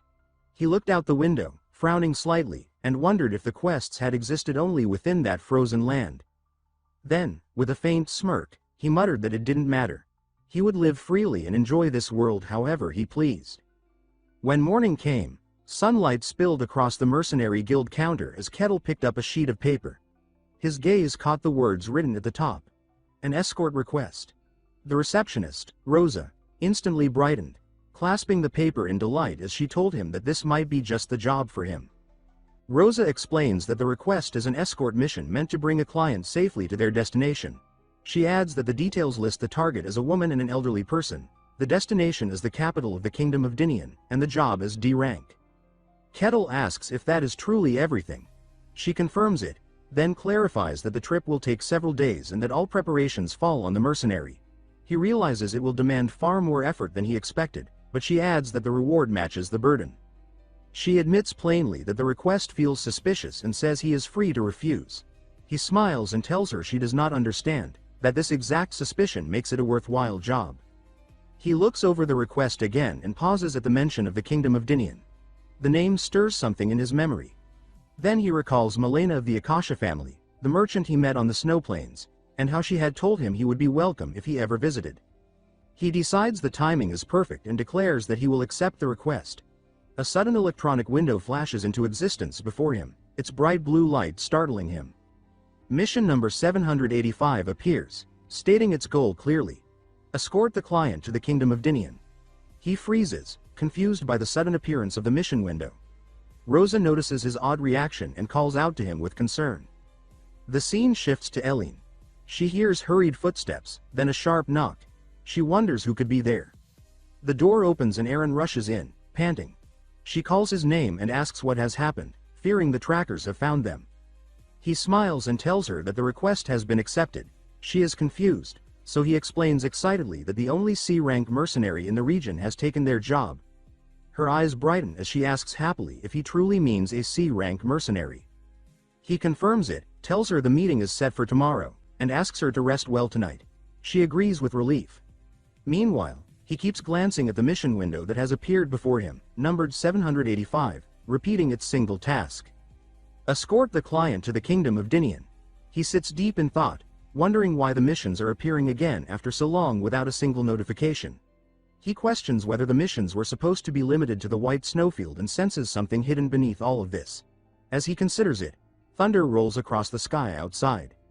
That night, Eileen and Aaron sit quietly inside the mercenary building. She cannot sleep. She keeps thinking about the mercenary, imagining what kind of person he might be. She wonders if he will have sharp features or be covered in scars. She blushes at herself, unsure why she keeps assuming he might look impressive. Footsteps echo toward them. She stands to greet whoever is approaching. When she turns, she freezes. The mercenary has finally arrived. He stands framed in the bright doorway like a dark silhouette. A sudden wave of fear surges through her before he steps inside. He greets them with a calm voice. She asks shakily if he is the mercenary mister, then collapses. Aaron yells at him, demanding to know who he thinks he is. Kettle studies the scene and remarks that it has been a long time since anyone reacted to him like this, not since the day he defeated the demon. He turns to Rosa and asks if these are the two clients. She confirms it and prepares to introduce them. She announces that the one assigned to escort them is Barbarian Kettle. Aaron shouts in shock, demanding to know what she just said. Rage fills him as he screams that he will not travel with a barbarian and demands an immediate replacement. Rosa fixes him with a cold stare and asks if he intends to question the judgment of the mercenary guild. He quickly denies it. She warns him that if he doubts the guild's decision, they will void the contract and return his payment. As he stammers, he feels his temper becoming something dangerous. But before he can answer, Eileen speaks. She says that she accepts. Her certainty stuns him. She steps forward, extends her hand to Kettle, introduces herself as Eileen, and tells him she looks forward to relying on him. Later, as they travel through the forest, Kettle stops and asks Eileen and Aaron if he is walking too far ahead. Both look tense. Aaron mutters a quiet denial. Kettle suggests that maybe he should stay closer, while Eileen insists they are fine as they are. Their nervous laughter fills the air. Aaron adds that no one has shown up so far anyway. Kettle nods and says he can see that, and though he does not fully understand why they are so uneasy, he is fine with whatever makes them more comfortable. He moves ahead again, keeping a large distance, while the two follow behind, watching him in wary silence. Eileen studies his back, thinking that things have finally reached this point. She remembers what happened at the mercenary gathering, how Kettle had shaken their hands, introduced himself, and told them they could depend on him from now on. She wonders if everything will truly be all right. She recalls his words asking them to trust him and leave their safety to him, saying they would be protected as long as he was with them. She had agreed then, though with great tension. Now she watches him again, worry still tugging at her thoughts, unsure if this was truly the best choice. After a long stretch of travel, Kettle stops and announces that they will have to spend the night at this spot. Eileen and Aaron are both startled by Kettle's sudden decision, so he turns toward them to ask if they are all right. He explains that it has already grown late and the darkness makes travel unsafe, adding that this is normal since they left at dusk because of their own request. The two nod reluctantly, clinging to each other with clear unease. Kettle thinks to himself that the fear of barbarians seems to run deeper than he expected. He turns his back and reflects that this tension will likely continue for a while. Then he states that he will prepare a place for them to sleep. He pulls out a small magical tool that expands in an instant into a full tent, leaving Eileen and Aaron speechless with their mouths hanging open. Aaron exclaims that it must be an artifact and wonders aloud how a barbarian could possibly own something so valuable. Kettle looks at them in confusion and explains simply that he received it as a reward after completing many requests. They are stunned once again. Kettle points out that there is only one tent and tells them they will have to share it, asking if that is acceptable. Eileen asks nervously what he plans to do, and he replies that he does not mind staying outside. He adds that he is used to sleeping in the open anyway, saying that this situation is paradise compared to the nights he had to bury himself in snow just to rest. He continues by saying he will keep watch the entire night, recalling that there was a time in the snowfields when he did not sleep for an entire month while being hunted by monsters. He smiles, admitting that this was admittedly too much, and asks them to rest without worry, assuring them he will take care of the rest. But Eileen refuses, insisting there is no need for him to exhaust himself and suggesting they take turns standing guard. Aaron agrees wholeheartedly, confirming that neither of them minds. Kettle falls silent, then accepts, saying that if they insist, he cannot argue. He sighs inwardly, thinking it is a shame. He had hoped to use this opportunity to earn their trust, but instead he realizes they are more afraid of what he might do while they sleep. The next morning, Eileen steps out of the tent feeling as though she might collapse, her sleepless night weighing heavily on her. She notices Aaron looks just as miserable, and her stomach aches with hunger. Kettle suddenly asks her if she is hungry, and she answers with a nervous tone. He comments that it is only natural since she has barely eaten and tells her to wait a moment. He then declares that he will cook something for them, leaving Eileen completely confused. He begins preparing the meal, pouring oil into a hot pan over the fire and adding ingredients one by one. Eileen and Aaron watch in stunned silence, and Eileen wonders to herself how strange this sight is. A barbarian cooking. They stare, overwhelmed, and Aaron asks him in horror if he has actually learned to cook. Kettle replies calmly that it is merely a hobby. He explains that the people of the snowfields never cooked because they were so focused on survival that they would tear into the monsters they hunted and eat the flesh raw, but he, unlike them, would cook the remains when he could. He admits that the ingredients in the snowfields were foul and dangerous, and he nearly died from them more than once. After countless attempts, he eventually mastered the skill. He adds that he studied cooking under such harsh conditions, where even lighting a fire was a struggle, and because of that, he is confident there is no place where he cannot cook. Kettle thinks privately that cooking here is unbelievably easy compared to those conditions. He turns and presents the finished dish to Eileen and Aaron, announcing that the food is ready. They stare at the perfectly prepared shrimp pasta, completely speechless. When he offers it to them, Eileen refuses and claims she does not like oily food. She lifts a piece of dried meat, insisting she will eat only that. Aaron, sweating with tension, immediately follows her lead and says he will also stick to the jerky. Kettle shrugs and asks if they prefer dried meat. Then he comments that it is unfortunate he will have to eat such a delicious meal alone, and begins eating with enthusiasm. Eileen watches him, torn between hunger and fear, thinking that she wants to eat too but cannot bring herself to trust food made by a barbarian. She decides she simply cannot bring herself to eat it. Days pass, and on the third night of the journey, Eileen is tossing and turning inside the tent, groaning in exhaustion and hunger. Aaron watches her from the entrance and asks anxiously, calling her Your Highness, if she is all right. He laments their situation, pointing out that this is the third day of their journey without proper food. He thinks that this must be especially hard for someone raised in comfort and blames himself, wishing he had been more careful. Eileen gives him a faint smile and reassures him that she is fine, apologizing for troubling him. He lowers his head in shame, muttering that she has no reason to apologize. She then asks how he is doing, noting that he must be completely worn out from keeping watch. Aaron tells her he is fine and jokes that old men do not sleep much anyway. She thanks him softly. After she falls asleep, Aaron sits watching her, thinking about the princess and vowing that he will protect her with his life if needed. The next day, Kettle is grilling meat and fish over the fire. Eileen and Aaron stare silently, their hunger impossible to hide. Their stomachs growl loudly. Eileen suddenly rises with a flushed face and tells Kettle she will step away for a moment. He asks curiously if she is going to the restroom. Eileen freezes, mortified, thinking about how rude he is. He immediately realizes what he said and apologizes. Eileen waves her hands in a flustered panic and tells him it is fine, astonished that a barbarian is apologizing to her. She then walks toward the forest. Aaron watches her go, then looks toward Kettle who continues cooking quietly. Before Aaron can speak, Kettle says that he knows they do not trust him, but reminds him that he is their companion on this journey. He continues flipping the meat and adds that he is human just like them, and his feelings can be hurt as well. He gives a faint smile and says he would appreciate it if they offered him a bit of trust. Aaron stands frozen by his words, then lowers his head and mutters that he understands. Kettle hands him a plate of grilled venison. Aaron stares at it with wide eyes and asks if he truly expects him to eat it. He hesitates, swallowing hard, visibly conflicted. Meanwhile, Eileen sits alone by a stream, sighing miserably. Hunger smothers her thoughts. She hugs her knees and feels the ache in her legs, nearly collapsing from weakness. She forces herself up, thinking she must bear it and that Aaron must be suffering even more. But when she returns, she is stunned by what she sees. Aaron and Kettle are sitting together, eating the meat Kettle prepared. Eileen stops in disbelief, muttering Aaron's name. Kettle notices her gaze. Aaron leaps to his feet in panic, dropping the meat and shouting "Princess," insisting that this is all just a misunderstanding. Kettle looks at both of them calmly and repeats the word princess with curiosity. Eileen rushes toward Aaron and demands to know what exactly he is trying to say is not true. She remembers the promise they made to stay alert, to be wary of barbarians, and to protect each other. Aaron cuts her off, explaining that it is not what she thinks, and adds that he actually believes Kettle may not be as threatening as they first assumed. Eileen is stunned by his words.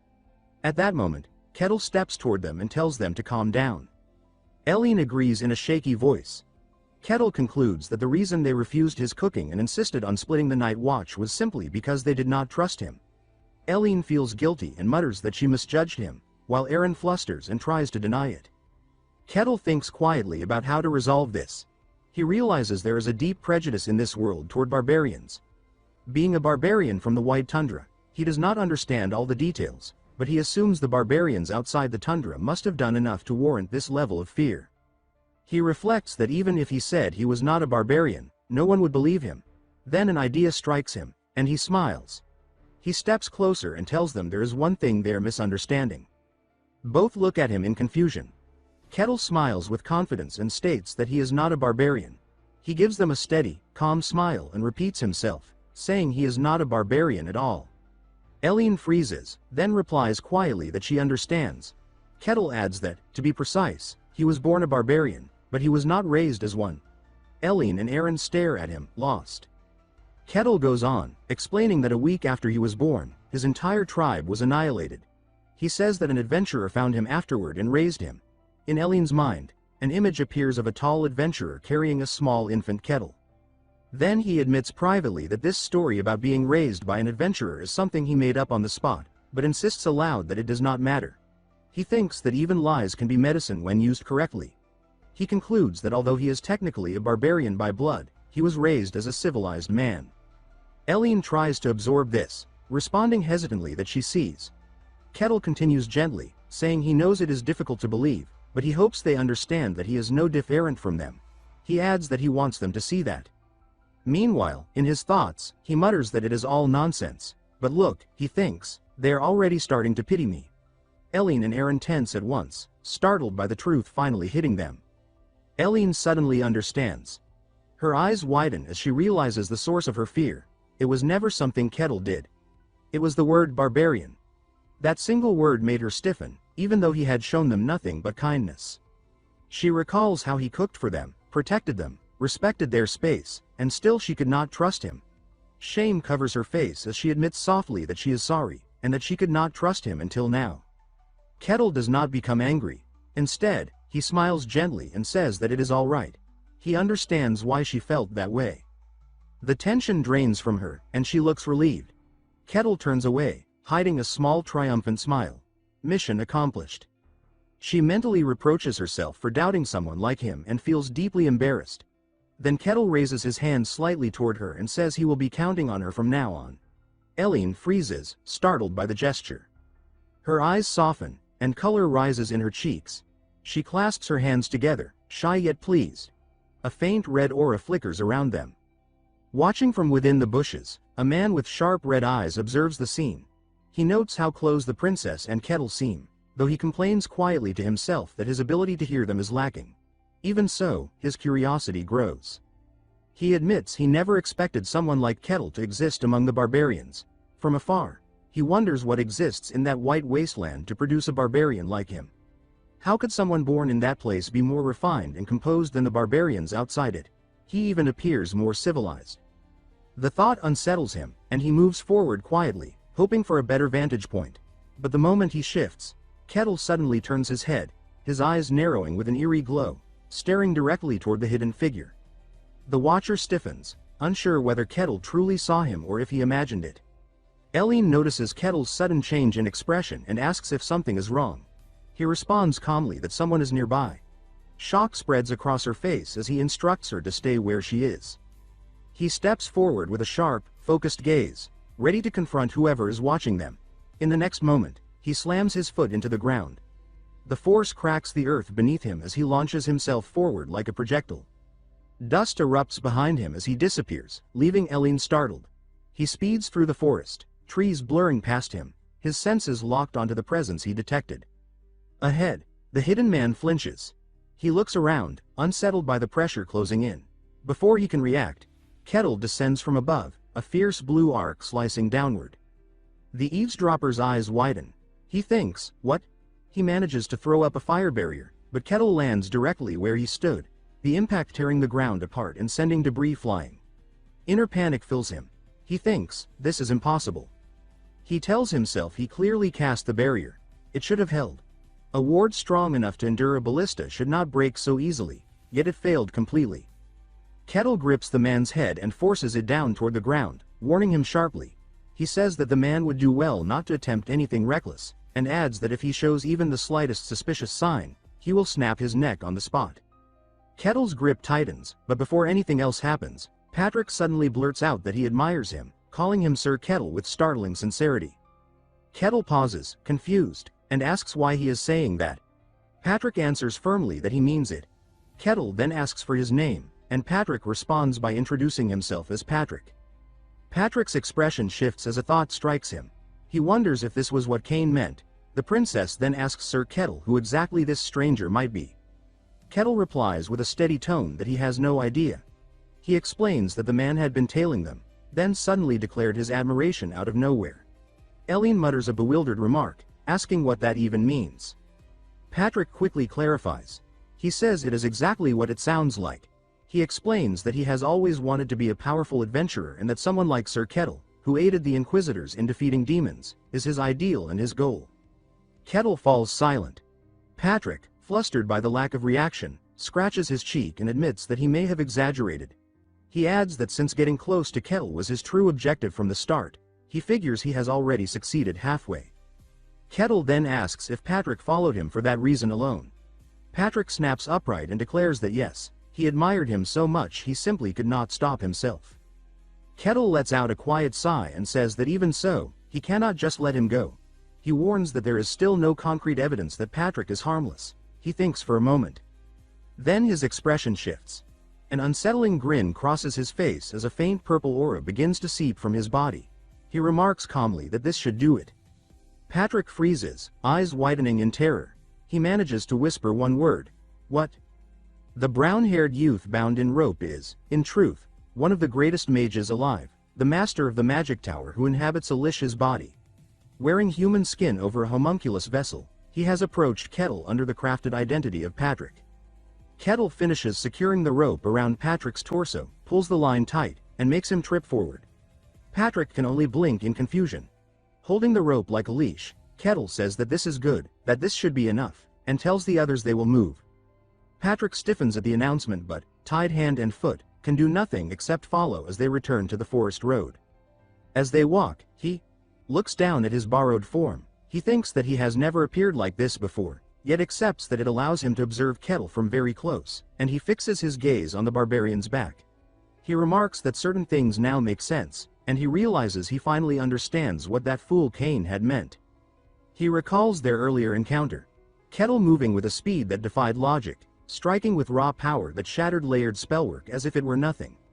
Patrick judges that Kettle is not merely fast and strong. Even though he himself is inhabiting a homunculus that can easily match most superhuman fighters, he now wonders whether Kettle might actually be hero class. Eileen calls out, addressing him as Lord Kettle and saying that she has something to reveal. Kettle glances back without a word, the princess watching as well, then Ktal says that she has finally decided to speak. Eileen makes a small bewildered sound and asks if he noticed something earlier. Kettle answers that leaving at night and taking such detours made it fairly obvious she was hiding something. She falters and says that she understands, and he adds that he can see why she kept it secret from someone she had just met. Her shoulders sink and she apologizes, saying she is truly sorry. Then she adds that she wants to explain everything now, and that if, after hearing the truth, he decides the escort request cannot be completed, she will accept his decision. She is about to begin when he suddenly tells her to wait. Kettle turns toward the trees and states calmly that they have company. Eileen gasps, asks what he means, and as the bushes rustle she whispers in disbelief. Armored figures emerge, boots heavy on the soil. Kettle and the others face the approaching soldiers. He remarks to the princess that someone appears to have come for her. Eileen trembles, insisting that this cannot be, then recognizes the leader and murmurs the name Lucento. The knight steps forward and bows. He introduces himself as Lucento Edenheimer, captain of the Blue-Green Knights, and greets Princess Eline Mavrochi Ludine, first princess of the Ludine Kingdom. Still bound, Patrick hears this and thinks with interest about the sudden appearance of a Ludine royal. Lucento tells Eline that they lost track of her and have been searching endlessly, asks her to return with them now, and adds that His Majesty is deeply worried. She stares in silence. He then turns to Kettle, assumes he is a mercenary, and clarifies that the girl he is guarding is the first princess of their kingdom. Kettle asks why the princess is here.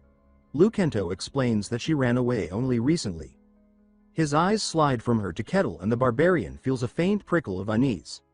Lucento remarks that even in fleeing, the princess managed to bring a devoted retainer. Kettle's gaze sharpens, a faint tremor running through it. The captain then steps forward with his men behind him and states that, regardless of circumstances, the Royal Knights will take charge now. Before Kettle can respond, Eline cuts in with a hard refusal. She steps forward with a tense expression and meets the knight's stare. He blurts out her title in shock, but she stops him with a low voice and demands to know who he is.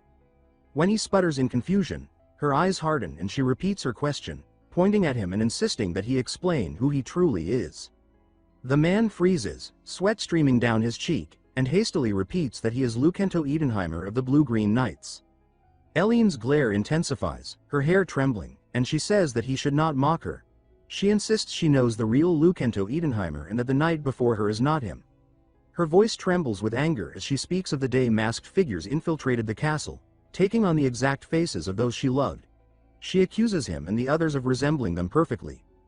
Images of cloaked figures blending into familiar silhouettes flash through her mind as she demands to know what they are. She cries out, asking where her father and mother are, where everyone has gone. Patrick narrows his red eyes as he listens, murmuring thoughtfully. Power spirals around his hands. A moment later, dark crimson energy unfurls from him like serpents and encircles the false Lucento as if inspecting him. Patrick observes the Lucento and was surprised to note that he is indeed human. Eline looks at the knight and states that he wants to devour her too and claim their kingdom entirely. Her eyes blaze, as she vows she will never allow that to happen. The ones responsible should wait for her, for she would avenge those who vanished. Kettle watches in silence while the present knight can only remain speechless. Lucento exhales shakily and asks another soldier if he heard her, then claims that the princess is delusional. Eline flinches and protests, asking if he truly thinks that of her. He waves a hand and urges her not to speak nonsense, telling her to be rational. He says she is claiming everyone except herself has changed, and asks if she believes such a thing is even possible. Her gaze falters, unable to respond. He declares that she needs immediate treatment, and reaches out a gloved hand, and says that Her Highness clearly needs immediate treatment. Eline steps back as he insists they must put an end to this confusion and demands she come quietly. She trembles and whispers that she cannot let everything end here. Standing alone before the line of armored men, she clasps her hands tightly and pleads inwardly for someone to help her. A calm voice then asks what they think they are doing. Eline turns in shock. Kettle moves forward, placing his broad back between her and the knights, forcing Lucento to halt. She lets out a startled breath as he blocks the captain's advance.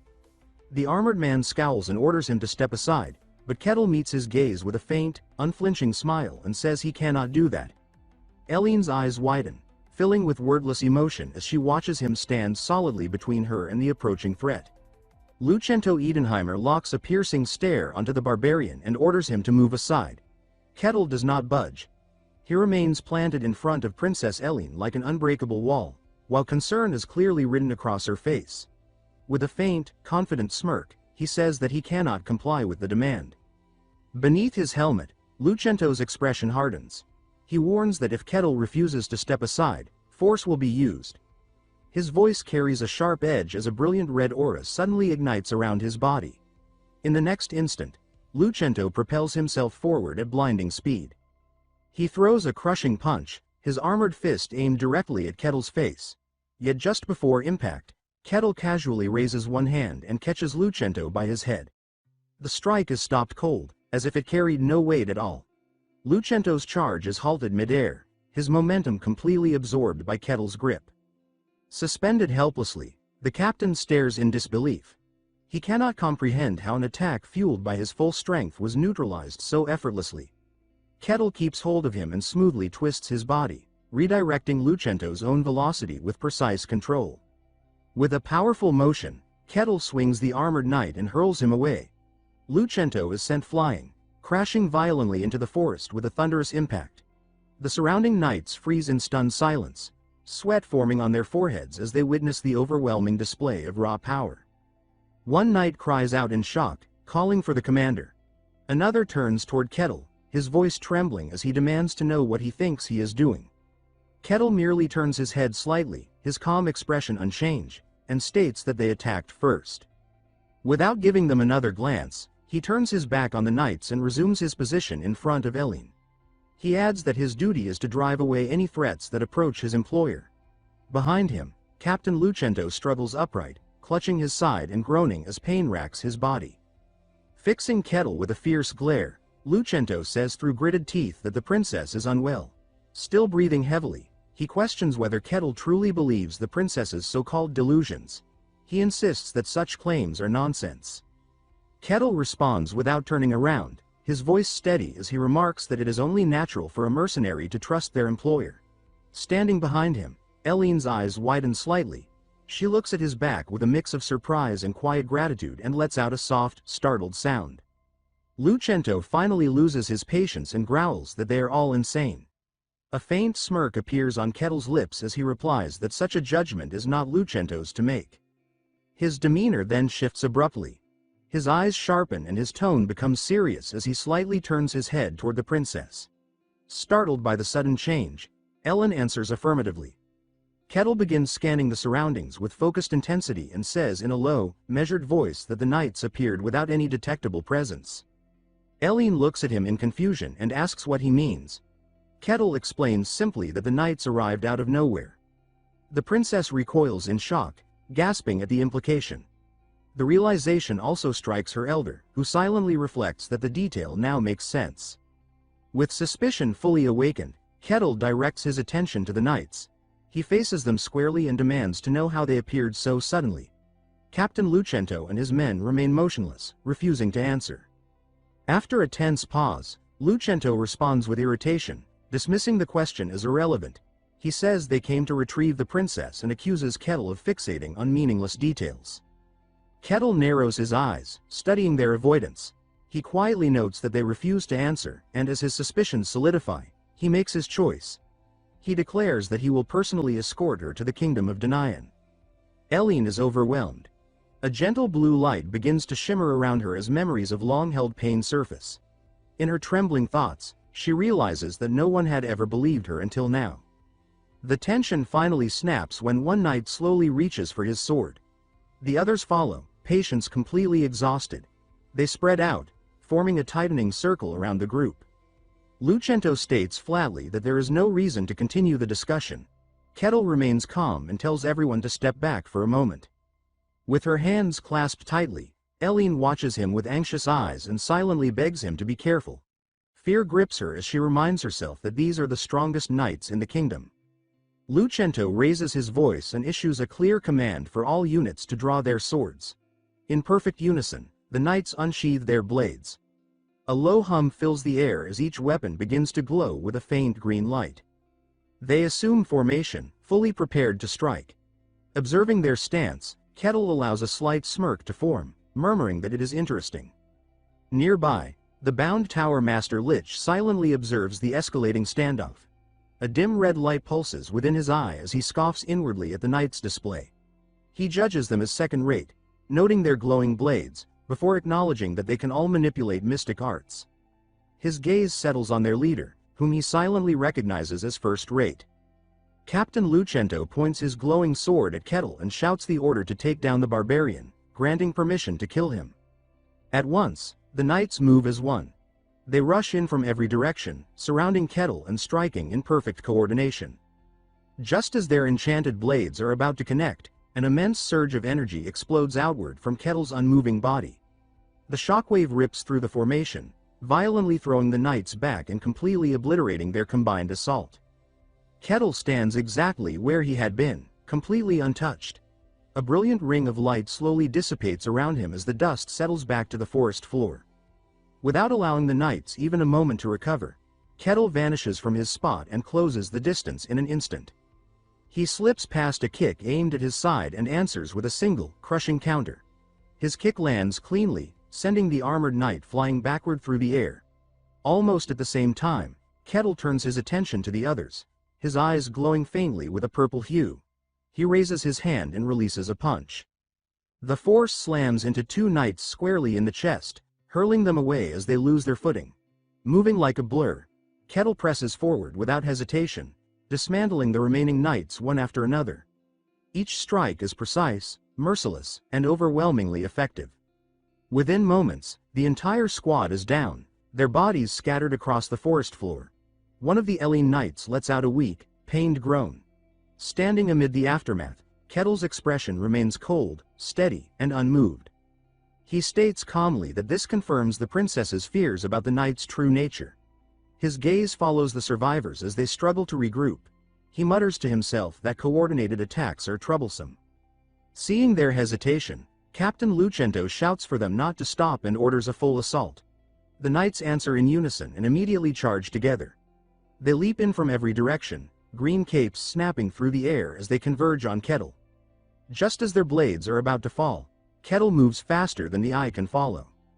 He intercepts two knights mid-air, gripping them by the helmet. Before the others can react, Kettle spins violently, becoming a living whirlwind. Using the captured knights as a weapon, he smashes them into the charging soldiers with explosive force. The thunderous clash of metal echoes through the clearing as the knights are hurled away. The attack ends almost as soon as it began. Kettle stands at the center of a shallow crater formed by the sheer power of his spin, surrounded by broken and battered bodies. Another strained groan escapes one of the Elene knights. Among the wreckage, only Captain Lucento remains standing. His sword shines intensely, pulsing with condensed green energy. Fury twists his features as he bellows that Kettle is a monster and charges forward in desperation. Gathering everything he has left, Lucento swings his enchanted blade in a savage arc aimed directly at Kettle's neck. He screams for Kettle to die. At the edge of the clearing, Ellen's eyes widen in terror as she cries out in alarm. Her thoughts race, recognizing the danger. At the very last moment, Kettle snaps his head upward and catches the flat of the blade with his own mouth, his teeth clenched against the force of the impact. Energy crackles wildly along the sword, yet the weapon is stopped completely. Lucento freezes, staring in utter disbelief. His strongest attack has been halted without inflicting so much as a scratch. Kettle's eyes burn with intensity as he slowly tightens his grip. Then, in a display of overwhelming power, he bites down. The enchanted sword shatters between his teeth, splintering into fragments that scatter across the ground. The bound Towermaster Lich watches in stunned silence, his lone glowing eye flickering as realization dawns. He thinks in disbelief that Kettle has crushed Aura with his jaws. The shock sends Lucento stumbling backward before he collapses onto the forest floor. Kettle steps forward and looks down at him, his calm gaze carrying an undeniable pressure. He asks evenly if Lucento wishes to continue. Lucento looks around at the battlefield, taking in the sight of his Ellie knights, some unconscious and others barely moving. Understanding finally settles in. He mutters a concession, acknowledging their defeat. His body shakes as he gives the final command to retreat. At once, he and the remaining conscious knights scramble away, vanishing into the forest depths. With the danger gone, Elene calls out anxiously for Kettle. He turns to face her and the others as she rushes toward him and asks if he is all right. He assures her that he is unharmed and tells her there is no need to worry. His expression then grows serious as he tells Elene that he will fulfill her request as promised. However, he adds that he wants to hear the full story. Elene blinks, momentarily surprised, then exhales softly before nodding with determination. She says that she will explain everything. Patrick silently processes what he has witnessed. Aura, the crystallized form of mysticism, is capable of tearing through steel and cutting down magic itself. Yet what he just saw defies every rule he knows. A simple barbarian accomplished the impossible. There should be nothing in the world capable of destroying Aura, and yet, this man caught it with his bare teeth without suffering even a scratch. Patrick struggles to accept it. Even after seeing it firsthand and applying all his knowledge, only one conclusion remains. This barbarian possesses a body that nullifies mysticism itself. The realization overwhelms him, and his thoughts refuse to go further. Eventually, night falls. After the turmoil of the day, they set up camp and rest beneath the darkened sky. For a while, the only sound is the gentle crackling of the fire, its rhythm fragile against the vast silence of the wilderness. The quiet lingers until the old man, Aaron, finally speaks. His face is tense, his eyes shining with emotion, as he says that their kingdom was replaced by something else. Firelight reflects in Kettle's eyes as he listens intently. Aaron continues, explaining that by the time he and the princess understood something was wrong, the kingdom had already fallen. Cities drowned in crimson light, buildings twisted and corrupted as if reality itself had been rewritten. Kettle watches, listens and calmly concludes that this is why they fled. Aaron tightens his jaw and admits that if they had stayed, they would have been replaced as well, just like everyone else. His voice shakes as he says that not only the princess, but the world itself, was replaced. The distortion did not happen all at once. It crept in gradually, unnoticed, until escape was impossible. Aaron explains that it began roughly a year ago. The words linger heavily in the air. Kettle's expression shifts almost imperceptibly, his eyes narrowing as the timing resonates with him. A year ago, the realization clicks into place. Kettle drifts into his own memories. 1 year earlier, he had been locked in a desperate struggle for survival within a frozen demon realm. A land completely severed from the human kingdom. By all logic, those events should have had no connection to what Aaron described. Yet the timing feels wrong. Too exact. Too perfectly aligned. The unease lingers, and a memory surfaces unbidden. He recalls grotesque creatures, twisted beings that may once have been human. Aquas had explained that the demon realm, which should have remained sealed, had begun exerting influence over the world beyond it. The boundaries separating realms were weakening. As a result, monstrous entities were appearing more frequently, and their aggression was steadily escalating. Aquas had admitted that she did not know the full cause, only that since that moment a year ago, the world had been slowly decaying from within. Even now, that corruption continues to spread. Kettle exhales slowly and says that he does not know much about the origin of the phenomenon either, but he knows enough to be certain of one thing. This is no coincidence. Something is deliberately interfering with the world. At the time, Kettle had not given much thought to it, but hearing the same Tim Elene repeated now unsettles him. He recalls a strange man he encountered during his last quest, someone who spoke oddly before disappearing. Kettle had dismissed it as the rambling of something on the verge of fading away, but now he wonders if it was connected. Aaron continues, explaining that both he and the princess sensed something was wrong long before the kingdom collapsed. The Fey Eleneg was vague yet persistent, an unease they could not define. Troubled by it, Aaron requested the court mages and mystics to investigate. Despite their efforts, none of them were able to identify the cause. What frightened Aaron most was what followed. One by one, people began to be replaced. The mood darkens as Aaron recalls those figures. They were perfect copies, wearing familiar faces, yet hollow inside. He pauses, firelight dancing across his strained features, and Kettle quietly asks how he realized something was wrong. Aaron answers honestly that he cannot explain it clearly, but places where those people gathered felt different, as though the air itself had changed. Even when they spoke and acted exactly as before, the sense of wrongness was unbearable. Kettle wonders aloud if it was simply intuition. Aaron admits that at first he struggled to believe the princess, but strange incidents continued to pile up. At the time, Aaron was overseeing the servants within the royal castle. Among them was a timid, easily frightened girl named Cassie, assigned to cleaning duties in the inner halls. Cassie was terrified of ghost stories. Even the faintest mention of spirits would make her tremble. Aaron admits that he sometimes teased her with frightening tales, finding her reactions oddly amusing. Then, without warning, something changed. Cassie suddenly stopped reacting to ghost stories altogether. Aaron recalls that he initially thought nothing of it, assuming she had grown braver or simply tired of his teasing. Everything shifted after a particular incident in the castle. Cassie was responsible for maintaining a massive stone statue. Because of its size and weight, she often worried that it might fall and crush her one day. Then, one day, that fear became reality. The statue toppled toward her. Cassie narrowly escaped serious injury, though the accident could easily have killed her. Anyone else would have screamed or frozen in terror. Cassie did neither.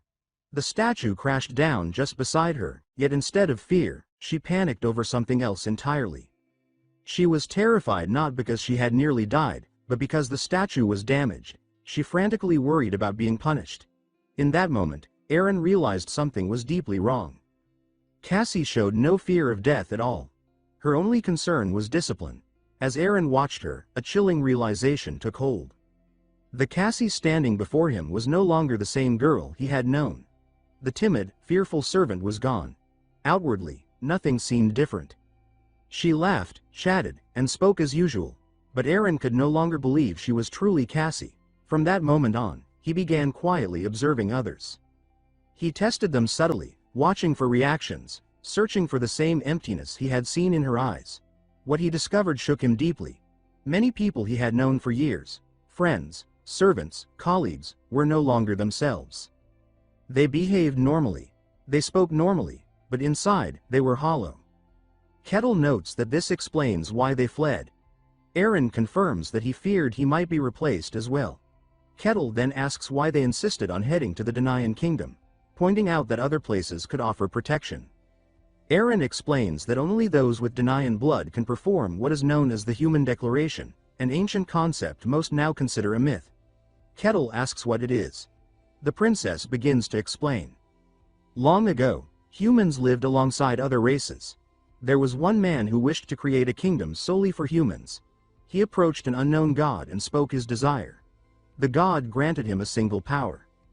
That power allowed him to distinguish humans from non-humans. With it, he founded a kingdom. Kettle concludes that this kingdom was Denian. The princess nods in confirmation and adds that only those of Denian royal blood can perform the Human Declaration. Kettle smiles faintly, surprised that such a thing truly exists, and remarks that the world never ceases to be strange. He realizes that the princess intends to use this power to uncover proof. She hesitates, then asks whether he is truly willing to continue escorting her, even knowing everything she has revealed. Kettle responds calmly that nothing has changed. He says he will continue the escort as promised. The princess lowers her head, overwhelmed, tears gathering in her eyes as she thanks him sincerely.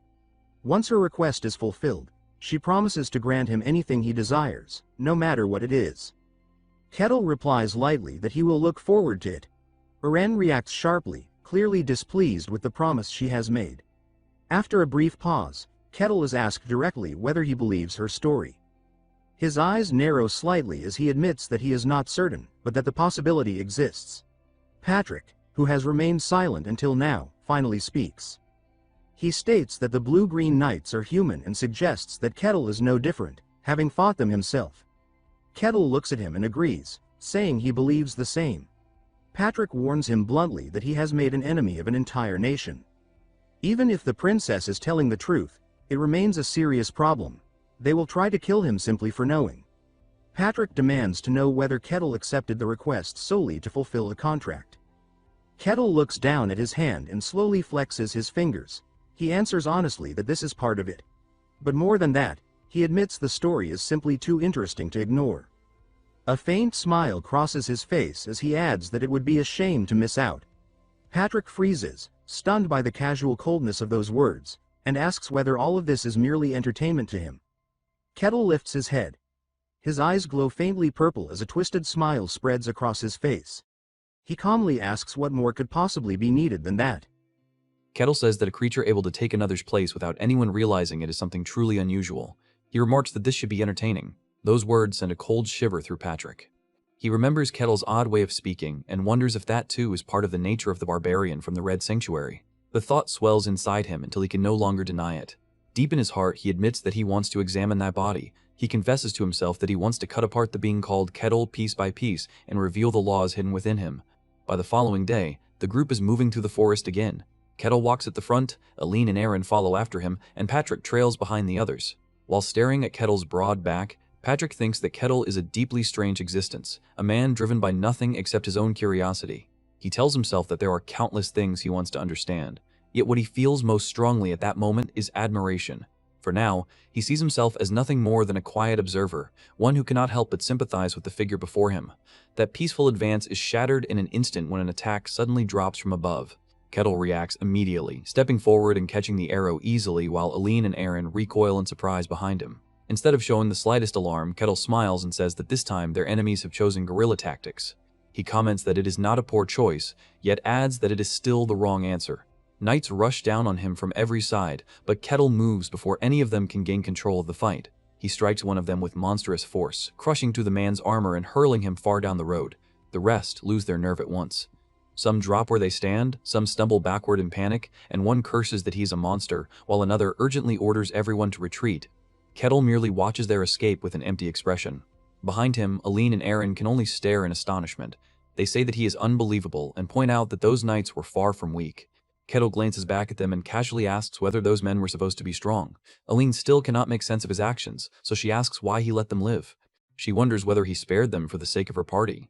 Kettle answers that it is not especially because of them. Aline accepts that awkwardly, and Kettle quietly explains that there is simply something he wants to verify. Before long, that answer begins to reveal itself. The same squad of knights appears again and demands that the princess be surrendered. Kettle faces them and remarks that they truly keep coming without end. The knight at the front angrily curses him as a damned barbarian and orders him to release the princess immediately. Kettle merely hums to himself before he suddenly moves. In the next instant, he is already holding the lead knight by the throat, lifting him into the air with one hand while the others are already incapacitated. After examining the man's armor, Kettle says that he destroyed this very armor only a few hours ago. Aaron is startled and asks what he means. Kettle looks at the scratches across the breastplate and says that he remembers those marks clearly.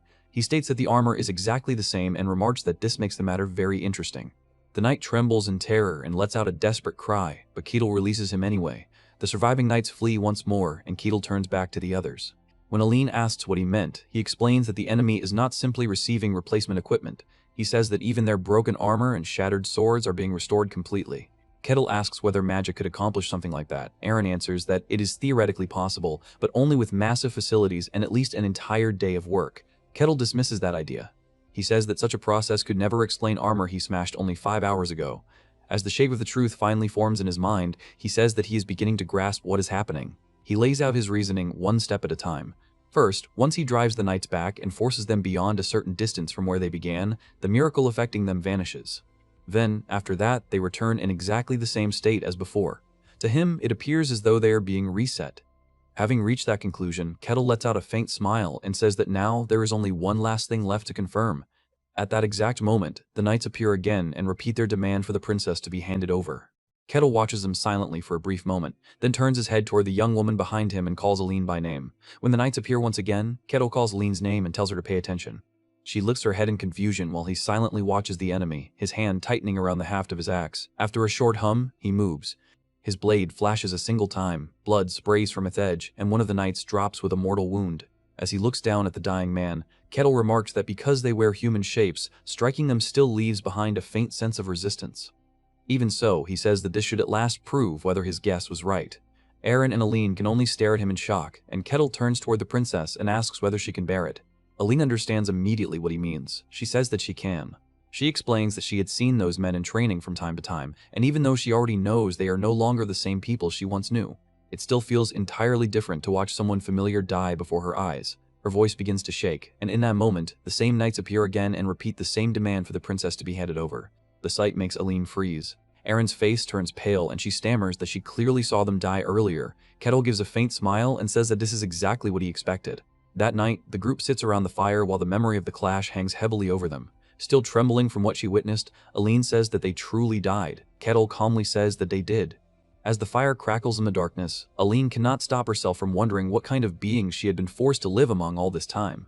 Kettle quietly stirs the meal over the flames and brings up the story Aaron told earlier. He mentions the child who kept failing over and over yet showed no fear of death, even when a stone statue nearly crushed them.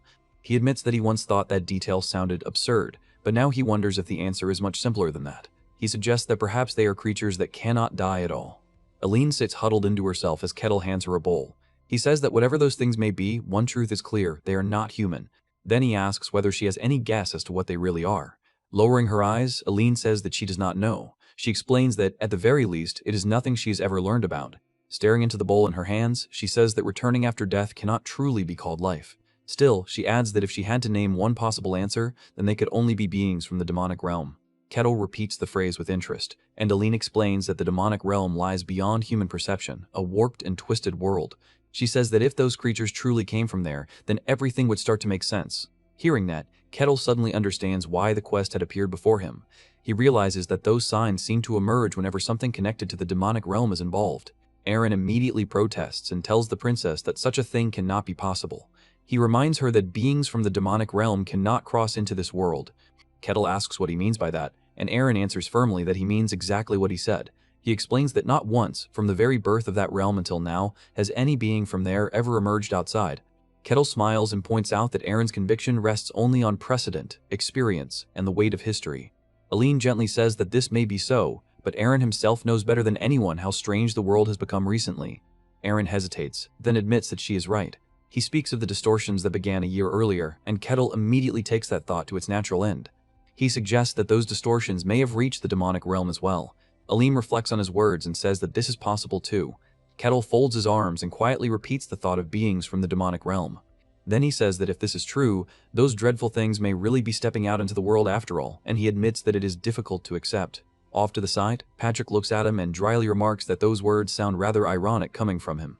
By the next morning, the answer presents itself again. The knights return once more and shout for the princess to be handed over. Kettle looks at the now familiar scene, lets out a faint amused smile, and says that they have come back again. Kettle looks down at yet another fallen knight and says that this makes 3 deaths already, and yet every time they return without a single wound on them. Aline trembles with disgust and calls them vile monsters.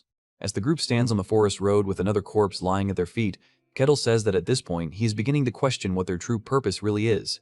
Though shaken, Aline steadies herself and says that their plan must have been to secretly consume the kingdom from within, quietly increase their numbers, and use that as the first foothold before swallowing the entire continent.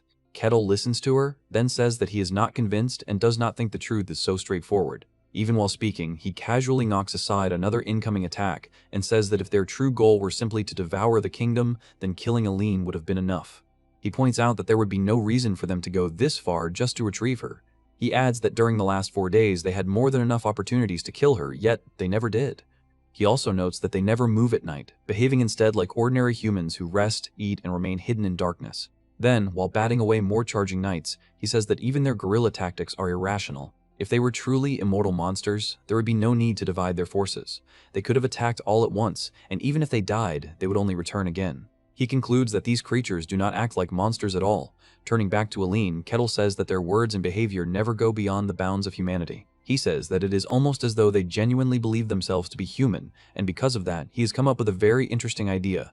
Aaron and Aline both fall silent. Then another knight appears and angrily demands that the princess be handed over immediately. Off to the side, the bound young man watches as Kettle clasps his hands together with bright enthusiasm and says that it is time for them to have a conversation. Kettle even remarks that it is tragic for enemies to continue clashing when both sides already know what the other wants. The bound Patrick can only think that Kettle has completely lost his senses. Aaron shouts and asks what Kettle thinks he is doing. Kettle calmly answers that he already said he wants a sincere conversation. Aaron, horrified, cries out that trying to speak with a monster is pure madness. The captured knight is just as shaken and hurriedly says that he is not a monster at all. He insists that he is human, that they know who he is, and that he is not some creature to be feared. Before he can continue, Aline sharply orders him to be silent. Fury and grief twist together inside her as she says that some disgusting monster dares to wear that familiar voice. She says that she has already watched him die and return to life several times with her own eyes, so there is no possible way she could believe he is human. The kneeling knight desperately says that this is not the important part. He insists once more that they are human and says that the princess is mistaken. Aline refuses to let herself be treated as though she is delusional. She says that she already understands their scheme, that they devoured her father and mother, and that in the end they intend to turn her into a monster as well. She accuses them of wanting to replace everyone before conquering the continent. The knight hurriedly denies everything and says that none of that is true. He says that the princess will remain exactly as she is now. Those words make Aline stop cold, and she asks what he means by that. The knight admits that he does not know the full details, but says that one thing is certain: both she and Aaron must return to the kingdom. Aline rejects him immediately. She says that there is no reason to continue the conversation because he has done nothing but spout nonsense. She concludes that, just as she expected, there was never any point in trying to speak with monsters like them. Kettle quietly watches her, then lets out a low hum. When Aline notices and asks what is wrong, he says that it really is just like that and that this makes the matter even more interesting. Then he asks her a strange question and wonders whether she considers herself human. Eileen is left stunned. She asks what he means, then says that the answer should be obvious. Kettle's eye begins to glow with a purple light as he says that he sees. Eileen starts to reply that perhaps he had suspected she had turned into something like them. Before she can finish, a brutal impact suddenly strikes. Blood splashes across her chest. Black cracks spread from the wound in a grotesque pattern, and her eyes widen in utter shock. Kettle stands directly before her with a cold expression and a purple gleam burning in one eye. Eileen lowers her gaze to the blood soaking her body, too stunned to form words, and all that escapes her is a small, broken sound. In the darkness, Eileen hears Aaron calling her name over and over, and the sound finally drags her back to consciousness. Her eyes fly open. She jerks upright in bed, breath shaking, while Aaron rushes to her side and asks whether she is awake. Still half lost in confusion, she murmurs that it is Aaron and asks where they are. Then the memory crashes back into her mind. She hurriedly looks down at her body, touches the spot where she had been struck down, and falters when she finds no wound at all. Before she can make sense of it, Kettle appears and says that she is awakened. Eileen stares at him in disbelief and begins asking what happened, because she is certain that he killed her. Kettle calmly says that he did. Kettle explains that she had unquestionably received a fatal injury, one no ordinary human could have survived. Kettle then says that the result is exactly what she is seeing now. When Eileen asks what he means, he tells her without hesitation that she's been restored as if nothing had happened, exactly the same way as the Knights. He adds that while she was unconscious, he also confirmed that Aaron is in the same state. Eileen recoils and says that cannot be true, only to realize with horror what that means. If so, then she may already be no different from them. Later, Kettle steps outside and Patrick asks him how Eileen is handling the truth. Kettle replies that she's in chaos, just as anyone would expect, though mentally she seems steadier than he had imagined. He then asks Kettle when he first realized that Eileen was the same kind of being as the Knights. Kettle answers vaguely that who can say, then muses that perhaps he knew from the very beginning. He explains that the moment he first saw the stone, he felt a faint but familiar presence clinging to Eileen and Aaron, though at the time he could not identify it. He says that once he noticed the same presence in the Knights, his suspicion turned into certainty. Patrick reflects that even with the eye of observation, he was unable to detect anything like that, and he wonders if it is something only beings of the demonic realm can sense in one another. Kettle replies that this was not the only thing that bothered him. He recalls that Eileen had feared him from the start and refused the food he offered. For 3 entire days, she had barely eaten more than a strip of jerky the size of a finger, all while enduring a grueling march that would have worn down even grown men. Kettle says that for a princess raised in comfort, such endurance cannot be explained by willpower alone. Patrick is impressed that Kettle noticed details so small and admits that the more he sees, the harder it becomes to believe Kettle is merely a barbarian. At that moment, Eileen steps outside and calls for Sir Kettle. She says that they should continue on toward the kingdom of Denian. Kettle looks at her and says that it seems her thoughts are somewhat organized now. Then his gaze shifts toward the forest, and he says that before anything else, it is time for the Hidden Watcher to reveal himself. Although Kettle says that he senses no trace of magic, the night air ripples, and a concealed figure steps out into view. Kettle remarks that it was skillful and wonders whether it was magic or simple instinct that allowed him to notice the presence at all. The old man repeats the word instinct and fully reveals himself. Kettle asks whether he had been using an invisibility spell. The old man then introduces himself as Adamant Regesh, a member of the Seven-Colored Jewel Society and the chief mage of the Kingdom of Lutein. Adamant Regesh says that he has come to bring Eileen home. Kettle studies him and asks whether that means he has not come to fight. Adamant lowers his gaze and says that such a thing should not be necessary. He explains that Kettle and the others have already told the princess everything she needed to know. Then he turns to Eileen, extends a hand toward her, and says that it is time for her to return to the royal palace. He adds that if a princess of Lutein crosses into another kingdom, it could become a diplomatic problem. Eileen trembles and thinks that those words no longer mean anything to her, because she is only a monster pretending to be Eileen in the first place. Adamant quietly repeats the word monster and admits that they have certainly changed from what they once were. Even so, he says that this does not mean they have ceased to be themselves. He declares that he is still Adamant Regesh, chief mage of the Kingdom of Lutein. Eileen looks at him in confusion, and Adamant says that if anything has changed, it is only that they have become more complete. He tells her that she is still the princess of Lutein, and that she is destined to become the flawless queen of their country. Kettle thinks of the story of Theseus' ship. He explains that the people of Athens preserved the hero's vessel for a long time, and whenever its planks decayed, they replaced them with stronger ones. He asks whether after every part had eventually been replaced, it could still be called Theseus' ship. Kettle understands at once and realizes that the Kingdom of Lutein in its current state is nothing less than an enormous ship of Theseus. Adamant once again tells Eileen to return. He says that the place where she belongs is the Kingdom of Lutein. Eileen can only stammer helplessly in response. Adamant watches her quietly and asks what she intends to do. At that moment, Kettle steps forward and says that if she does not want this, then he will drive the man away. Adamant's gaze immediately sharpens. He tells Kettle to step aside and says that, as Kettle himself already revealed, they're of the same kind, so there is no reason for him to interfere. Kettle answers with complete indifference and asks what that has to do with anything. He says that he does not care what Adamant truly is. He is only standing there to protect his employer. Those words shake Aline deeply. She lowers her head and says that she is not Aline. She tries to say that she is only an imitation, but Kettle cuts her off and tells her no. He says that to him, she is Aline. He explains that he does not know the Aline from before, only the woman who hired him and traveled alongside him. He says that the person he wants to protect is the Aline standing here now, then looks straight at her and asks what she wants. Aline trembles, clutches at her chest, and struggles to force the words out. After a long silence, she finally says that she does not want to go back. A grin slowly spreads across Kettle's face. He says that his employer has made her choice. Adamant falls silent for a moment, then gives a low reply and accepts that matters have come to this. Kettle's expression turns cold and firm. Without taking his eyes off Adamant, he calls Patrick's name and says that he is counting on him. Kettle stands there grinning, and Adamant remarks that he seems to be enjoying himself. Kettle readily admits that he is. As he sizes up the old mage, he says that Adamant clearly looks powerful, and he wonders what kind of magic he is about to reveal. Adamant lifts his staff, blue light gathering around him, and says that Kettle will regret trying to stop him. The incantation has barely begun when Kettle disappears forward. Adamant's eyes widen in shock, but he has no time to react. In the very next instant, Kettle's fist punches straight through him in a savage blow, sending blood spraying across the ground. Pulling back his bloody hand, Kettle calmly says that the first rule for dealing with a mage is simple: kill them before they can finish casting. Yet the battle does not end there. Adamant's blood and torn flesh do not fall lifelessly to the earth, but instead break apart into crimson light.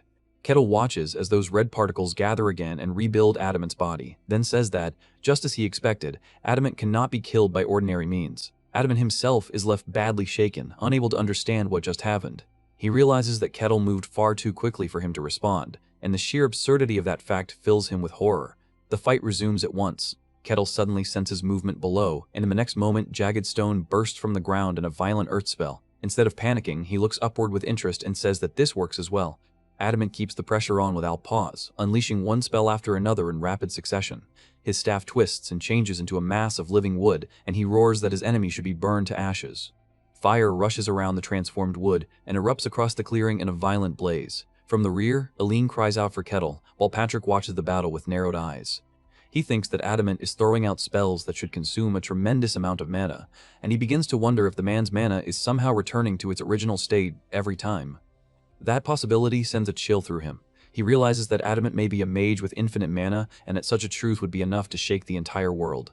Even so, Patrick grimly concludes that Adamant has chosen the worst possible opponent, because Kettle is an abnormal monster in his own right. Kettle tears straight through the sea of flames and charges once more. Wearing a delighted smile, he asks whether mages are truly this strong, and says that this is getting interesting. Adamant barely has time to hear those words before Kettle appears behind him and crashes into him with another merciless strike. Blood bursts out again, and Adamant is hurled away one more time. Then Kettle briefly slows and looks down at the blood on his fingers, murmuring that something about this is strange. Adamant, breathing heavily and staring in disbelief, calls him a monster and demands to know what he really is. Kettle answers with an easy smile that he is only a normal barbarian. Adamant can do nothing but say that such a claim is a ridiculous joke. At last, Adamant abandons all restraint. He says that they should stop testing one another and declares that from this point onward he will fight with his full strength. Blue currents spiral upward as his body rises into the air, while raging mana surges around him like a towering pillar. Looking up at that overwhelming display, Kettle's smile only widens, and he says that now there is finally something worth